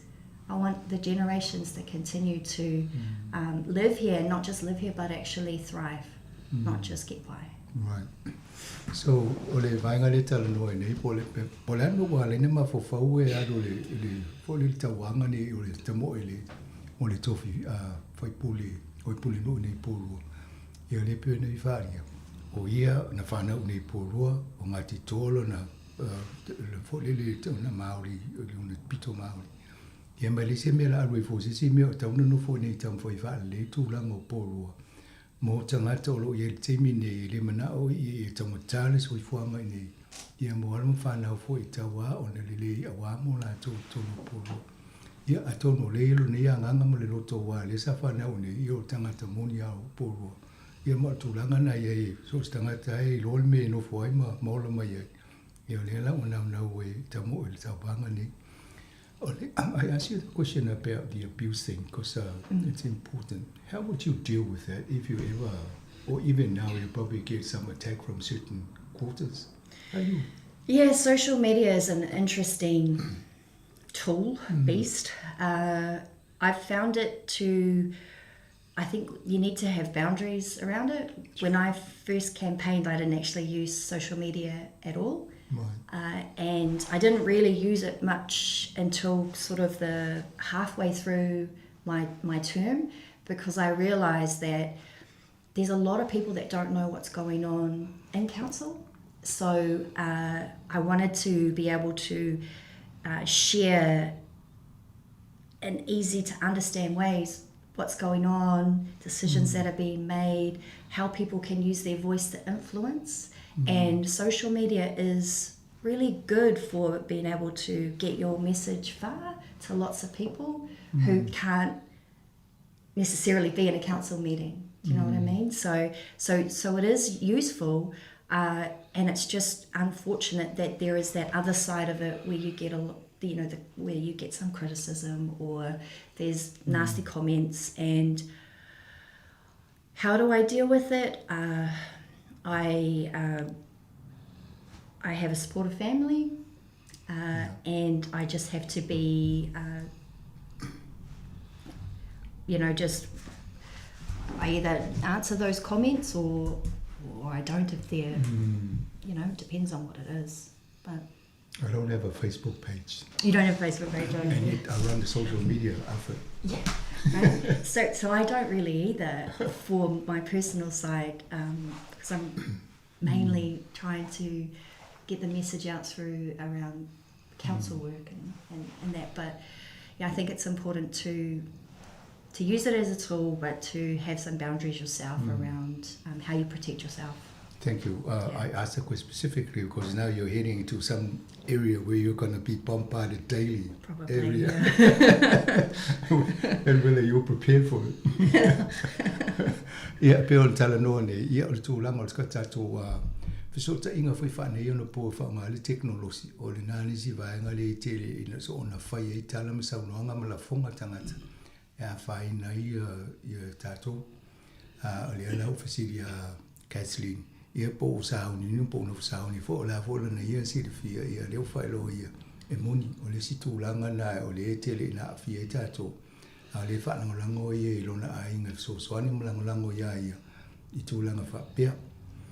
Right, thank you. So let's start looking at some of your relevance experience and, for doing this job. Is there, by the way, is there a job description for a mayor's job? Ro? Has anybody asked if there is what is the... We do have a guidebook. Yeah, right. Yeah. So for how to be, how to be a good councillor, how to be a good mayor. So there is. I think they should, and also do a performance review of the mayor and all the councillors. Yes, that's currently not done. I think election time is when. There you are. Put it down. Make sure if you ever come, make sure you do a performance review. It's all very well for candidates to come and get interviewed, and then I try and get people to vote them in, and then we don't see any performance appraisal. So you never get to understand how many meetings they've missed, or what they pushed while they're there during the year. You only do at the end of this term, when they have the opportunity to come. Yeah. But I think during the term they should be answerable to the community. They should say, this is what's happened this month or this quarter. So I think part of what you've seen me, we're going to discuss that, having a quarterly phono with the community, which is a good idea. It's a great point you brought up, and I was talking to Taima Whangaloa, who organised, as you know, the Meet the Candidates in Mungavin, and she said to me, because it was such a great success, so many people turned up, which shows that people are really interested in local government. Local government is really, I even think it's more important than central government, because this is where you can actually use your voice to make a difference where you live. But I digress. What she was saying is in May next year, after everybody gets into council, she wants to have another meeting so all the current council can speak again to the community and just what you said. How's things going? Yeah. How are you going to do good for us here? And performance review. Because they talk about people not participating in the election. They're not bothering votes. And if people don't know what's happening, then they say, why do I need to bother if they're not telling me what's happening? And so I think it's something for you to consider. Definitely. Yeah, whether you get it as a mayor or whether you're as a councillor. That's something I really want to push for, is to make council more accessible for people, because it's really important. You don't know how your voice can influence if you don't know what's going on, right? So and then how do you know what's going on? You have to go look for it. So that's why I do want to implement some new things, some new ideas. Even having our meetings, they're currently streamed right now on YouTube, but not everybody's on YouTube. But a lot of people are on Facebook. Wanganui Council, they currently stream their meetings live through Facebook, so they get a lot of engagement, and people know more what's going on because it comes into their newsfeed. Yeah, I think that for the Pororo residents, we're very fortunate because I've been interviewing the mayors now for a long time. Oh, yes. We're about 4 different mayors since I started working here. Oh, wow. So Pororo is well informed, especially the Samoan community, because the mayor comes in every month. Oh. So if you're ever successful, then you'll probably come in and represent the council. And that's one thing I must give to Pororo. They are actually informing the Samoan community into their monthly program. So that's good, and I think others are not getting the same sort of information. Ole vaenga le matatano le tūlanga I le neanga I lumala le iwa ai pe ona iei ni lona fisu vema fisu tawa. O le wha matala ia ile naunga le ile tau soifuanga ma me tauna fai I totonu purua lava latou ia mawava ai I me fai mofia I ona maua tangata ia sota inga po mafutanga ila na ia vai pe o le si vaenga na ele o le ona maua tatou ia tamu fai leo ia vaenga umba ia ina ia fai mofia I ona a waitanga te me o tanoanga fai e pe ona ia ta wale ia se tanoanga msitasi usoswani ia ia vaenga ia tau ona ia se fata singa ina ia fai loa mai tangata o sui e tonu le pulenga no ia o tanoanga po fai unga o lo fai e la to ona ia fo I fata no ta inga le ia ina ia se vaenga fa pena le lana o silia pe momoa pe se job description po ese tusi vole le tau mai o ngaluenga ia punu ia ela ia le fo le tusi e fa matala I responsibilities mo me ia tau na foi pulino ia malisi vaenga le ele o ia se fa tulanga nga fo ia me tau performance appraisal po le fa tano ngo tanga tfainga luenga po le tanga tau pulenga no po foi puli ina ia malamala mai tau ia pa lota I tulanga ia le lan fam tala Kathleen o le si vaenga na o le va ia na ina ia fai se vaenga va pena e fei loa ia I tangata o le pulenga no e fa matala I tangata palota me o le tulanga le ia wa tonu vanga tonu na o le tele na misi tato ia male fia isi o e palota ona ni na ngona e tauna fa ngale le social media e ia fa I loa to I fonu tanga al pulenga no mani mai fai e pe ona fa ngai wanga nui le sana ia ta o e fanga nui tulanga le ia a o vanga fa pena ia o le fa lango ina mo tatou le siu fongo lang mua a misi tatou nei pōrua le wofa lia ia Kathleen e laki o tau nei pōrua o le au mo fia le pule nu a misi le pule ngā nu e au mai te masina ta se fai le interview lunga nei lai mam la mai tangata. So I hope you say here you'll be listening. I hope I recapped all the things. It's good that it's a buying or missing. Tell if you so sorry, my yeah, if you sorry, my la yeah.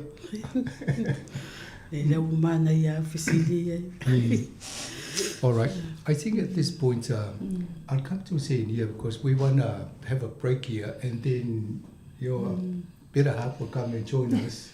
Once he has say here, mango tele tu muri yes se vai nga te fi sau no ia ai le foi sa to malo longo pupule faftai la wa fio nga masanga e la ngona lo toma wala lo male faftai le tu ne ya no ma wai e ma nga tsa ia ava no fa pene ia wa via foi ia Kathleen malona campaign le sosoani le ile palotale ile fia awai o le pulenu I porua ia wa fai ai fo ma avanoa te mateo mai e ma se o tamo Kathleen le faftai la vai le atu nei avanoa le ngata ile faftai la o fionga fa masanga wai anele se no fo ia tamali fo ma le tala fai to ia ele fai Kathleen ona na mobile ava noa fa auro wa ye le sol nei ia fa tai atu lava ile ia Sāmoa ma we fa longo mai to pa ia ma malu tonu to lawa ma mota mai se fo ia na yo tatu tanga tai ma malama ngana ia vel nei tai mi e va to fo sa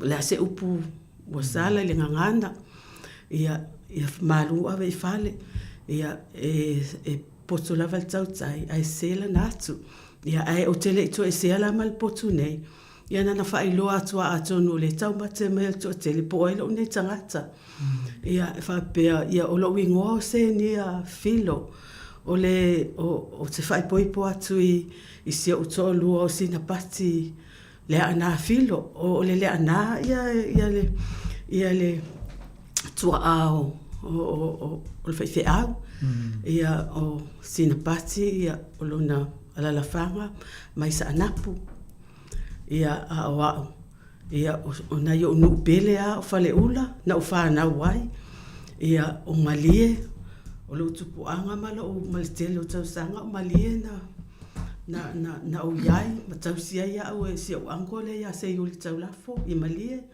ia o si o tama o le sale longa o le lua manu vai e silva ai ia o manu una ia na malanga mai New Zealand i nei mai sa o Sāmoa mai Wellington ia i le tasiva fitu lima ele i se whanau i taimina ia o mailo i nei atia elma a inga maua tama e to fitu ia o le un matua ala le e fai poi ma Kathleen tama le o filo ia o na tasiva i valima le vala aulia ma ual ngalwe ngale atua i le simatu e kale sia le e fa isa ia o le kale sia a fa potonga Yesu Sāmoa ia matunu e mamau ia mai ai le matou tupuanga o au ia e matua i lotu katoliko a mao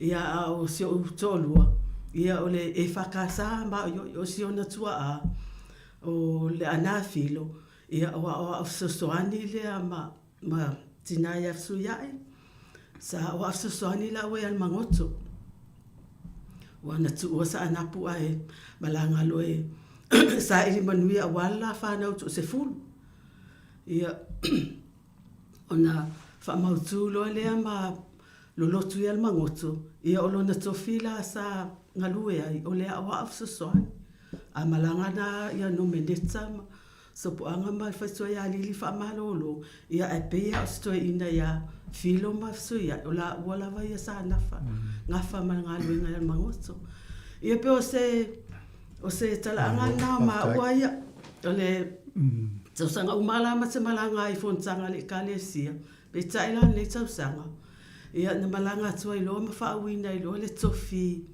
tai mtanga alwenga o le tofi toia ina tai mtanga alwenga Wellington tai minei la o wa ai atue el fefe au ia ma au kilani ia ole ma vala awina na ia ole ma ua tu ala lo el fana ia pe fo ila ona tu la i mai Kathleen e tamo fai mole avanoa lea ole ma sosoani a mal tsalo mal ma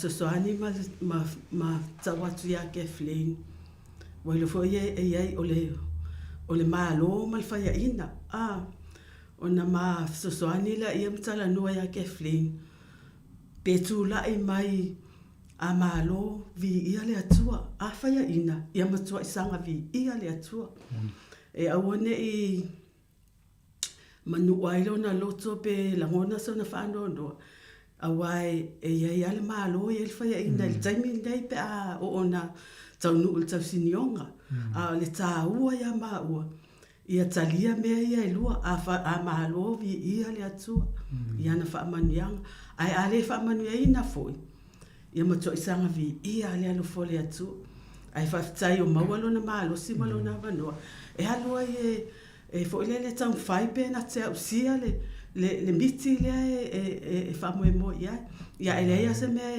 e ma fai pe ale au noa ma te tainga ale anganga o le li Papalo foi a elo foi tamo le mo la o lago pe o seu whanau e nei foi vai tau sui fuanga ma la sanga o ila to ia la fai se tato malolonga ia ona fai o le interview ai manu ia tele ai o foi ma le tamau la inga lo fa tu ai pa filo i lumla tai lava lo af masanga bo lava no tai lava man le aso we'll take a little break now Kathleen la tu ta mo se pese tu fa o to little tatanonga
Toi fatalo fatu fa fonga le tino ni tu aso o mata fata sine le bot fa salo pento mo mai de le ata mo to o mai mo mai lunga le Facebook mai YouTube.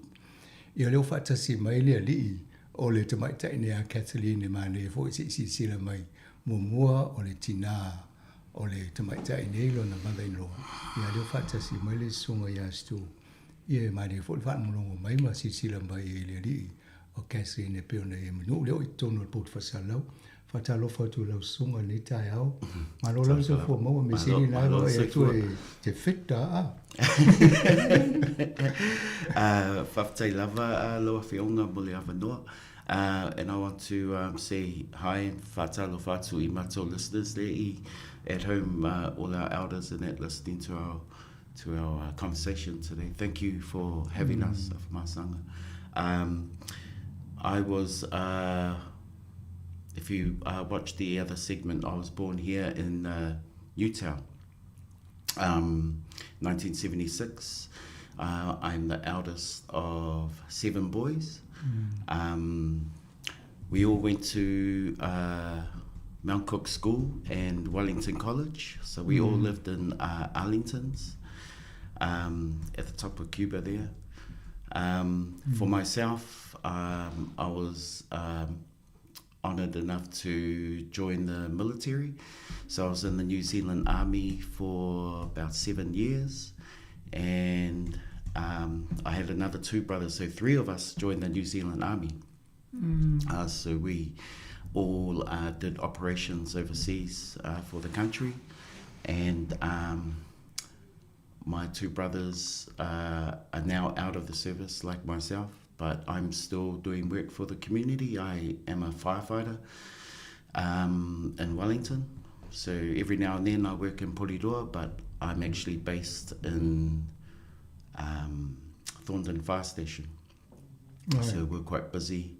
And I'm when I first come in, there was only a few Samoans. Now there's quite a few Samoans coming through in Wellington. And we got a little Afi group for all the Pacifica. Did you ever come across a guy, Sid Chapman? His son. So I think his son told me his dad was at Thornton as well. And he left around, I think, the mid-90s. That's right. Yeah. But I've had a good catch-up with his son here in Porirua every now and then. When we watch the rugby. I wonder why you look fit, because firefighters, people in firefighters solo service, they have to be fit. You never said I looked fit. Anyway, le whaftai, a toru mō whawhonga le tunu ia o lea wa whatalo whatfoi le sunga ia stu whirola tōl tai au ne ia na umo mai nisi o vaenga le whapirtani ia. Sa o mai Wellington College, o ia sa whanau i Newtown, I le tasi iwa fitu onu, ia malonga ainga lea o Kathleen, ia o le tau mwhai tau wā mo le tofu i le whainga. Ia pe o na mau mai fo le sa whainga sa I tono le ami, I to fitu I la to I tama mo le whanaunga lea. Ai to no isi no so nei fo I tono le vanga au New Zealand. Ia mane ia taimi nei o le whaiana ngā ruenga e so le community, ia ma tono le firefighters, ia po le vanga le afimu, le fo I tine mu le iai. Ia ngā ruenga la lo ngā whamai. Ia pe ona whatu le tio ape fōringa mai o le whet wa le ngā ngā ruenga le tawana koleni e. I te utupu mai se mu ai leo ma rosi ma lama ma nawa leo whai ngā ruenga. Whaftai lava, nice to introduce yourself so now people know who's Kathleen best half. Where the feeling comes from. Okay, Kathleen, let's come back to you on the second part now. We just want to wrap these things up. He wasn't expecting to come in, by the way, so no, I have to make that up to him. Yeah. No, it's cool. Once they come in here, we invite them, because this is Samoan Whale. Everybody is welcome to come and have a chat. So, thank you. So let's look at your key things, that you want to pursue, like policies or the thing that you want to do for the community here. Yeah, it's interesting. There was actually a policy that just actually came up quite recently that I would like to look at. So one of the things with the cost of living is a lot of families are starting to live together more, you know, and co-inhabit their homes, whether that be having a granny flat, so their parents can live with them, or whether it's having their kids that are just starting out, you know, so they're all sort of in the one on the same property, but you know, different dwellings. So just recently, in the last rates, when the last rates were due, I found out that 60 families had received this 50% rates increase. And so I got a lot of distressed people getting in touch with me, asking, you know, why has my rates gone up so much? Because it was such a huge jump, like 50%. The rates increase was only meant to be 6%, but they're telling me, you know, it's 50% or 45%. And the reason is that council they looked at QV, who do the valuations for the homes, and looked at the data and saw that these homes had a second dwelling on them. So that might be a granny flat outside in the backyard, that might be within the home, you could close off the door and it's a self-contained apartment or the downstairs. So what happened was council looked at QV and said, there's 60 families here who need to get charged another set of rates, and that's what they just got billed straight away. But I believe we need to look at this a bit deeper, because I got an email just the other day from this man who his kids are in the back of his section in a place, and they built this because it was not affordable yet for them to move out, you know, and they're trying to keep their family unit together. So I think we need to look really closely at this charge, because I know in Auckland, or I believe it is in Auckland, if it's a family living, if it's a household, then they don't get charged two lots of rates. I think it's a very good point you raised. I think it applies across the country. So it's got to be a policy to cover or govern all these things, because they should actually build for the size of the land. The value, not the number of houses on this piece of land. Because it may not be very good if you squeeze them all in this piece of land. Well, that's the thing. You could have overcrowding in a home, and they wouldn't get charged any rates. But the moment you create a little bit extra dwelling, now they're getting penalised. But then on the other side, then you look at the services. You'll be running a lot of water, all that sort of stuff, you know, the storage and all that. So, you know, they'll be looking at the cost of providing the service.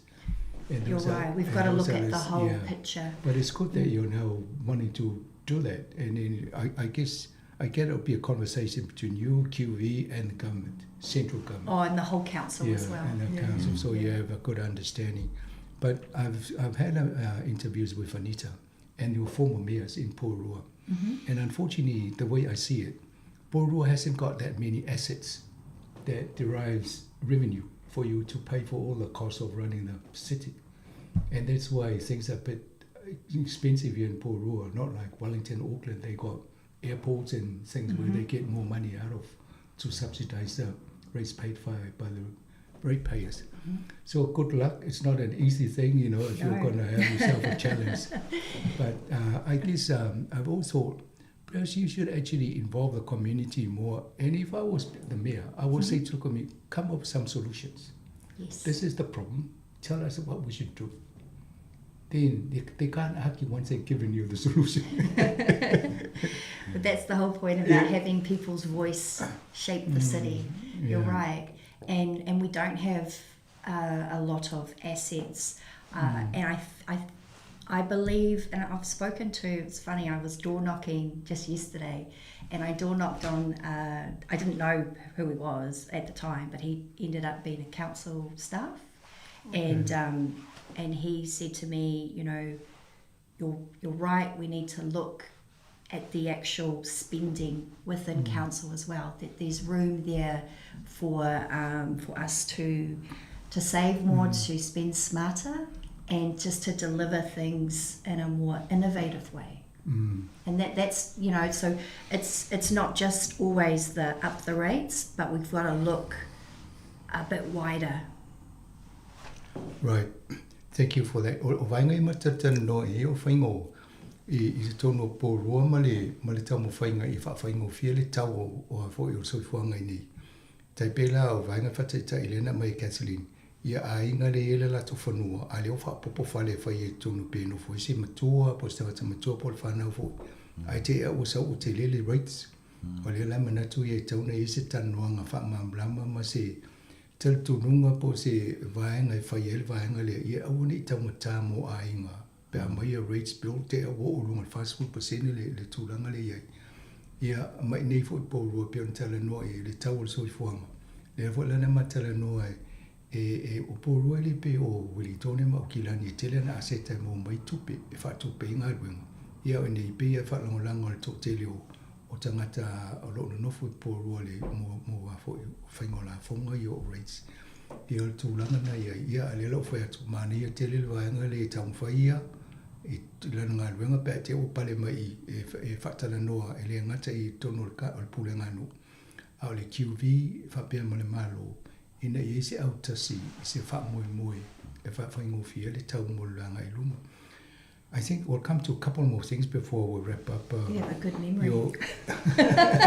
Yeah. Or everything. Yeah. Local first procurement, I love local. That's one thing I like about this, and being promoted by other councils throughout the country. You should give the first option to your tradespeople and contractors. And I see that's one of the things that you're trying to promote. Yeah, so maybe 2 years ago, I went to a event at Pātaka, and the iwi was actually leading at Ngāti Toa, and they were talking about the circular economy, and they've been implementing this for a while now, and so have another organisation in Porirua where it's the whole idea is to keep the money in our city, where we talk about trying to support local business. We've kind of got to put our money where our mouth is. Council spends a lot of money, and it's great having support services, but actually if they're providing a service that council can contract, or council does contract, then that's going to really help. So keeping the money in our city rather than giving contracts to even international companies. I know there was on Prosser Street, do you remember when the pipes were being done? That went on for a really long time, and that was, I believe it was an Australian company. Whereas we had Wellington Pipelines, who more regional, and they were done so fast, and they knew the community as well. They engaged with the neighbourhood. Who paid for that job? Was it the council the ratepayers. Or the Great Wellington Region?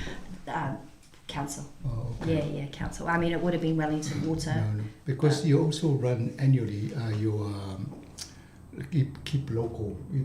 There's something that you run here. Love local. Yeah, love local. Yeah. So those are events which are great to showcase what they have.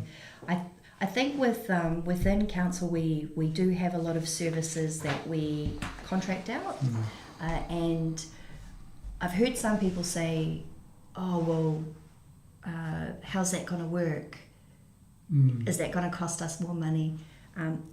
It's actually value for money would always be first. So long as they are, charging the right price, ratepayers are getting value for money. If they're local, then that's a win-win as well.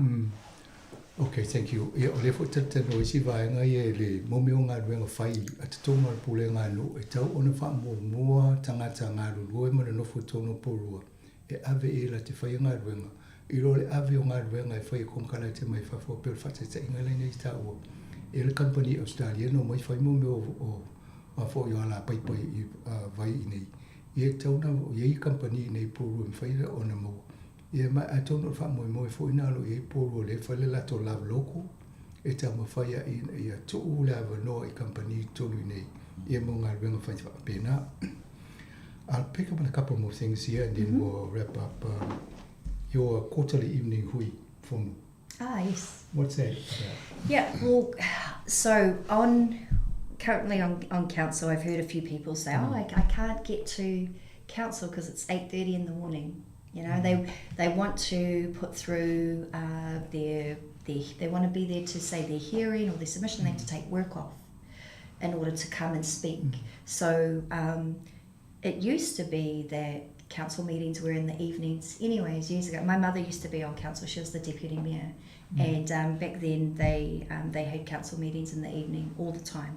I'm not suggesting that, but at least every quarter, so that people who can't come to council during the day can come and have their say. That's really what that's all about. And I guess once you're a mayor, you can dictate. You can say we're going to have these meetings at this time. Dictate, but Donald Trump does it all the time. He's not the best of president. Okay, the C is KPIs. That's interesting. So, what's that about? So that's the key performance measurements of the CE. What I would like to see is the councillors to have more of an input to workshop what those key performance measurements are, and that they align with what the city wants to be delivered at a high level. So not in detail, because you still have to. She's still the employee, so you still have to have that. The operational side. Yes, but to make it. There are some councils that publish them in the annual report, so that everybody, the public, can see what has been delivered. It's really just about transparency and accountability. Yeah, it's just going back to what I said about performance appraisal of council members. Which, this is the only time we get to see a lot of them when they're campaigning to be voted in. After that, you don't see many of them. You should go on my Facebook page on that all the time.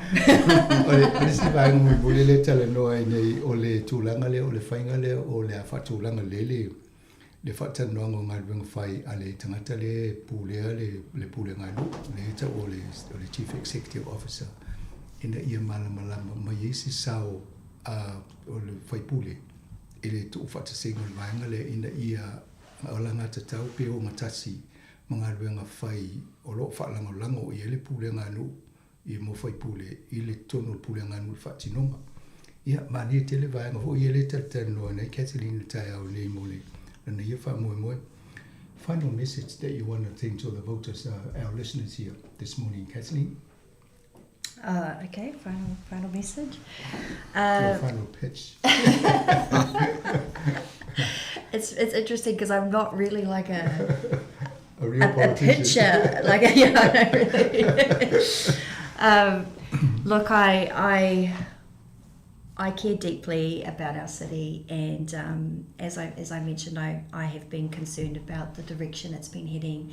That's why I'm standing. I want to make our city affordable for the people who live here and for the generations to come. I want our city to not just be surviving and getting by, but actually thriving, and for your voice to count, you know, so you know what's going on in your city and your voice is shaping what's happening. So if you feel like you're happy with the way things are, then probably don't vote for me, because but if you want change, if you feel like our city needs change, then I would humbly ask that you put a 1 next to my name for mayor. And your name is? My name is Kathleen Filo. Leo nau tō whaafonga pēr whata te nol whainga muli tu vasi le o le tō noa meo mana tui ia mawhawhau pe mana tuna te tangata pānota. Ia le wana whai mumua lea fo le affordability. Ne tau o le soifuanga nei pōrua ina ia ngā whatia e tangata tono pule ngā nui pōrua. Le si vai ngā tere leo na mnatua ia tauna tamo e mo le tofi lea. E leo te lia ia le direction. Po le vaenga lea ngā i le pūlenga o le pūlenga nui pōrua. O isi vaenga nao le mnatua ia tauna ia swinga. O le voice e mwhai ona tangata lau tere nei pōrua e tauna taulia lo leo. Alawa te men manatua i whaaria la tau, ia na whai leo ngā ruenga mo o tau. Ia ma a whaapea o e nau ina ia whailau pālota mo se swinga. O ia tangata e tauna e pālota i a whaapea te leo manatu sui o e whiwhia mena iei. Ia lo na winga le se me te pālota i fwoi ai. Ia leo whaaria a whaapea te nau le swinga. Ia o na pālota leo mo ia. So I think I've conveyed that what you just said, because it's very important you'll find, address to our listeners in Porua here. And for us here in Sāmoa Capital Radio, like we say to all the politicians we interview, all the best, good luck. Whawhetai muli awanoa. Yeah, well, ia nā vō whawhetai mai, Gasly mo le tato, lewanolu mo le tato Sāmoa Capital Radio Tauni. Ia la tu te liol fo ia tasi mo le whaonga mo le tato whasaralaunga. Al te mini, ma te aere whatofa, ia wha ma loa fo i lo lango. Thank you. Yeah. Whātai lava. Tato toi whiroa ia tiripea. Yeah. Ia, al tato fo ia whatofa, soi fua.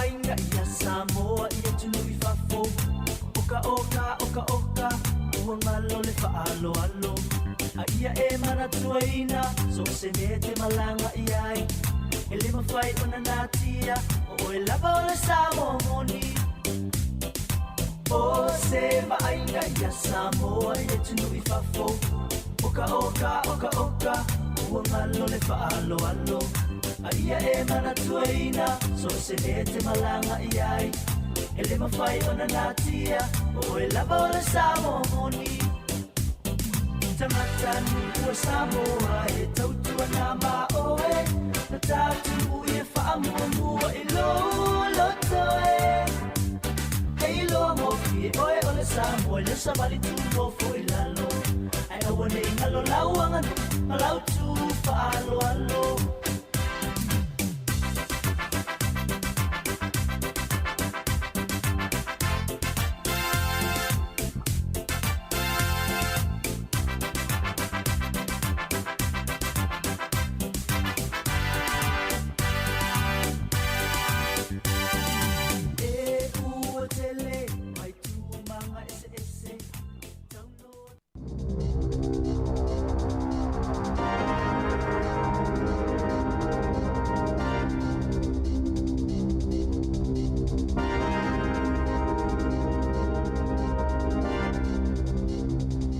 Tā lofa lava I le nei vaenga o telefou mai le si ufonga le lau mua. Ua whaamamanuina I le teimi nei le whaasoa ina leo le sua mai I le ai o Wellingtone, whapea I a Lower Heart, a toa foi male ai o Porirua. O le nei fuafuanga o whaatapula aina ai le whaonga aina leo meo sprinklers e fui nai tonga la au o ainga te itasi. Ua whaaupopo atu I nei ai e tolu I a Upper Heart, ai whapea ai foi I a le tūmalo I saute o le Wairarapa, ia e tausanga a toa o loo whaatapula ai le whaonga aina o sprinklers mō le la tau sua mai. O ai inga o le sāle nei le vaenga mua po le level 1, e au o wa ia aso le vai aso, e tanga ai o na whaonga aina sprinklers e fui ai tonga la au malau whanua o ainga, mai le ono e o I le valu I le tai au, ma le vao le fitu, ma le iwa I le fiafi. Pei tai la o de talapea le fui ino tonga la au tangata I whaanga au, ai ia mautinoa, e le tu ua se whaanga au e ola whaasolo atoa, e te tau lava na iai seisi po se tangata e vaia ma ta peina le sua vai pea uma o na whaau ngā.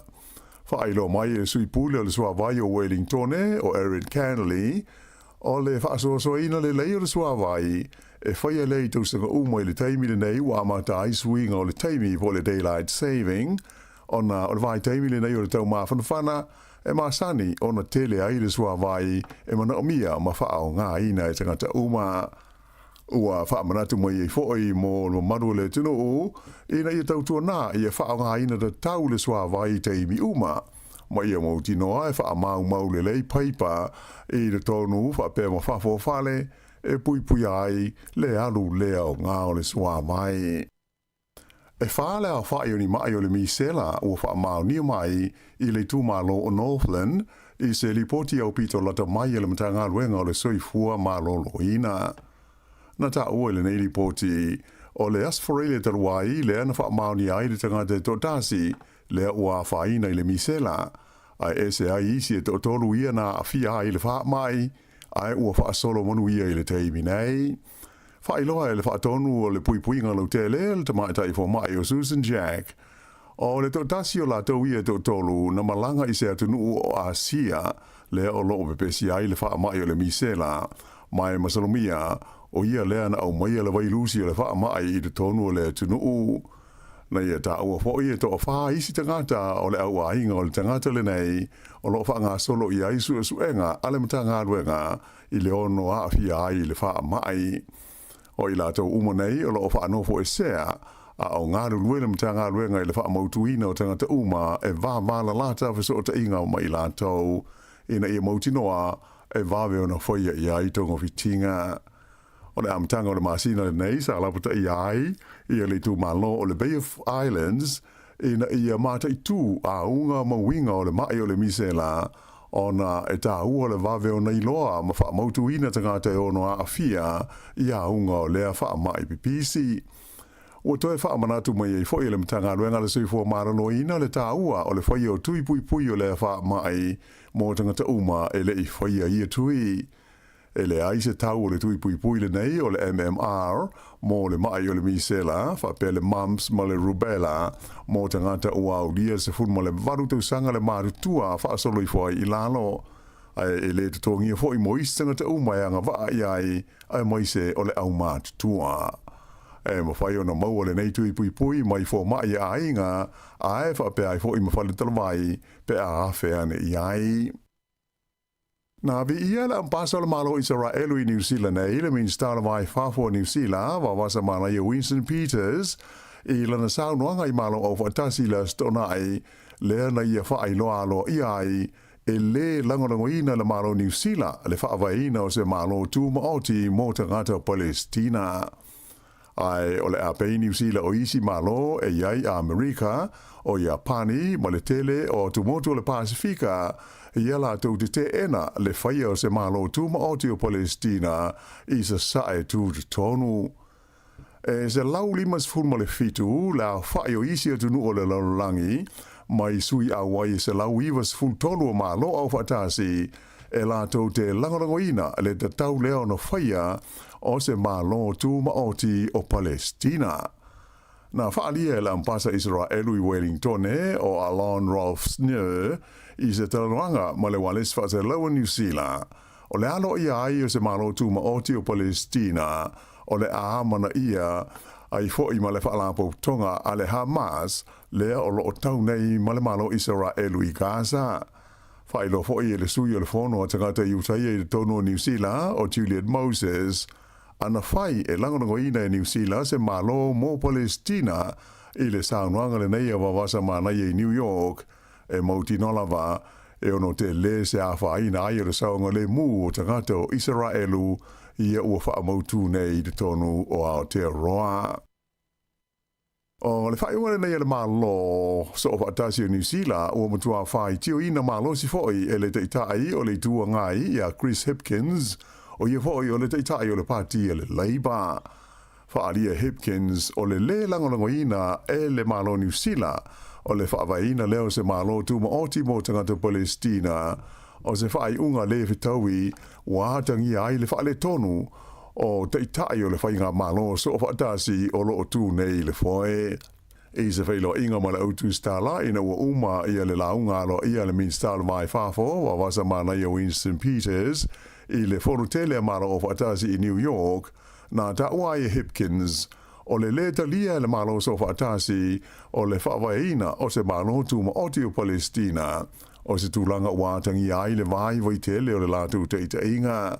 Whalia fo i le te o le leiba o le awano le lei lea mo le malo o New Zealand e whaadia ai le lei ma le mao po le lātu te ita inga o le tino o ai beitai ua le o lea le tūlanga na wholosia le i minstala mai whafo i le tau o fianga o le whono te lea malo au whaatasi o lea ua whuditu ai New Zealand i tangata Palestina e ui ina moli mau ia le mamafain al matua mamafa o sawanga o lo whaanga solo mawhaia pea e le vanga aua Israelu whaasanga i tangata o Palestina i le taua o lo whaia i Gaza.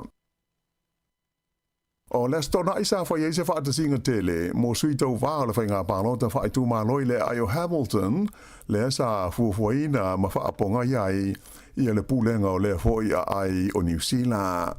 Whailo mai il tamaita i ofisa lango o whainga pālota Hamilton o Amy Vickers o le nganga au tū le whaatasinga le nei ina ia whaao Sofia ai mauna ia tangata o lātou ai e pālota i le whainga pālota o lo whaanga solo i le teimi nei.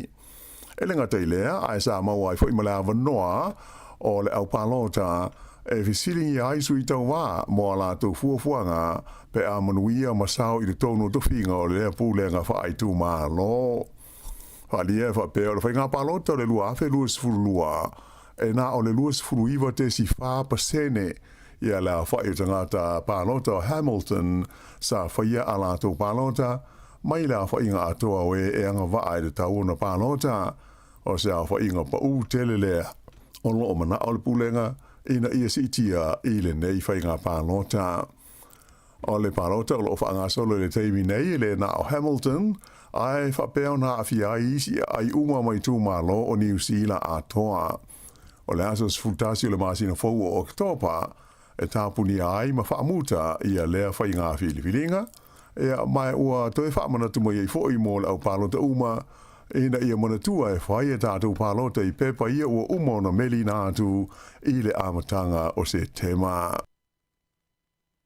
Sa whaonga ina leo ia se pepper spray whapea le taser a toa mo se tei whao ai maise o se whana e tāo ai ia se li i le teimi o se vevesi na tūla i mai Wellington e leo uli o le San Nafi. O le tangata na ai e whapea na urwhale i le whale o se ainga i le wala o le Annie Road, le Annie Street, i le pitanu o Wadestown, ma ia wha ma tau ina i tangata o le ainga i se au penga, sa tau mwhai e fwoi, e na te awe wha malosi ma se taa vale. Na oso le rei tangata i le tono le whale, ina ua tau nuu atu i ai leo, mai u ina whaonga ina i leo, le pepper spray, ai whapea le taser, a toa ma se tei whau, ina ia mawhai o na tau fia ai le nei tangata. Na muli ane ave o ia ele whare mai, e tonga fiti ai o na manuanga mai o se whainga le tei whau leo, a toa ma se manua i lona tau au mai se purwhana, o le au penga malosi na whaonga i ai e leo. E le ai se isi tangata na whaina ai lea whaale me lave. I Rotorua o whaanga solo ai nei sua suenga leo i le mafu anga o se whaala lave na tupu i le fiafi la stonai i le hoi vaenga o le motu i maa tū. Le nei whaala lave na oso ai tua mai le awala se ta vale mai mulmuliane mawai e leo ni tangata se tolua e manu nua i se anga ese mai ui ina sa so soani ai i au nanga mga luenga lave ai taimi e whaala lave whaafosei ai na umai lava le olo le totasio i la uia. O le isi ngata na manua o lo tau fia le whale mai mo tonga fitinga i le taimi nei. Tau fia mo iai leo le tangata ua masalo mia ai i le whaala lave mai ua whaia ne i ai suenga i le ponga ai o le whaala lave. Ta ua mai whapea ai ai se ta mai tai e tōtus fulwhātu sanga le matua o Rotorua o lo o soani i suenga nei e leo. Ina tala mai whawha ato New Zealand, ai titi mai e to tasi le tangata na maliu, ai to iwa isi na manunua, ina ua osa fo ia se tangata se maru tā puai o le kālesia mamona i le pitonu e ta ua o le Grand Blanc i le nuu o Michigan i Amerika i le Ausa. Whailo mai le leo na poloka i le nei tangata le whaidu to o le maru i lana ta vale ai ia whaonga ina se whana e osa fo ia i tangata a o whaia la lātu tāpua e inga. E lenga te lea ai na ia susulu ina foi ia le falesa a o le itaunu ua tu ia i leo mai o se taua inga whana na whaia na maliwai pe na whasi uti ai ia lea tangata o le awhile nei sa ilonga o na sosolo ma wha leanga i nai ia le nei lava maru mai na wha lia leo o lo o masalumia a tonu i eini si na whano ai le soifua i le awhi ai le o mawhai na wha amautuina i le taimi nei ta ua fo i le teita i leo ia William Rainey o le li na wha abonga i le wha lave ua maliu o se taule lea mai le nuu e ngo o Burton i Michigan e whase furu tau sanga le matua. I le ai o New York i Amerika lava sa whaia se whailo inga wha apitoa a tai o malo le Pasifika i e sa malanga atu mo le whonu tele malo o Watasi le unga na whala woi tele ai i e se mulienga mo ni e tunu mani whaalapo tonga e fia langolango ina le whaaputunga tupe so swani le Pasifika le e whaingo ina o le Pacific Resilience Facility le PRF. O le nei whaaputunga tupe o se unua i whaaputunga tupe lea a malo o le Pasifika e pūlea ma whaafoi na lawa i Pasifika e visosoni ai i ona tangata i ngā luenga e tali atuai i a whaina mai suinga o le tau. O le whenga inga na whaawaina ai le nei whaaputunga tupe na ioe ina lea mapasia e taitai o le Pasifika po le fono le forum i le tau fianga lona limas fufa le sa ausui ala tamai nei i honi ara i le atu Solomona. O le whailo inga i New York lea na toe wha amautui nā ne ai e le pelestene o le unka o le tamaitai o Anna Lena Baerbock o le malo o si amani i le sao o lona atunu e 5 miliona pauni mo le nei wha putunga tupe a malo o le Pasifika. I tā longa, i le tamunisanga ne ti polo mo le ipo le lalolangi mo tamaita i talavau, le Youth World Cup, le alo whaanga solo nei i Gibraltar, na malo le awa Sāmoa i le la tā longa ma le awa Tonga, i ai ono se furulua i le whaase furu ma le ono. Ai o le awa Fiti na malo i le awa Gibraltar, e ono se futasi i le tolu se furu ma le tasi. Ai o le aua tasi mai le Pasifika lea na sao i le vaenga o le quarter finals o le neita amensanga le au lea le Cook Islands po le tukuki na whaia ina i le la ta'alonga ma Awhelika i saute i ai e fitus furuiva i le fase furu ma le 5. O isi ta'alonga i soi nei o le awhetau i eisa Sāmoa ma Fiti i le vaenga o le semi-finals e whaia le Friday nei o le sailinga leo le tūlanga iwa e o i le tūlanga sfurunua o au awai i lea ta amanusanga o le awa Tonga o le ata aloma Gibraltar o le sa ili o le tūlanga sfurutolu e o i le tūlanga sfuruono i le whaasalonga o au le lalolangi. O isi quarter finals na malo ai Engelani i Asikoti Lani, New Zealand na malo i a Malawi, ai malo au Sitalia i a Jamaica.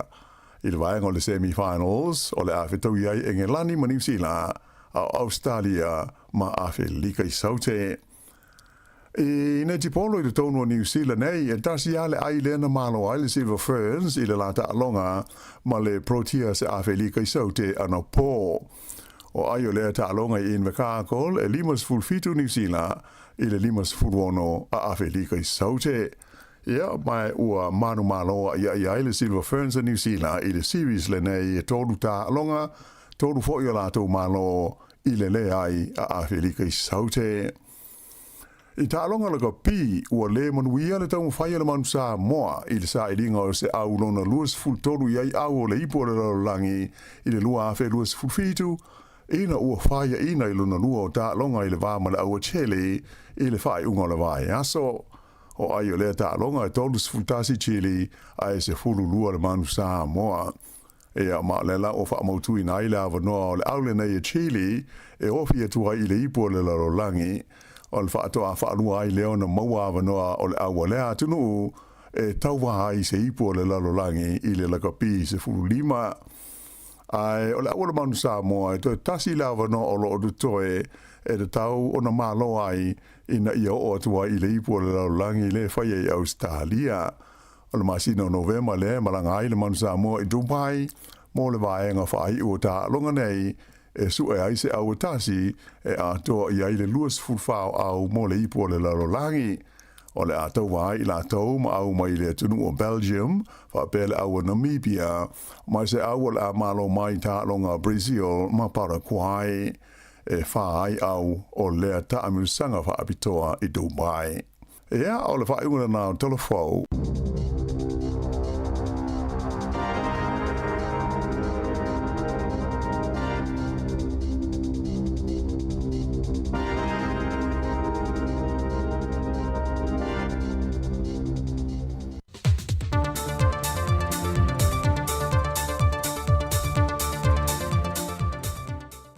Whatalofa le amtango nei vai so fou lo tātou tino o, ai o le whao poponga furi nei o telefou mai Sāmoa, o se mai le whaafonga. O le whale a ongo lea onga tūlanga lua le whio anga o maangiangi, wa amata i ngā ruenga mua le whainga pā anga le Pasifika lua whelus whamalilima, po le Pacific Partnership lua whelus whamalilima po whaapopuina le PP luas whamalilima, e a wala mai I le ofiso a le mpasa le malo Amerika I Sāmoa. O le pipi luas whamalilima, wa osa porkala me tali atue I mana onga I le wha le leia leo vaenga mo mia, mo le tausia o le tū mamao ta mai tia onga, wha te sefo I mga ruenga wha tino whaia onga. O le porkalame o lo teita ia mai le li lutene ia Jeffrey Moore, mai le to lusa fulu insinia o lo lātou ngā rurue whaatasi le whaafawina ma le whaalau tele, whaale leia o ala paipa, te whaale leia le taualunga o whalea onga, ato ai ma le toe fausia o se isi noa whanga mo le whaalau tele I nātu o le tāua o tūlanga tau ia o onga. O le malanga si mai o le sui o le malo Amerika I Sāmoa, ia Daniel Tarapaki, na ia whaamautui na I whainga pā anga malimtanga luenga o onga, ma le sui o le malo Amerika. Na whandi he le lii lutena I Jeffrey Moore, o le ngā luenga le o whaatino, e le nā o se fausanga o vaenga o mo o mia e whaale leia. Mai o I wātangia ai le nau le malo Amerika, e una ia le soifua malo loina o alo ma whanau e maisia le saonga le muano whanga o lo lātou whaunga ina. Ato ai foi, ato ai manipito la aua vaenga o whaia onga, e na ia o lātou tui nātu foi le aua onga pito sili o na tā ua malelei, mō whanawa onga.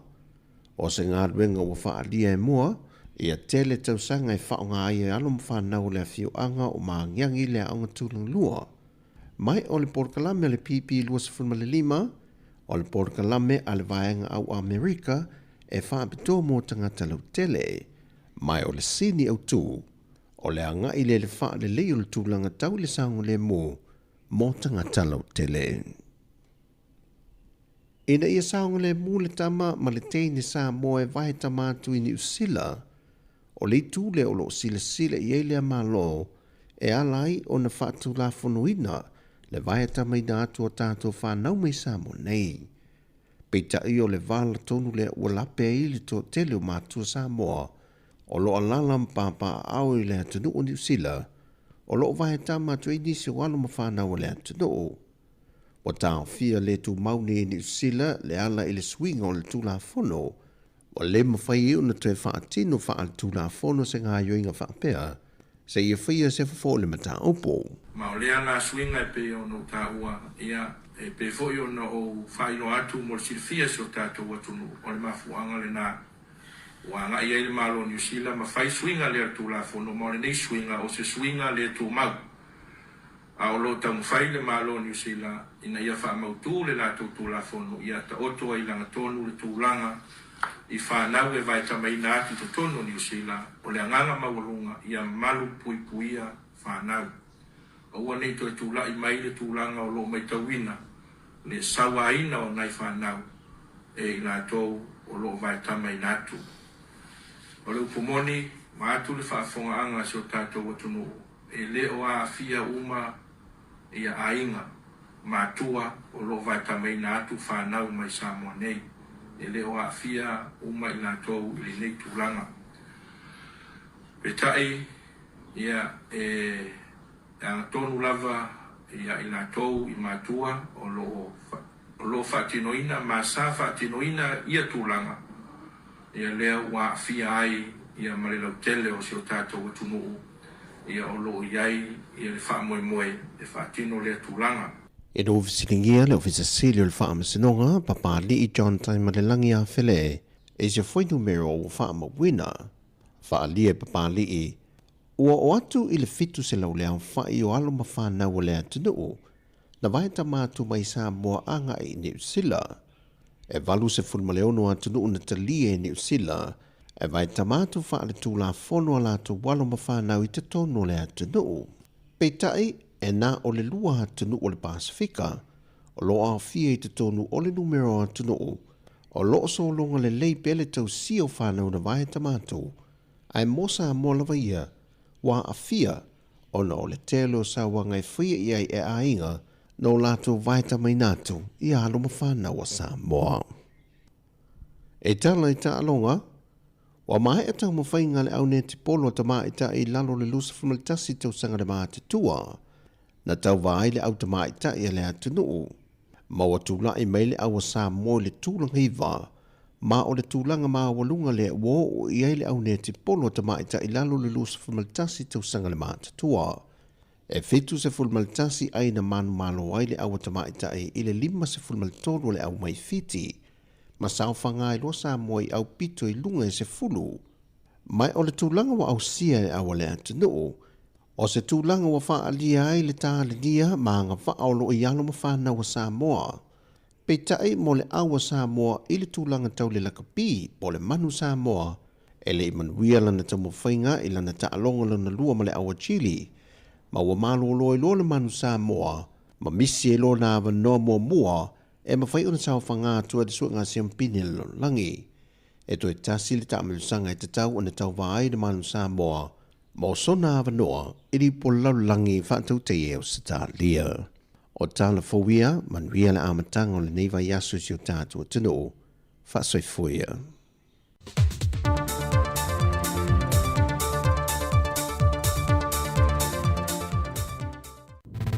Musika o malo longa ma tau mawhitanga o leo au li si ufofonga o le launua.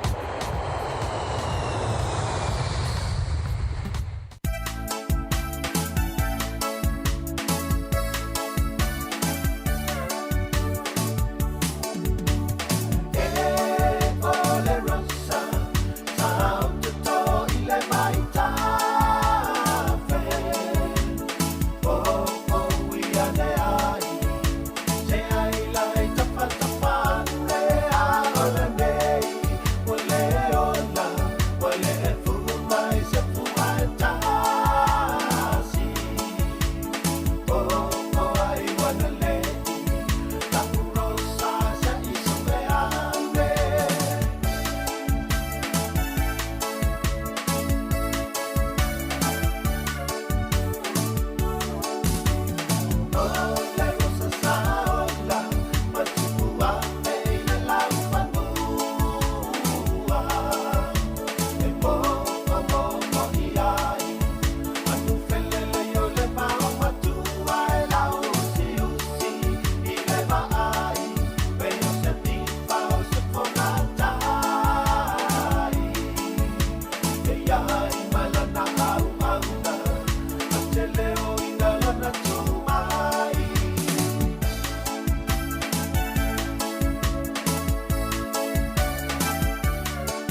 Vivianga marisunga ya anise ko fale moe le rosa ina o toi luas fulfitu ina o luas fulfitu minuta te nei le turas fa malua le utau le ngala wa ai tu low lava ni a huli ya le se me ya ina o le fo le asola to mata o fo toi fa felo e tatu o tunu na o fa fonga le tunu te va salawina o tatu telefone ne yaso pe ona tapenina le fionga ya la wano atila o mtala mai sa mo le sunga ya ta se salem sem Mol fa ponga I le tula e valu le tai au a tai au. Tā tasi ana mai a foi leo le tātou tau tua runga le la leo, o le tasi ono te si mo le tasi fa mo, I lau le tio fa longolongo o le mafuta mai fa fonga mai tonu o maota malawa, ia I tani ngā sua ma tau maftanga malolonga le tai mole aso, ia ai mai se tono mo tangase ngase, mo to tangata mātua o lau ngā luenga, o lau ofisa, ia o le fale o loa, o le kampani, nai te ngalue ia o le hau e malo o loa mai tisifururua, I le nei taimi I ona toi amatai leo ngā luenga I le tula. Tasi malo le fa malosi, malo le tau ata I tiute ma faiva le nei a uli, o le uli nei o le asonga fua, lua se fulma iwa o le masina o se tema, o le tātou fa o launga le lua afe, lua se fulma le lima, o nisi o atunu I o le lata wa sapati le nei, ia manuia lava to ana I le nei a uli, ia mai se foi ia sauninga lotu, ia o toi le nei aso ia te utoi na I Amerika, Hawaii, ma Amerika Sāmoa. Ia masa o se atunu o le lalolangi, o lo o au mau mpapa o ai nisi o le tātou atunu, ia o le asapati le ia te utau, whamni atu le tautua le sifonga lau mua, ia I malolonga fo, ia mai se o to anai ma sauninga lotu o toi o le nei aso. Ia ai, o le wai atu whawhatu le tātou ofisa whaasara lau le mātango fie, o le susulu le la I nei polidua, I le pitonu o lo iai le tātou ofisa whaasara lau 5 se fulmaratasi man Kevin I polidua. Ia malo lava le tau atai, malo le mafuta mai, ia alo I tau maftanga malo longa le nitai miraso, ia le la whaafia atu, ia whaafia ngā sui fifiloi, ia mai le tautua ale si fonga lau moe Wellingtone, se ia pa ia le tula tasi. Tātou whaamawai fo I lea pe ona whaino atu, o le awha awawat pe nei le tātou onanga se pa ia le tula tolu le whiawhia na nei lungo tātou pengata whailangi, ia ai mai a le tātou onanga I lungo o le tātou frequency le tasi o no tesi ma le tasi whamo, ia le ua toe 30 minuti ana mai a lea, wow, le ua awha le sifurulua, ia I le taimi o le uli, ia alo I tau maftanga, mamalo longa, ia po taltan noanga, ia o haifo I Ocean Pesel nei taimi, ia mafuta mai pēr tau tuari se fonga lau mua ki lau TV, ki lau Facebook, ia ma manatua, ia tango e suel tātou proklame le nei aso, ia meise o le tau tuari se fonga lau mua, ia so umalava o lana unanga, ia ai subscribe for tātou YouTube lena, ia tātou mafuta ai, I tātou proklame wha ngā solo lewa awhas fulua, le si fonga lau mua I Wellingtone.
le toi pepe ileo ti ua kuanga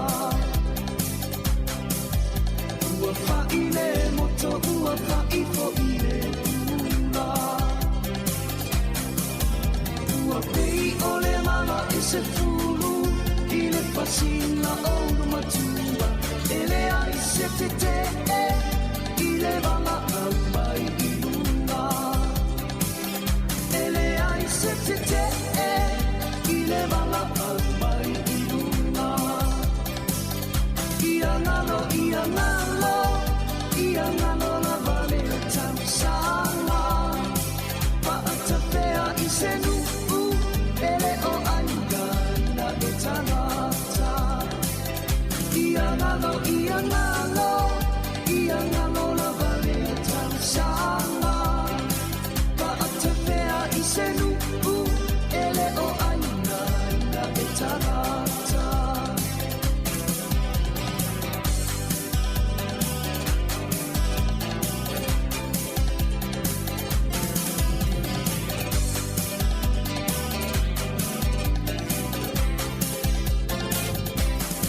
Mawhianga mai le la ngoto ina ua toi luas fulona minute na tāleo le tulatasi whatalo watu sunga kone lio no numalo lo mafuta mai na i Melepone i Australia ia mai se le whaletua ia Lupe Malinowski mai Brisbane i Australia ia lewa whatalo whatasi mai lava ia Broncos ia ma le Melbourne Storm ia o le sui mai o i Blanco i Queensland ia ma le sui mai na ifea I Melepone ia le la ta alo tamai ia le sane ia su e ai ia po ai le la champini ia il ne tau sanga 2.5 i le talonga o le liki te tonu Australia ia mata ina fu talonga na po ia utile to fio ia i langa le foi ina le sta le si au le stama le au le stama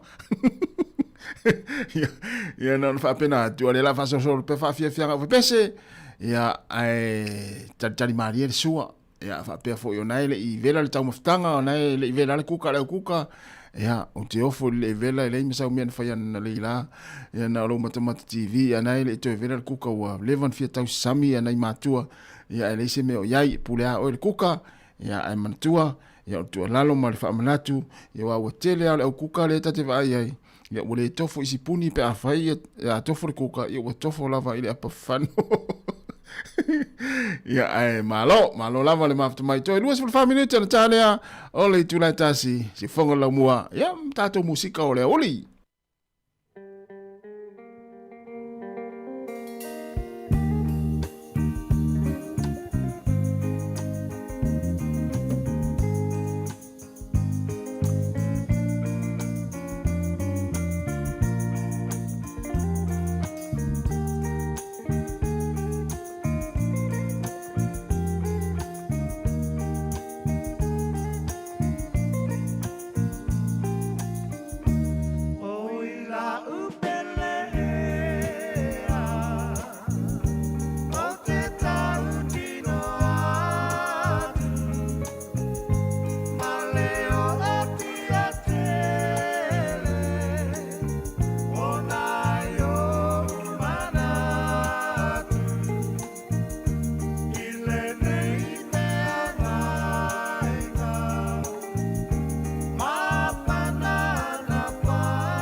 sika o malo longa ma tau mafutanga o leo au li si fofonga o le laumua.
Fong Maria le pese le fai aso Serenade ina ua toe iwa minuta na tālea o le tula tasi.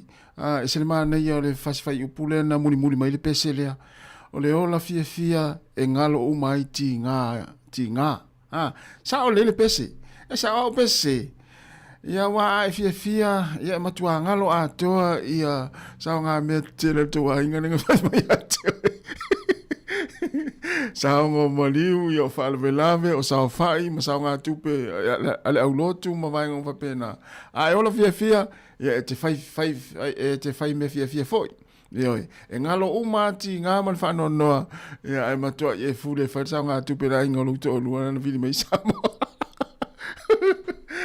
Malo la molewa, malo fo ile mafuta mai le tātou pokalame ma le tautua le sifonga lau mua. Ia, tātou ola fia le nei o langa ua le isi se whanau noa. Ioi, tau whai fia lo loto i le aso ma le aso. Ia, e hi umale manu iai fo e au ngā luenga. Tu sa lava, se a fuila e whanau noa we vai atu wa leise mea e se au whanau runga lau. Ia, o la ua whamanatu ma la ua fuile le na ua ia. O le mea o fo i le atua i le aso, whaaftai le atua. Se pēna o le leisara ai tu lou, sia, whaaftai le atua. Pēna o le whalawa lai lunga lau, whaaftai le atua. Pēna o le tanga pateta le foile le toe, whaaftai le atua. Nai mua na tau mawha le aso. Ma le aso, ai ua le vea vaenga whapena ia e te whaanono ai. Ia, ma sa oiro, ma mo i lo upo le pese. O le ola fia, ia e ngalo umai ti ngā. Esa, ia whapea fo nasa rua misa na fio no isi mea ele tauna rua misa ai, ia tau whai whaatea ia e ola leo langa fia. Whapea fo nasa whai ia le whono le kare si heta apela sa. Ia whapea fo i nasa tano le kare si ia au anasa whaalongo o elan talanoa. Ia ue te amana, ia fua vanga whapea na nasa ormenan tano. Nasa ormenan tano le kare si ia. Oh, ia malo a Sāmoa whaftai le mawhita mai. Toi 5 minuta na tāle o le tura tasi. Ia e mana ia le whato whāturu le taimini nei. Ia o na tālo le tātou pese. Ia tātou mafuta atu e la foi. Ia mai alo ma le tautua le tura tasi. Ilunga le tātou frequency le tasi o ono tesi ma le tasi whamo i le tura tasi. Ai whao o pere tātou mawhitanga ilunga o tātou penga te whailangi. Mena e tāua ilu tango e whasoa. Si tango e whasoa. O lango foi mna i le tātou tautua i lea aso ma lea aso.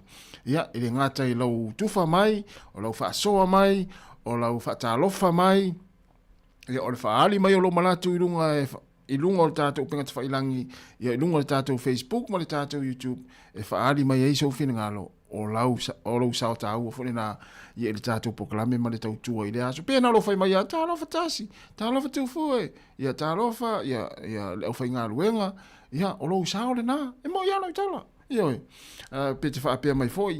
E wa aule nei mai a tasi ni a uri vai nane mana i o lau whaasoa. Ia Sāmoa, o mai el tātou tautua dunga le ala leo, o le tasi o ono tesi ma le tasi whaamo. Nei o tātou matua tausi, o lo mafuta ma whaalongolongo mai ai, i te tonu a inga, e mai se foi te tonu maota o tangata mātutua.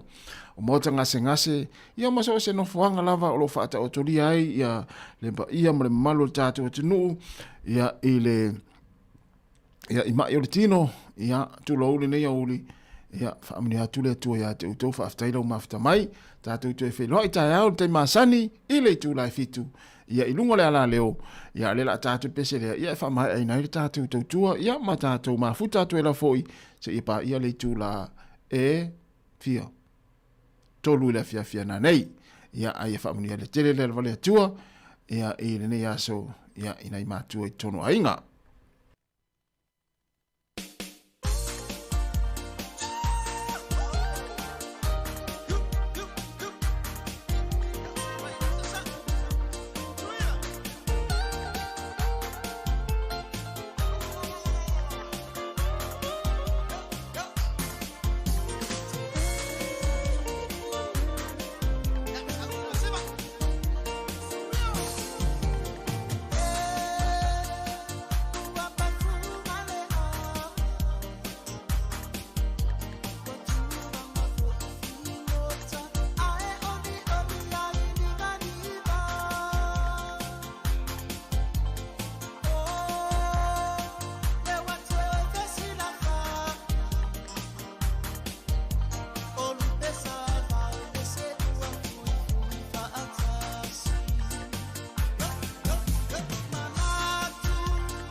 sifa asala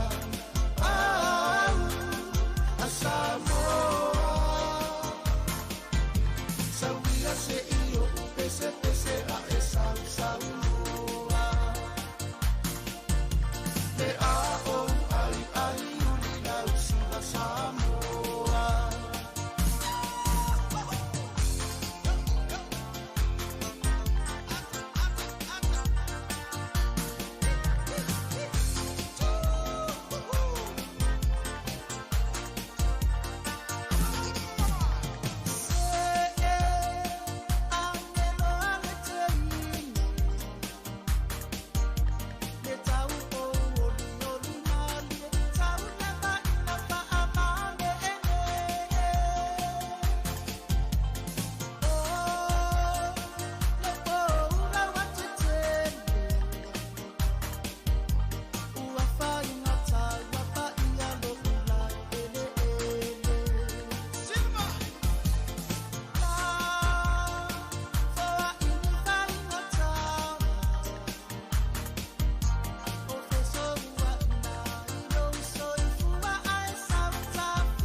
Ta alofa lava I le nei vaenga o telefou mai le si ufonga o le lau mua.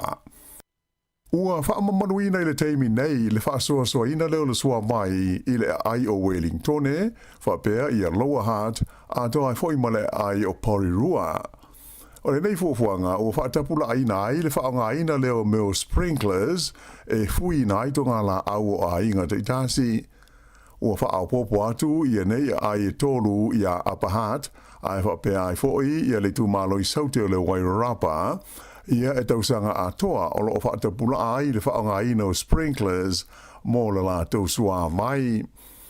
O ai inga o le sahale nei le vaenga mua po le level 1, e aua wa ia aso le vai aso e tanga ai o na whaonga aina sprinklers e fui ai tonga la au malo whanua o ainga, mai le ono e o I le valu I le taiao, ma le vao le fitu, ma le iwa I le fiafi. Pei tai la o de talapea le fui ina o tonga la au e tangata I whaanga au, ai ia mauti noa e le tu ua se whaanga au e ola whaasolo atoa, e te tau lava o na iai seisi po se tangata e vaia mo ta pe ina le sua vai, pea uma o na whaao ngā. Whailo mai e sui pule o le sua vai o Wellingtone o Erin Canley, o le whaasoasoa ina le lei o le sua vai, e whaia lei tausanga uma I le taimi le nei wa amata ai suinga o le taimi po le daylight saving, o le vai taimi le nei o le tau mawhanawhana, e masani o na tele ai le sua vai, e mana o mia ma whaao ngā ina e tangata uma. Ua whaamanatu mai I fo'i mo maru le tino o, ina ia tautua nā ia whaonga ina da tau le sua vai taimi uma. Ma ia mauti noa e whaamau le lei paipa I le tonu whapea ma whafo whale e pui ai le alu lea o ngā o le sua vai. E whaale a whae o ni mai o le misela ua whaamau ni mai I le tūmalo o Northland I se lipoti au pito lata mai le matanga luenga o le soifua malolo ina. Na ta ua le nei lipoti o le asforele taruai le ana whaamau ni ai le tangata e totasi le ua whaina I le misela. Ai ese ai isi e totolu ia na a fia ai le wha mai, ai ua wha solo manu ia I le teimi nei. Wha iloa e le wha tonu o le pui ngalo tele le tamai tai fo mai o Susan Jack. O le totasi o la tau ia totolu na malanga I se atunu o Asia le o loo pepesi ai le wha mai o le misela. Mai masalomia o ia lea na au mai le vailusi o le wha mai I te tonu o le atunu. Na ia ta ua fo ia to fa isi tangata o le au ainga o le tangata le nei o lo fa ngā solo I ai suenga ale matanga luenga I le ono a fia ai le fa mai. O I la tau uma nei o lo fa anofo e sea a o ngā luenga matanga luenga I le fa mautuina o tangata uma e va la lata fa so ta inga o mai la tau ina ia mautinoa e va veo na foia I ai tongo fitinga. O le amtanga o le masina le nei sa lapata I ai ia le tu malo o le Bay of Islands ina ia mata I tu a unga mawinga o le mai o le misela ona e ta ua le vave o nei loa ma wha mautuina tangata e ono a afia ia unga o lea wha mai pipisi. Ua toe wha manatu mai e foi le mtanga luenga le seifua marano ina le ta ua o le foi o tui pui o lea wha mai mo tangata uma e le I foi a ia tui. E le ai se tau o le tui pui le nei o le MMR mo le mai o le misela, whape le mumps ma le rubella mo tangata ua au lia se fun mo le varu tau sanga le marutua whaasolo I fwai I lalo. Ai e le tutongia fwoi mo isi tangata umai anga waa I ai moise o le au marutua. E ma whai o na mau o le nei tui pui mai fo mai a inga ai whape ai fwoi ma whale talamai pe a hawhi ane I ai. Na vi ia le ampasa le malo Israelu I New Zealand nei le minister vai fafo New Zealand wa wasa mana I Winston Peters I lana saunoanga I malo o fatasi la stona ai le na ia fa ai loa lo I ai e le langolangoina le malo New Zealand le fa avaina o se malo tu maoti mo tangata Palestina. Ai o le apei New Zealand o isi malo e iai a Amerika o Japani ma le tele o tumotu le Pasifika ia la tau te ena le whaia o se malo tuma o te o Palestina I sa sae tu te tonu.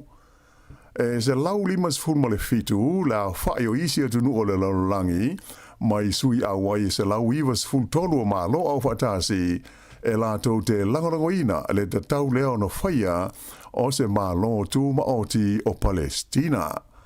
Na whaalia la mpasa Israelu I Wellington o Alon Rolf Snur I se tarananga ma le wales whaate laua New Zealand. O le alo ia ai o se malo tu ma oti o Palestina o le aamana ia ai fo'i ma le whaalapo tonga a le Hamas lea o lo tau nei ma le malo Israelu I Gaza. Whailo fo'i le sui o le fono a tangata I utai le tono o New Zealand o Juliet Moses ana whai e langonongo ina e New Zealand se malo mo Palestina I le saunuanga le nei a wawasa mana I New York e mauti nolava e ono te le se a whaina ai o le saunga le mu o tangata o Israelu ia ua wha mautu nei te tonu o Aotearoa. O le whaiunga nei le malo so o whaatasi o New Zealand ua matua whai tio ina malo si foi e le teitai o le tua ngai ia Chris Hipkins o ia foi o le teitai o le pati e le Labour. Whaalia Hipkins o le langolango ina e le malo New Zealand o le whaavaina leo se malo tu ma oti mo tangata Palestina o se whaiunga le whitaui wātangi ai le whaale tonu o teitai o le whainga malo so o whaatasi o lo tu nei le foe. I se whailo inga ma le autu stala ina ua uma ia le launga alo ia le min stala mai whafo wa wasa mana ia Winston Peters I le whorutele malo o whaatasi I New York na taua e Hipkins o le talia le malo so whaatasi o le whawaina o se malo tu ma oti o Palestina o se tūlanga wātangi ai le vai waitele o le lātu te inga. Whaalia fo I le te o le Labour o le awano le lei lea mo le malo o New Zealand e whaalia ai le lei ma le mao popo le lātu te inga o le tino o ai beitai ua le o lea le tūlanga na wholosia le minister vai whafo I le tau o fianga o le whono te lea malo au whaatasi o lea ua whuditu ai New Zealand I tangata Palestina e ui ina moli mau ia le mamafain al matua mamafa o sawanga o lo whaanga solo mawhaia pea e le vanga aua Israelu whaasanga I tangata o Palestina I le tau o lo whaia I Gaza. O le stona isa whaia se whaatasinga tele mo sui tau wā le whainga pālota whaitu māloi le ai o Hamilton le sa fuafuaina ma whaaponga iai ia le pūlenga o le hoi ai o New Zealand. Whailo mai le tamaitai o Fisa Langolango o whainga pālota Hamilton o Amy Vickers o le nganga au tu le whaatasinga le nei ina ia whaao Sofia ai mauna ia te ngāta o lātou ai e pālota I le whainga pālota o lo whaanga solo I le teimi nei. E le ngata I lea, ai Sāmoa ai fwoi malawa noa o le au pālota e fisilingi ai sui tau wā mo a lātou fuafuanga pe a manuia masao I le tono tofinga o le lea pūlenga whaai tū mā lo. Whalia e whapea o le whainga pālota o le lua awhe luas furulua e nā o le luas furuiva te si whā pasene ia la whai tangata pālota o Hamilton sa whaia a lātou pālota mai la whainga atoa we e anga waa I le tauna pālota o se a whainga pa u tele lea o lo o mana o le pulenga ina ia sitia I le nei whainga pālota. O le pālota o lo whaanga solo le teimi nei le na o Hamilton ai whapea na a fia isi ai uma mai tū malo o New Zealand atoa. O le asas futasi o le masina fau o Oktopa e tāpuni ai ma whaamuta ia lea whainga whiliwhilinga ia mai ua toi whaamana tu mai fōi mō le au pālota uma ina ia manatua e whai e tātou pālota I pepa ia ua uma na meli nātu I le amatanga o se tema. Sa whaonga ina leo ia se pepper spray whapea le taser a toa mo se tei whao ai maise o se whana e tāo fiai ia se li I le teimi o se vevesi na tūla I mai Wellington e leo auli o le San Nafi. O le tangata na fiai e whapea na urwhale I le whale o se ainga I le awala o le Annie Road, le Annie Street, I le pitanu o Wadestown, ma ia wha ma tauina I tangata o le ainga I se aopenga, sa taunga whai e whoi, e na te awe wha malosi ma se taa vale. Na oso le rei tangata I le tono le whale, ina ua taunu ua tu ia I leo, mai u ina whaonga ina I leo, le pepper spray, ai whapea le taser, a toa ma se tei whau, ina ia mawhai o na tau fia ai le nei tangata. na muli ane ave o ia le whare mai e tonga whiti ai o na manuanga mai o sfainga le te whaua leo a toa ma se manua i lona tau au mai se purwhana o le au penga malosi na whaonga i ai e leo e le ai se isi tangata na whaina ai lea whaalewe lave. I Rotorua o whaanga solo ai nei sua suenga leo i le mafu anga o se whaalewe lave na tupu i le fiafi le stonai i le hoi vaenga o le motu i maa tū. Le nei whaalewe lave na oso ai tua mai le awala se ta vale mai mulmuliane mawai e leo ni tangata se tolua e manu nua i se anga ese mai ui ina sa so ni ai i au nanga mga luenga lave ai taimi e whaalewe lave whaafosei ai na umai lava le olo le totasio i la uaia o le isi tangata na manua o lo tau fia le whalemai mo tonga fitinga i le taimi nei tau fia mo iai e leo le tangata ua masalo mi ai i le whaalewe lave mai ua whaia ne i ai suenga i le ponga ai o le whaalewe lave ta ua mai whapea ai ai se ta mai ta i e tōtus fulwhātu sanga le matua o Rotorua o lo of Soswani i suenga nei e leo. I nai tala mai whawhātu New Zealand ai titi mai e tō tasi le tangata na maliu ai tō iwa isi na manunua i na ua osa whaia se tangata se manu tā puai o le kālesia mamona i le pitonua ta ua o le Grand Blanc i le nuu o Michigan i Amerika i le Ausa. Whailo mai leo na poloka i le nei tangata le whaidu to o le maru i lana ta vale ai ia whaonga ina se whana e oso fo i ai tangata a o whaia la lātu tāpua e inga. E lenga te lea ai na ia susulu ina hoi ia le whalesa a o le itau nuu atu i ai leo mai o se taua inga whana na whaia na maliwai pe na whasio ti ai ia lea tangata o le awhile nei sa ilonga o na sosolo ma wha leanga ina ai ia le nei lava maru mai na wha alia leo o lo o masalumia a tonu i eini si na whano ai le soifua i le awhi ai le o mawhai na wha amautuina i le taimi nei ta o fo i le teita i leo ia William Rainey o le li na wha abonga i le wha lave ua maliu o se taule lea mai le nuu e ngo o Burton i Michigan e whase furu tau sanga le matua. I le ai o New York i Amerika lava sa whaia se whailo inga whaapitoa a tai o malo le Pasifika ia sa malanga atu mo le whonu tele malo o Watasi le unga na whaalawo i tele ai ia se mulienga mo ni e tunu mani whaalapo tonga e fia langolongo ina le whaaputunga tupe so swani le Pasifika le ai whaingo ina o le Pacific Resilience Facility le PRF. O le nei whaaputunga tupe, o se unua i whaaputunga tupe lea a malo o le Pasifika, e pūlea ma whaafoi na lawa i Pasifika, e fisosonia i ona tangata i ngā ruenga e tali atuai i a whaina maisuinga o le tau. O le whenga inga na whaawai na aile nei whaaputunga tupe, na ioe ina lea ma pasia e taitai o le Pasifika po le fono le forum i le tau fianga lona limas fufa, le sa auswia la tamai nei i honiara i le atu Solomona.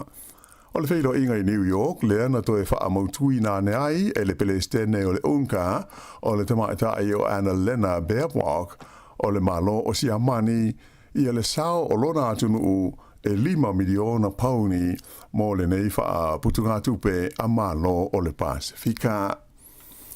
I tā longa, i le tamusanga ne ti polo mo le ipo le lalolangi mo tamaita i talavau, le Youth World Cup, le alo whaanga solo nei i Gibraltar, na malo le awa Sāmoa i le la tā longa ma le awa Tonga, i ai ono se furulua i le whaase furuma le ono. Ai o le awa Fiti na malo i le awa Gibraltar, e ono se futasi i le tolu se furuma ne tasi, ai o le au tasi mai le Pasifika lea na sao i le vaenga o le quarter finals o le neita amensanga le au lea le Cook Islands po le tukuki na whaia ina i le la ta'alonga ma Awhelika i saute i ai e fitus furuiva i le fase furuma le 5. O isi ta'alonga e soi nei o le awhetau i eisa Sāmoa ma Fiti i le vaenga o le semi-finals e whaia le Friday nei o le sailinga leo le tūlanga iwa e o i le tūlanga sfurunua o au awai i le ata amensanga o le awa Tonga o le ata aloma Gibraltar mo le sa ili o le tūlanga sfurtolu e o i le tūlanga sfruono i le whaasalonga o aua le lalolangi. O isi quarterfinals na malo ai Engelani ia Sikotilani, New Zealand na malo ia Malawi, ai malo Australia ia Jamaica. I le vaenga o le semifinals o le awhetau iai Engelani ma New Zealand, a Australia ma Awhelika I saute. I ne tipolo I le tonu o New Zealand nei, e tasi ale ai le na malo ai le Silver Ferns I le lata alonga ma le Proteas e Awhelika I saute ana po. O ai o lea ta'alonga I Invercargill e limas fulfitu New Zealand I le limas fulwono a Awhelika I saute. Ia, mai ua manu maloa ia le Silver Ferns a New Zealand I le series le nei e tolu ta'alonga, tolu fo I o lato malo I le ai a Awhelika I saute. I ta'alonga laka pi ua le manuia le tau mwhai le manu Sāmoa I le sa ilinga o se au lona luas fultolu iai au o le ipo le lalangi I le lua awhe luas fulfitu.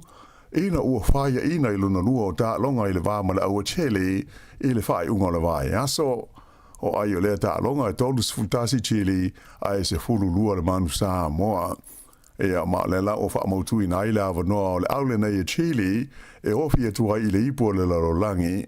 O le whaatoa whaanua ai leo na maua awanoa o le aua lea tunu e tauwa ai se ipo le larolangi I le lakapi se fulu lima. Ai, o le awa le manu Sāmoa, e toi tasi le awa no o lo o toe e te tau o na malo ai ina ia o atua I le ipu o le laulangi le whai e Australia. O le masina o Novema le malanga ai le manu Sāmoa I Dubai, mo le vaenga whai o ta longa nei e su e ai se au tasi e atoa I ai le luas fulfao au mo le ipu o le laulangi. O le atau wai I la tau ma au mai le tunu o Belgium, whapele au o Namibia, mai se au le amalo mai ta longa Brazil ma Paraguay, e whaai au o lea ta amusanga whaapitoa I Dubai. Ea o le whaunga na telefou.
Now that I use Monday Servant.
ufonga malie male matango fie me tuma pea lona matango fie le whaafonga le tinu ia mai la pese ia ale tia maa male pese a osoa ele la a osoa ele oi le aila le la leo luas 10 minuta te nei le tuna tasi le si ufonga la mo Wellington fa fie fianga ia mai se foi lona tautua fa o pe lunga o upenga te whailangi e pe ona iai le nei auli se ia pa ila fo ile tula tolu ile a fia na nei ia toi whaafiloi me toi whaamalo atu tātou tinu ia tālo lua i ona toi tunatu leo tātou telefou a tala mai Sāmoa pe ona tāperina sunga ia tā SEPT ia ole nau whaafonga le tinu ia ile toi whaasalawina muli ia ole nei aso o tātou telefou ia pe ona tāperina mātuina mai le sunga ia la wano ati lawa wa luas fultolo minuto te nei le tuna tasi o vai atu le vai son te nei mato tuma lo nei pole mato o pito no nei ia o pole ai nei o Wellington ia de fatu mulia ia o le pito no le o lo hat ile fiafio la stona o ka fato to vai le se tumu fa pea ia me ia tau fa tau ia ile kiu ia o le to tele ila to na nga ia tu le fiafi po le night market le sa fatenu ina i le mato pitonu tu le i lower heart ina e Winskate o ka sole le tumu sole ya fa pe na sai ya mai o la se va inga ile wa le sa me tawina foi sa ini sil tato fa inga luenga ia sa nga ia tu ia oka moli mawina le fatu mulia ia o le tumu o tangata i le pitonu ulea o lo hat le fiafia la stona ia o tu lang folele o fa tauma ia ma vanga umfa pena na nga ile tunu ule marketi le po i le mato i lo hat ia ai pe o le winga folele la tala to vai ale wa kiu fa peni i mine ia i Wellington ia tu ai tai mi o ta alonga i le tumu ma le kiu le fainga o fa tawino chicken ma le tumu le na tumu ai i le pitonu ule lo hat le mai tau atu i lungo ata fo i ma vai na o mai o ka se whaatumu lia i le kiu. O isi tangata le talaina le maketi a walewa na laina ma kiu. Ioi, ia lena moni mawina. Masalo fo ito a tele le tātou atunu ue maise nei Wellington na anga etu ia i le fiafi le la stona. Ia ma moni mawina foi. O ka le pisi to e tumu. Ia wātire la i le ia i lo i ta avale na malanga mai lunga i au kilani le sa mai mo meo tau mafa o fingota ma tulanga o tau mafa o le sami. Ia lea na tele le tātou atunu. Tasi ke roma te iloa tasi na vanga na lei ona tumu ia i loa hat le fia la stona. Ia ona ole anga i la to e fia le tau mafa le mo meo tau mafa mai sami. Ia le sa fata wina ina i ta avale na malanga mai au kilani. Ia le na moni mawina i la fia la stona. Ia fa pena sa ia. Fia sa utu pena lua i pena ona ia lua te mata pe ia ma e moni mawina fo ile tumu le sa tumu.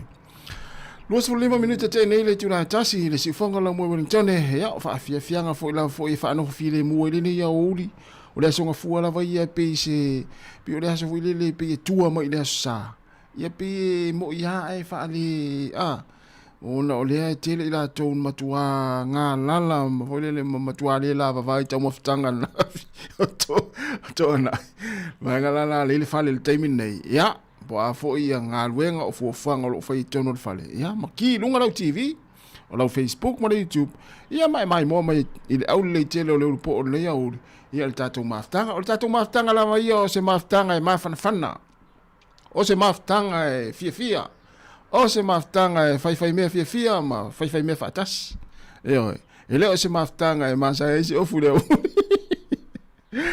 Luas 10 minuta te nei le tula tasi le si fonga la moa ia fa fianga si filo te lo le ia po to ina fa fianga nei ia mi se lava ila to ia fia lava I me ta musika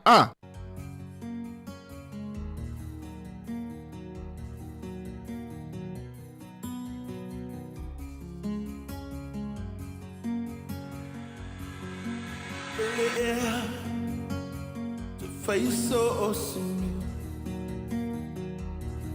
Atanga no phone, it's a millionaire. How to fire, how much I feel. Te alo whai ate oe whawawau. A e tangi te solo yo le mata. A e ita te whaanga whana whana. A e tawali teu yo ala. Lei tu ia lo vai se maa. E te sila valuta alunga. Luta e afu ya so uma. E te ta o te lo uto au.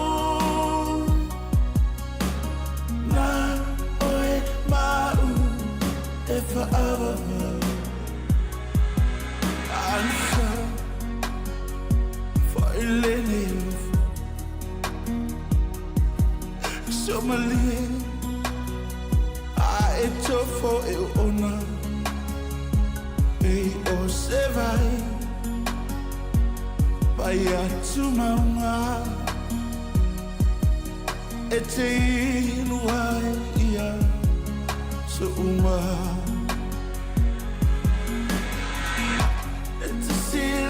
Valuta alunga. Luta e afu ya so uma. He te ta o te lo utu au. Na oe mau e whaawawau. E te sila valuta alunga. Luta e afu ya so uma.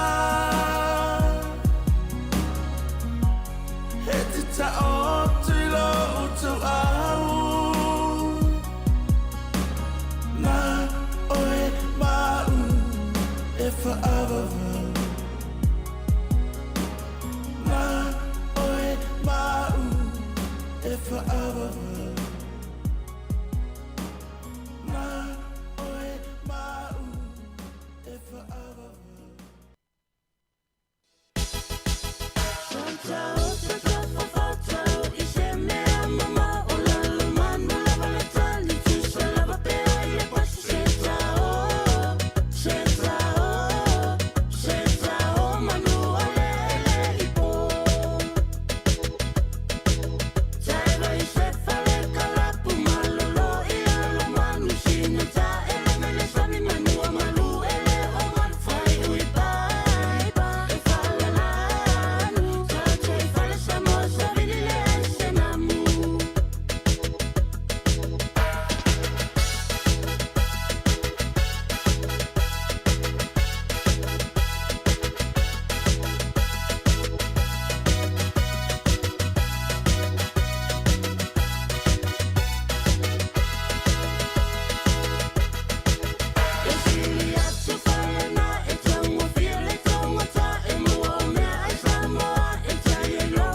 Ya, mana ele pese le tua le ilunga tātou na lo whalani teimi e whaisina whamalo stino.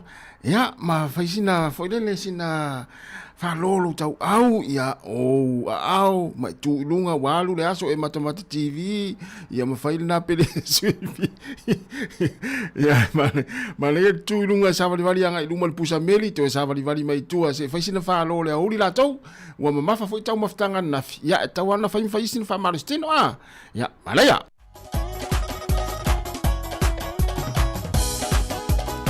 Deu. Shiva mai la ia. Shiva Sāmoa e mana ia. Ua e te suga no ono mea. Ua lea.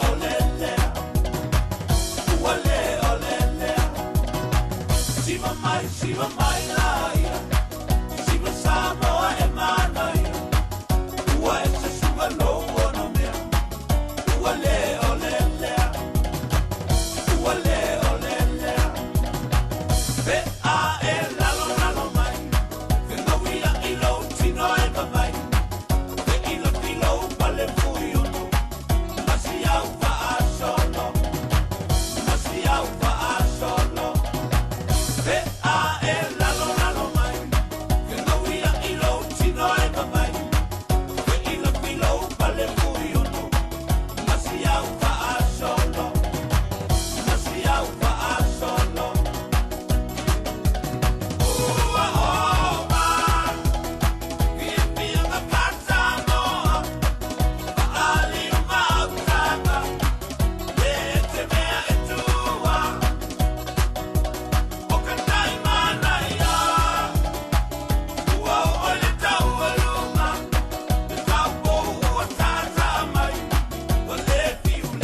Whao atu tātou pesena ia ona i le tangata le siva mai lunga le tātou tautua le nea uli ia mai o i le malo ia o fiti i sampula vinaka vakavakalevu.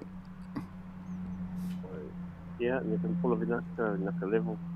Ia, tasi nea uli o le aso pola mtanga te vai aso aso iwa nei era. Ia, aso. Ia, moi.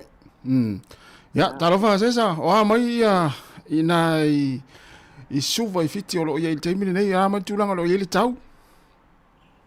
O le tau le tu paolo ai o le eva ia le mato le la e nisi teimine aso sa tau pele le papea le apalasinti munga ele ai ai o lo tau la i fiti manto wala le tatu nei ele pe o tato o fiti malu yo la tato ia moi sa malu pe ia te lo te di te le mo i o i tato mta pangai e ai fa le voi tu mta pangai ia mo ai malu la sa vi le vela sa mana le le na i te la mona ile a ku le va tu fa fo man ta ko no le tu la le na se mai ata tu sa mo ia aneta malo Ya mai le fa ingol vai aso ina ya mai se ole wa to amate fo ia proklame pe ona malanga mai se tatu tino ya I fa mo ina I fiti I le vai aso masalo le vai aso muli nei ole fa mo ya ches ta ole tas se fa fo mai fa ta no fa fo I ta to pa anga ma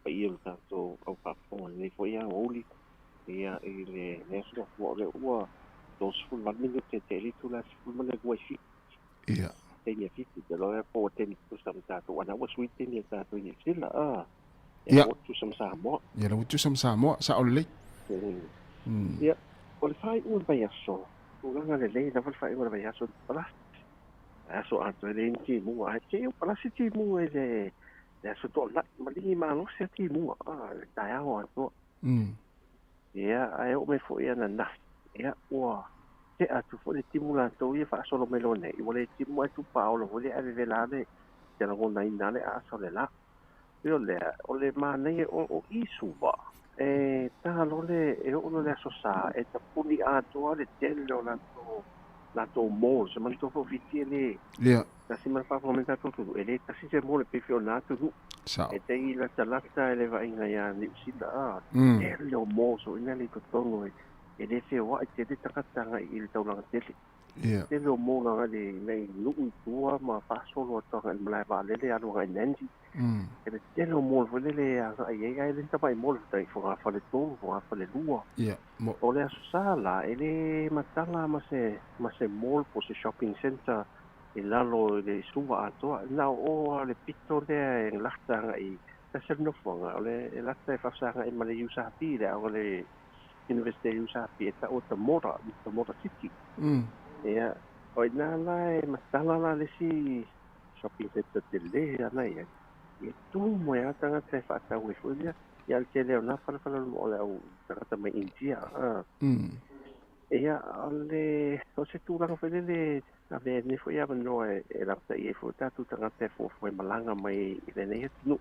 ia o le mea e o se report fu le va tu se tale fa te te lo fu ie e tu tala mal fa te fu le fa po al ta tu no ia ke le yo me mana nei o le tu no malo la ti na o le mini tala to le hotel lo te no foi e li si fa le te le ana fo fa le fitu le fa we ia ke le fa le fa so le ale le fitu le bangu fo fa le fa le fausi o le atina ala le tu ofi le fai te lea o le tau so swanga a fiti se tu mua to se report o le matua te le o lona senga le tato tinu isa mo le tau a te ingala le nei o le tau le meleni la po ale e mo nei e te mo le meleni I le patala a ono tala meleni ato al tau le meleni nai Sāmoa le afa o le meleni pa pe o le meleni la po pe le wo o wai le utu ma le afa ia a vai lua la ia na fa fo le o le na fu el mato ai ngal fa e vola vai aso e pitu fu tasta ile pitu meleni nai tasi ia o le matu report sa o atu fa ia fa tato nei o tato ai nga fa fonga mai o fo foi ama fa ku se tala e le ai e le o se tula e o le I ala nei ia la ngai le market to le a mo mata fa ngo ta le wa ta fe mai asia le mai fa ngo o e ta o le angai la po a foi ta to o le o no sfulu a o no lima e a pe lima sfulu pe pa u ai e te mo ni sfulu ki ta la oh ta o le angai na ta ia o nge telele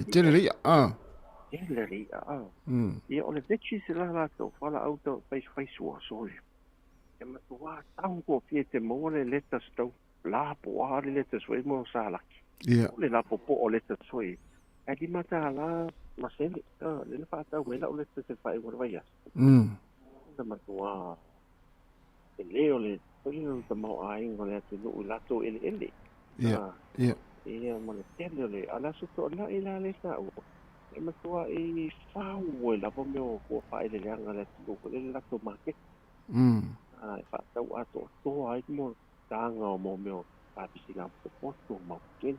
o le mato te ngo fia tau se fanga nei Ia. I fa do lo mai tau ko I te le me ia me tau e tau ngata ana tau ai fo le active ti lo le tu a fa di wal tato ta la e tu sa e le se al te le ana o lo ia e tau ngo fia mi se la bala o re fa usi de le tu ai nei ai tono fiti la tola fa o si me Ia. ai oi tula nei te tau na pui e tato tu la le sa tu po le utara no at le experience sa walu le lotu le no sa nei na mai la lapta inga for den malo Ia. a mai lapta inga e le fanfengalo e ngalo te ngaru el te pine nei ia matangata fu le tato sa mo le no fone ia matangata le tu Ia. I nei le tu no e le to tu sa malo ki te le mele o le se yo ato Wow, o se atu.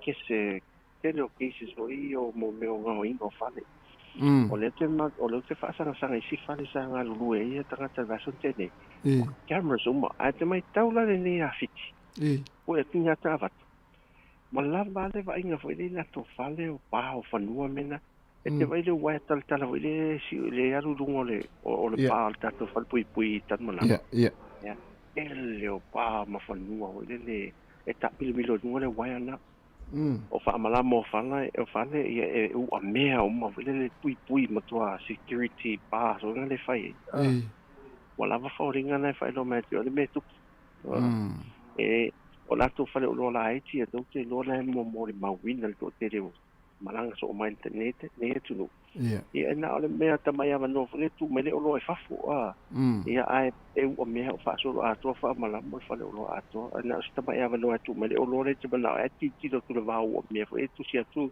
fai lo le o lo le te bana o mea ia no inga wa fai a fa pito mo wai roa tangata ia e le o tere au ngā oi tu loa ia na o mai la fautuanga ia mato mane le hotel mane o fina kwena a wale te fea lua ma se cash la po a ngā ia le card o mea au ngā matangata wa ai e ia se fe foi le a mea fale le hotel e fai o na tu ai te toki ku pe te o mea na pe aru se ma hotel ia no walu le lo wale lo ku la stona o le lo alu la ele se tu me su valo ele no fa ta o ta ma bua ele headquarters se ma to e kalesia ti munga la o le na par pala va ne fa fu mel ta to tu lo wa pala lo le uti o le lo tu mo le pa ka ta avan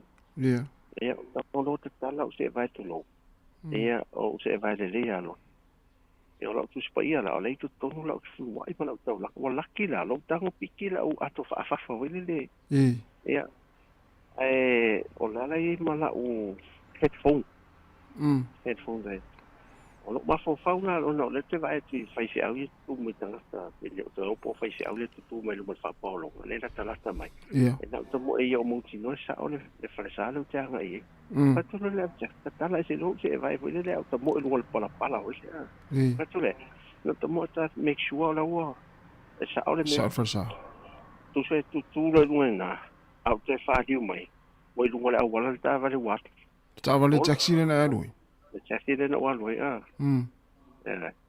io wo fa I lo nela wo lo mo ma to finga re e mo pule ma e sio la to mai ia ele fo le mena o sio ato pa o le kasi la to pa o si fa fo e vai me to ia mai lo bo to taxi mo le ato pa mai si ato pa o io fa sa le te sa o falta malo o te vatua le tu la foi le la ta ia ta pe malanga me no o le taxi na lo ita se va to ya o e sa o le taxi le na lo ai e ye se stand pe tama foi e pe colo lunga le ta langa ia ta ona mau ai a taxi so malanga mai I le tu ia I mana tua ia fai teste ia me te area a pa pe o sa wato fa fa u uma wato inicio de masto malanga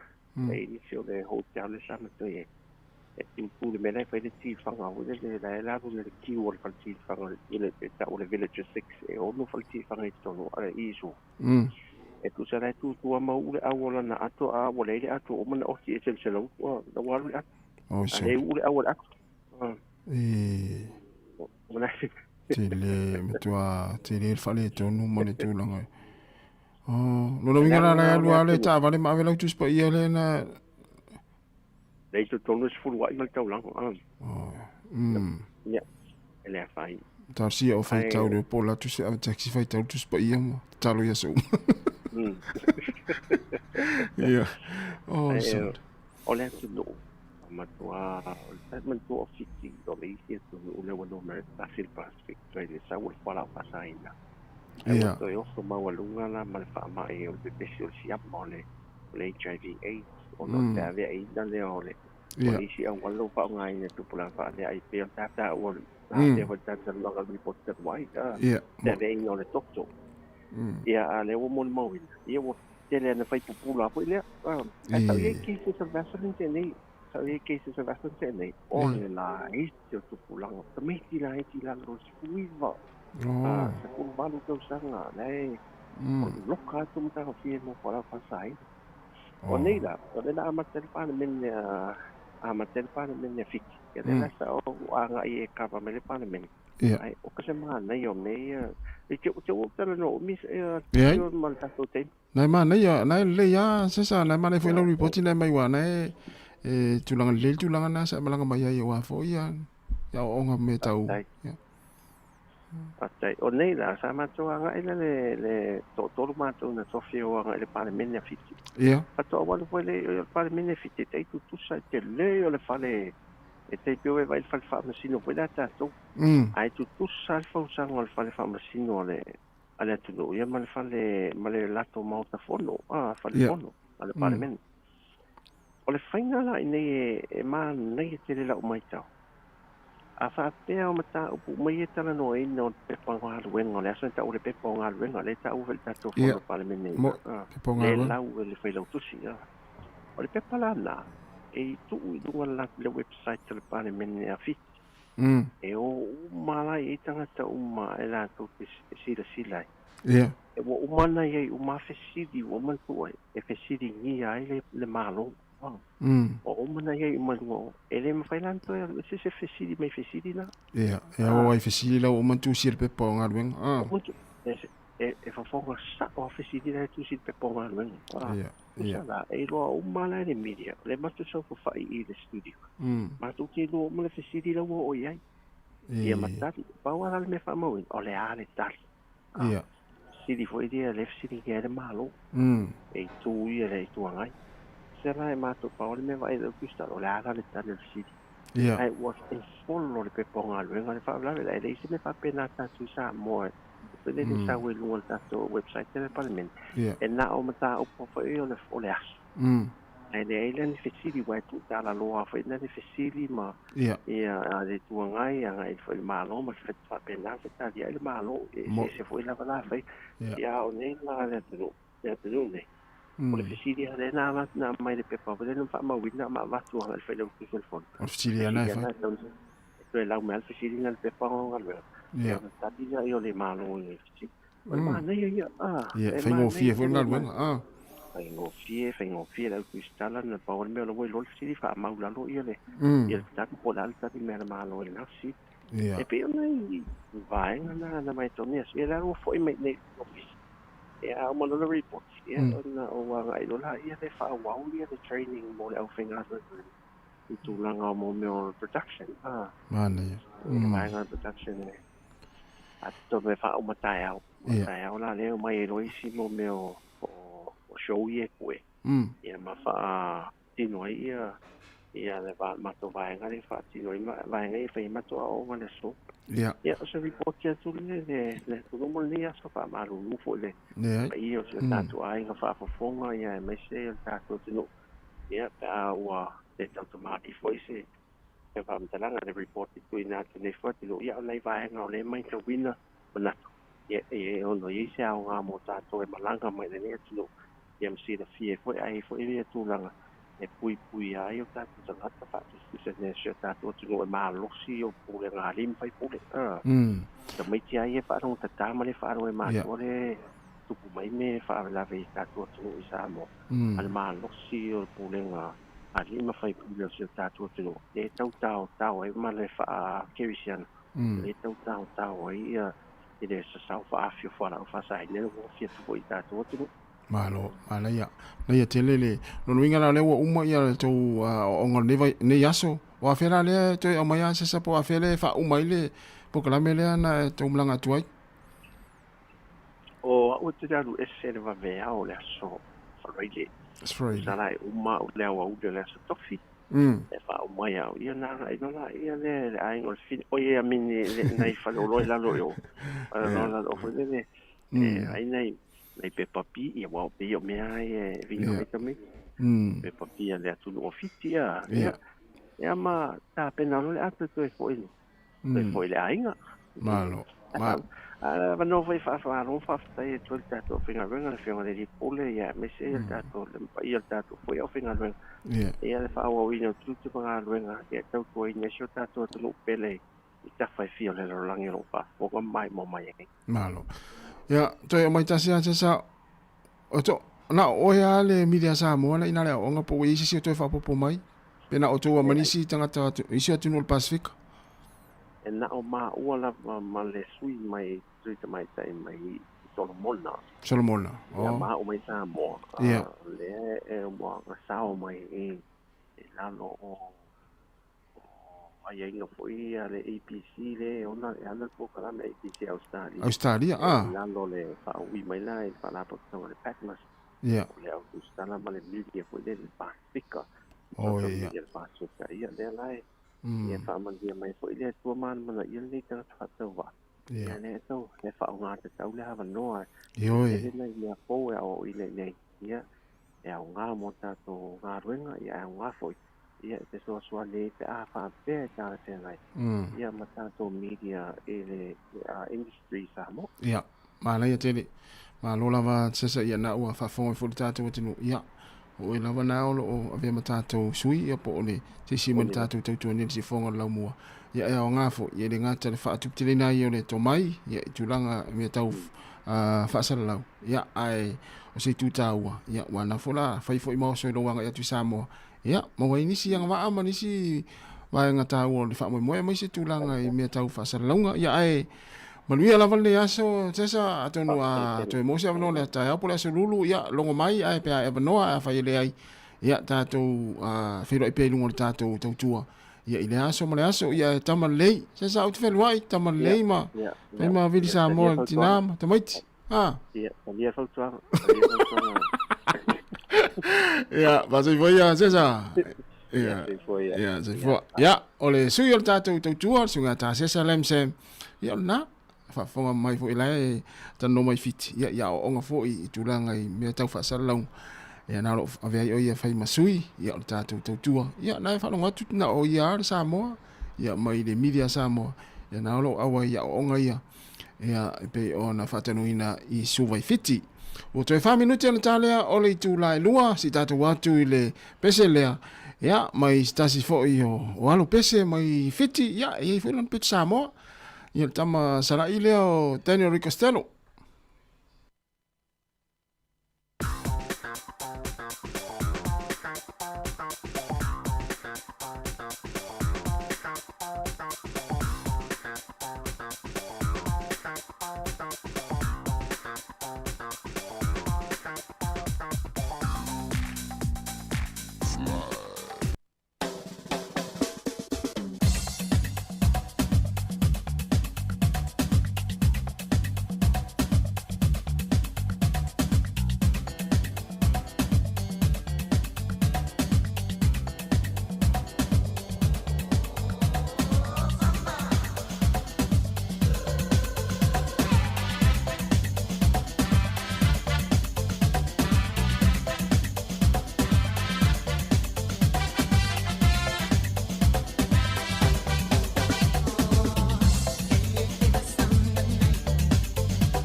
whaatalofa le amataga o lenei vaeasofou lo tatou atunuu ae o le faaopoopoga foi lenei o talafou mai Sāmoa o se maia le faafofoga. O le fale aʻoga o le aʻoga tulaga lua o le afioʻaga o magiagi ua amata ai le galuega muamua o le faiga paaʻaga a le pasifika 2.25 po le Pacific Partnership 2.25 po faapuʻupuʻina le PP 2.25 e auala mai i le ofiso a le ampasa le malo Amerika i Sāmoa. O le PP 2.25 ua o se polokalame tali atua i manaʻoga aʻoga i le faaleleia le o vaega moʻomia mo le tausia o le tumamao tamaiti aʻoga faatasi foʻi ma galuega faatino a faiaʻoga. O le polokalame o loo taʻitaʻia mai le alii lutene ia Jeffrey Moore mai le toʻalua sefulu insinia o loo latou galulue faatasi le faafauina ma le faalautele faaleleia o ala paipa toe faaleleia le taualuga o faleaʻoga atoa ai ma le toe fausia o se isi noafuaga mo le faalautele ina atu o le tāua o tulaga tauiaʻoaʻoga. O le malaga asiasi mai o le sui o le malo Amerika i Sāmoa ia Daniel Tarapaki na ia faamautui na ai faiga paaʻaga ma le matagaluega o aʻoga ma le sui o le malo Amerika.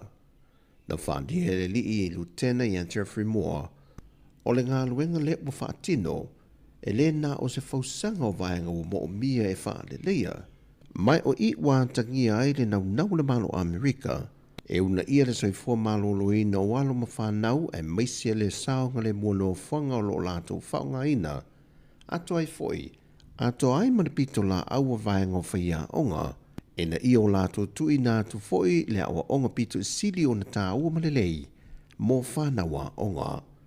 O se galuega ua faalia e moa ia tele tausaga e whaonga ai e alo ma whanau le afioʻaga o magiagi le aʻoga tulalua. Mai o le polokalame a le PP 2.25 o le polokalame a le vaenga au Amerika e whaapitoa mō tangata lautele. Mai o le sini au tū o le anga i le wha le leo le tūlanga tau le saunga le mō tangata lautele. Ina ia saunga le mō le tama ma le teine Sāmoa e vai tamatu i New Zealand o le tūle o lo sila i eilea malo e alai o na whaatu la whanuina le vai tamaina atu o tātou whanau mai Sāmoa nei. Peita i o le vala tonu le ua lape i le tō tele o mātua Sāmoa o lo alala mpapa au i le atunu o New Zealand o lo vai tamatu i nisi o alo ma whanau o le atunu o. Wa tāo fia le tu mauni i New Zealand le ala i le swinga o le tūla whono wa le mawhai iu na tue whaatino wha al tūla whono se ngā yoinga whaapea se ia whaia se whafo le mata opo. Ma o lea ngā swinga e pe o no tā ua ia e pe fo i o na o whaino atu mo le silfia se o tātou atunu o le mafuanga le nā wa ngā ia i le malo New Zealand ma whai swinga le al tūla whono ma o le nei swinga o se swinga le tū mau a o lo tau whai le malo New Zealand ina ia wha mautu le nā tūla whono ia ta oto ai langa tonu le tūlanga i whanau e vai tamai nā atu to tono New Zealand o le anganga mawalunga ia malu pui puia whanau. O ua nei toi tūla i mai le tūlanga o lo mai tauina le sawaina o nai whanau e i nā tōu o lo vai tamai nā atu. O le upomoni ma atu le whaafonga anga si o tātou atunu e le o a fia uma ia ainga ma tua o lo vai tamai nā atu whanau mai Sāmoa nei. E le o a fia uma i nā tōu i le nei tūlanga. Petai ia ang tonu lava ia i nā tōu i mātua o lo whaatinoina ma sā whaatinoina ia tūlanga. Ia lea ua a fia ai ia marilau tele o si o tātou atunuu. Ia o lo iai ia le whaamoemoe e whaatino lea tūlanga. E no visitingia le ofisa sili o le whaamasinonga, papa li i John Taima le langi a whele, e se foi numero o whaamawina. Wha li e papa li i, ua o atu i le fitu se lau lea whai o alo ma whanau o lea tunuu, na vai tamatu mai Sāmoa anga i New Zealand. E valu se fulmaleono a tunuu na talia i New Zealand, e vai tamatu wha le tūla whono a lātu walo ma whanau i te tono lea tunuu. Peitai, e nā o le lua atunu o le Pasifika, o lo a fia i te tonu o le numero atunu o loo so longa le lei pele tau sio whanau na wahe tamatou, ai mo Sāmoa lava ia, wa a fia, ona o le telo sa wangai fia ia e ainga, no lato vaita mai natu, i alo ma whanau o Sāmoa.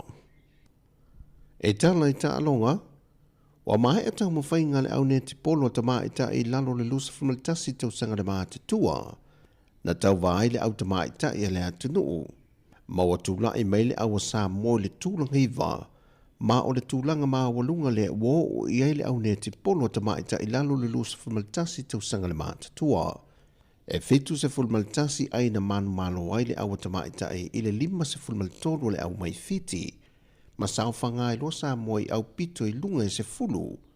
Mai o le tūlanga wa au sia e awa le atunuu, o se tūlanga wa wha alia ai le tā le dia ma nga wha aolo i alo ma whanau wa Sāmoa. Pei tai mo le awa Sāmoa i le tūlanga tau le lakapi po le manu Sāmoa, e le imanuia lana tau mawhainga i lana ta alonga lana lua ma le awa Chile, ma wa malo lo i lo le manu Sāmoa, ma misi e lo na awa no mua, e mawhai una sao whanga atua de sua ngā siampini le langi. E toi tasi le tamalusanga i te tau ana tau vai de manu Sāmoa, ma o sona awa noa, iri po lau langi whaatau te eo sa tā lia. O tāla fawia, manuia le amatanga o le neiva yasu si o tātua tino, whaasoi fuia.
tai tu pito ia pia si o utaulanga manaya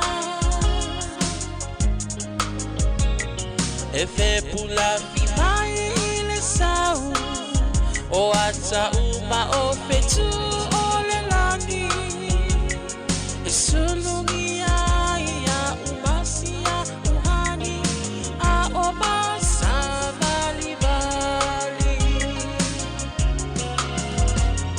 le pasina se Yesu solo ia Sāmoa no uatulu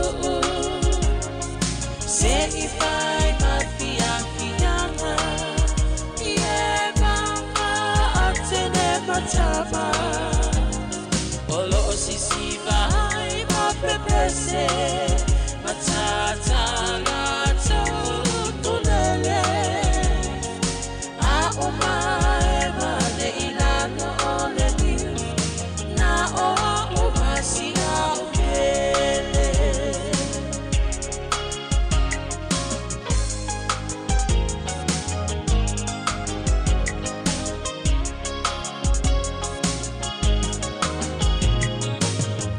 Nofo ifava pei lesi tau langa o Sāmoa nei ai mana tua pea o upolu o le ingoa lea osu o motu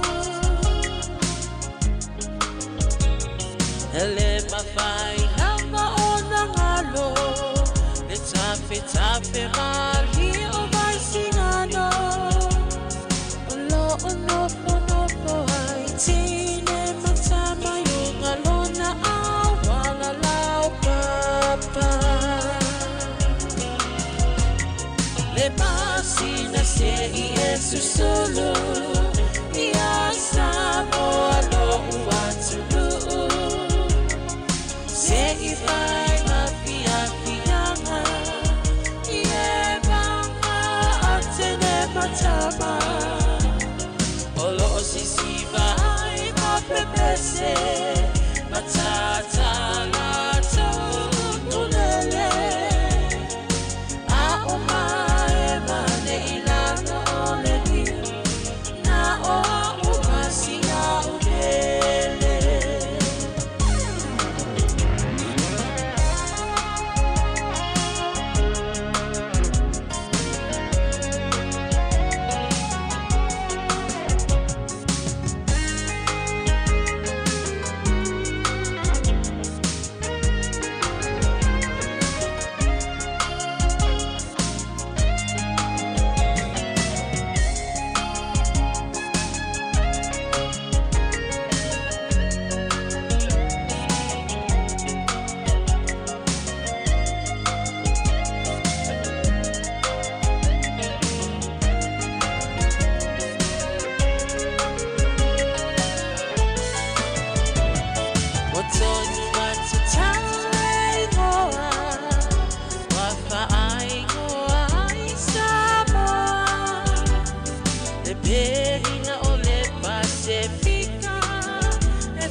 Wafa apea ona lauiloa ile lalo langi atoa walai ona to atele le au mai mo ia Sāmoa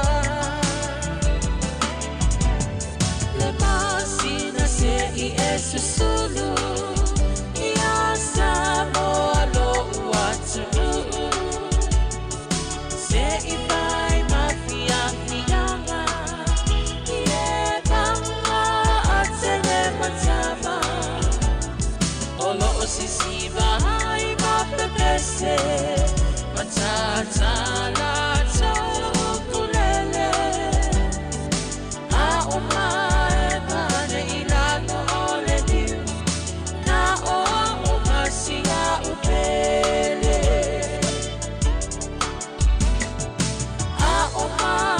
mane ilano ole niu na o umasia ukele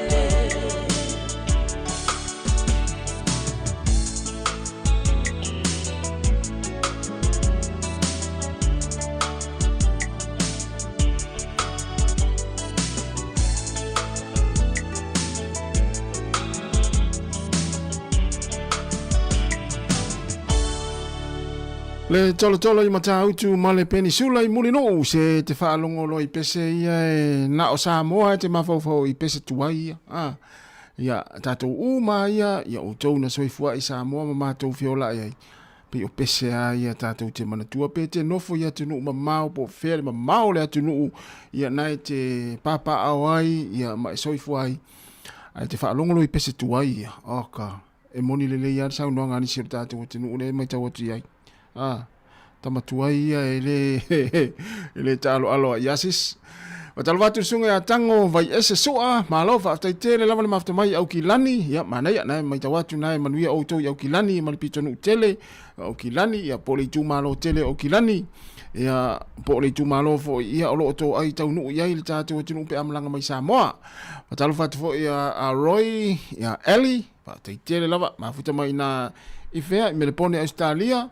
Ia olo ia le au volele le la so champini mal au le Brisbane Broncos ile fa ingon vaso ia pole au Melbourne Storm ia wale manuia le au le Canberra Raiders ata estiva ia on sai to so fo la ia on fa ina fo ise mato au na po ia le Penrith ia ai ia ele mo moni va Tele la va wi fa longo ile up fa ia ina fa mai ia to so de la ele mo uma ini va awa fia ela a muelta to va luas fo lomi no te tene le tulai lua te tua fa o pe le sifonga la mua i lungo tata o penga tfailangi se ia pa ia le tulai tolu ile afia finei ia la tatu mafuta pe tatu musika fa afia fianga wa ia la fo ini se tatu tino ia e mana o mia lava tai mi o musika ma pespesenga ia i tai mi fianga i fia o manga luenga ia me se to inga so fu fa peni pi fa iva fo ile turo ngana ia ai a le ia musika ma fa so longa le ia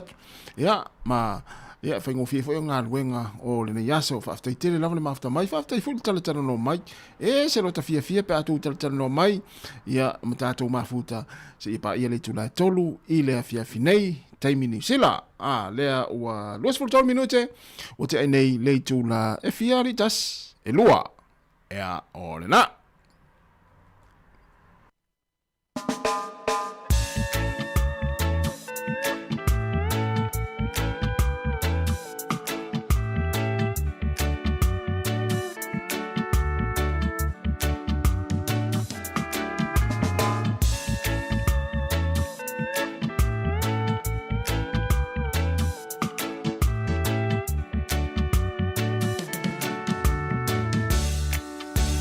Le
wa pale tala o fai se isi awo fai mai sa lua tafa fao ana po lau pele ea sau sei fai mai a se tala sei fano fofi le muai lo utangata o te le tu ina atu oe e te alu i o maua luma e wana o se talafatu na e tauto mai lava wana o au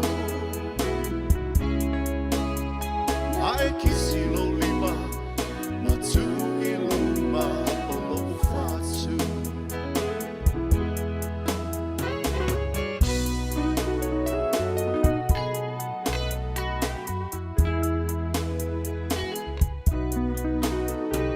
e tele i a o lo tata a i le sami ai le fa alua i na lava o e hani tau tala mai a i lo fa a maoni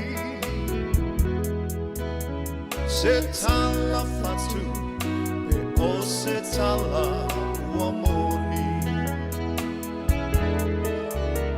o te le tu ina atu oe te alu i o maua luma a wana o se tala fatu na e tauto mai lava wana o au ma e kisi lo lima na tu i luma o lo fatu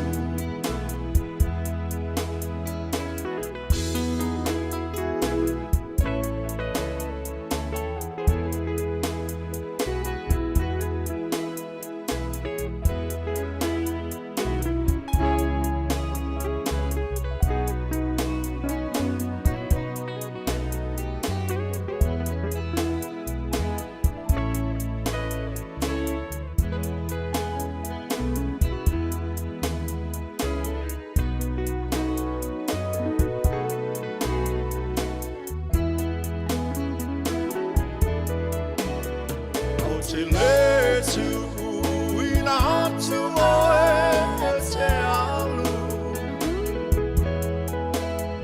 le o maua luma a wana o se talafatu na e tauto mai lava wana o au a e kisi lo lima a tu i luma o lo fatu a e kisi lo lima a tu i luma o lo fatu a e kisi lo lima a tu i luma o lo fatu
O le tautua le si ufonga o le laumua o lo iai fo i le langolango a le New Zealand On Air.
Hey you lo sei ya o pese tua ya pese ya le wato suina nisi o fai pese I menis fai o nisi o fa ili ya aro pese le tatu watinu ya mana ya fa longo ma fa fo mai le tinu le taimo tatu fa fianga sui filo I le wato e se fulu fitu minuti na tale o le tolu ya ona tatu lulu lima lo le ma fa to fa o mai ale tau tua le fonga la mua ya e mori atu fa malo fa tai te le lava tatu watinu le mafuta mai nei taimi le tatu poklame mai ya tatu tel noa fa malo mai o tau ya fa malo atu foi matou la fa inga luenga manga lue mo se atu foi fiso ya se pa ile tu la tolu ile afia finei ya e mo la tu le sauni malanga le yaso ya ti lope ini se malanga le yaso isa mo ti loa ya ya fa pe ona te fa fonga mai na ta pena la fa inga malanga ile ne yaso po le afia na nei ya po le po foi ana nei malanga isa mo ia pesa e saute asia si mai lo ainga I New Zealand ia po Australia po fia lava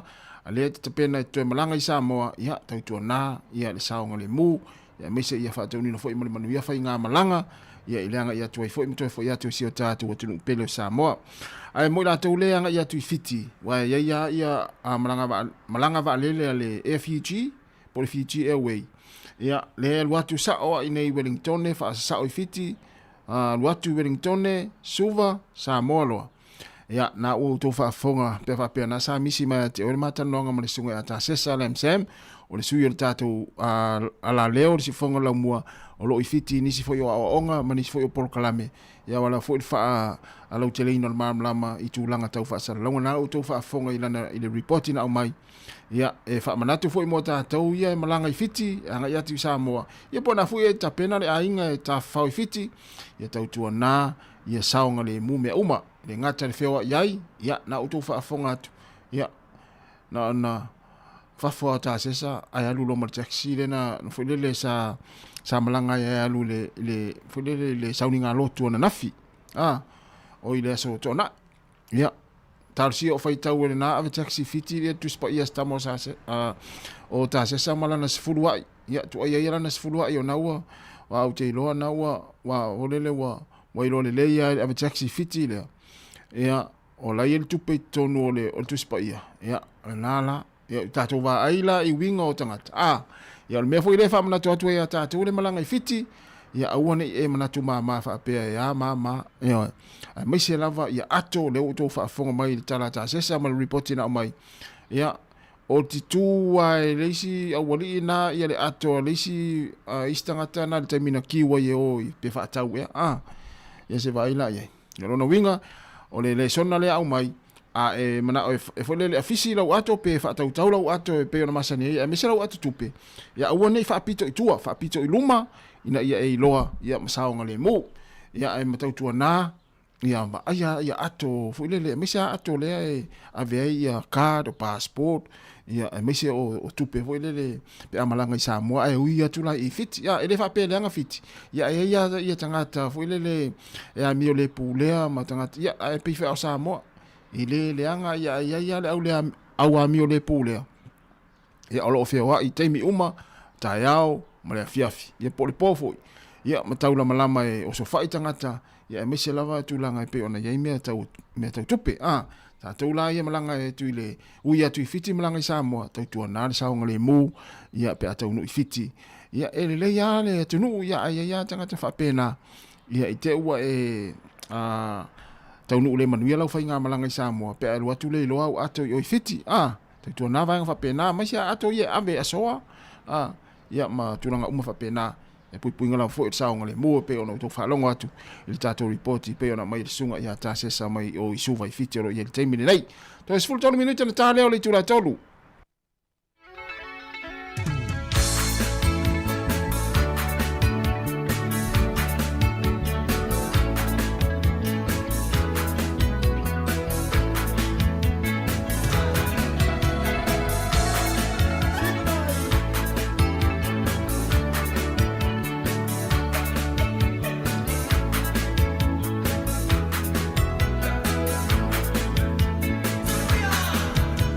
Oh,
e uangi ua lola ua pe au o le sani.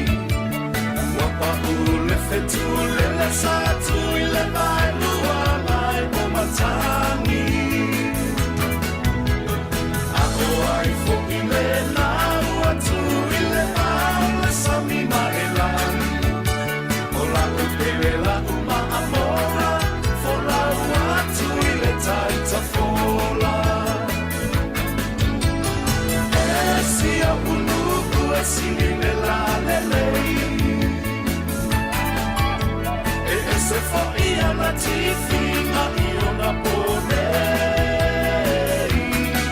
ai te fa ai na oe ua lai no fa abene e me rosa a fai le amore sei.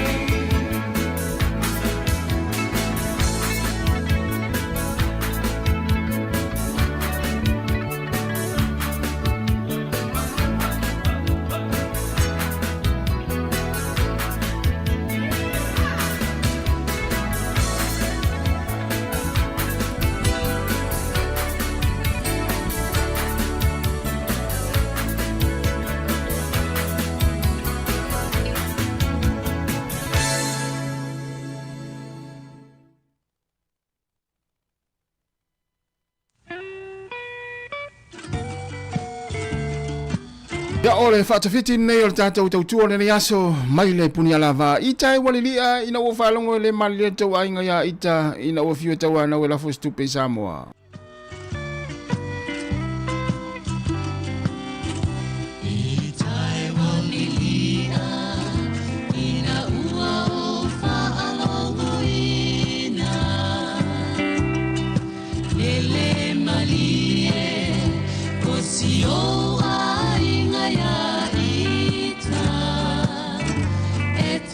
Ita umaya ai ua uma ona o iloa i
si ufong malie o le puni ala va ma le pese I tae umalilia ia tofu lava tātou ia ma le mafuanga lai ona feitara ia la inga ia te oe ia ma wa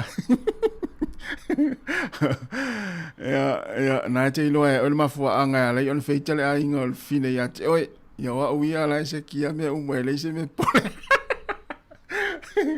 ia tātou tama malawa lo whaafonga mai ia se vai ane pole almea nai le fie le ainga ia te oe ia na te iloa ia tofu al tangata ma le mafuanga lai ona feitara ainga o fine ia te oe whaftai atu tātou atunu watala watu singa puna whalaniko whaftai te le lava le mafuta mai ia le tātou proklami ia pangalea ia ua mai ala tātou onanga le nei asa watafia tātou fia mafuta umi lava ia pangalea ia ua saisai tia foi laulu tai montavae ono le tātou teimi le mea le wha malulu atuai Sāmoa wha ua saralenga ngana le tātou onanga ia malu ave fale fina ngalo fa mangalo se ma tautua ma le usa tu fefiso I le nei aso ia le afo I se upu o le longo mali o le longo mali la fa fong mai ia fa mangalo so ma fa le tonu mlatu sa fa mle ina la fa fonga I tatu tautua le nei aso ia me se proklame ia ma pe ona fa ngaso ai mai la vali tu la fitu ja ona le la se I pai mai tai mi fa mo ia tele la vali tua I nga luenga o toi mo fu fanga o toi nei fiafi te felo I tai au ia I le tu la fitu tai masani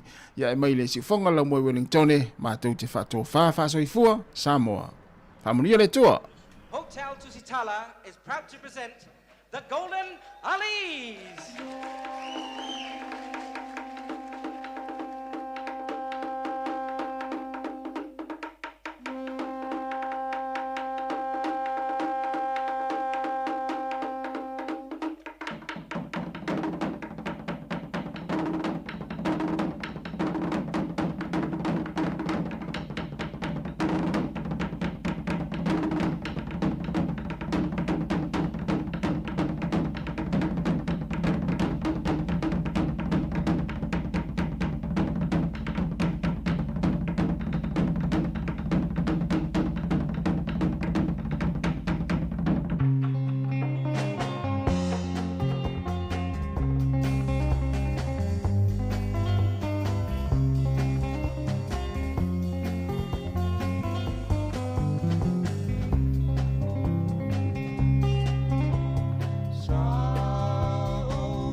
Maria, si au no to.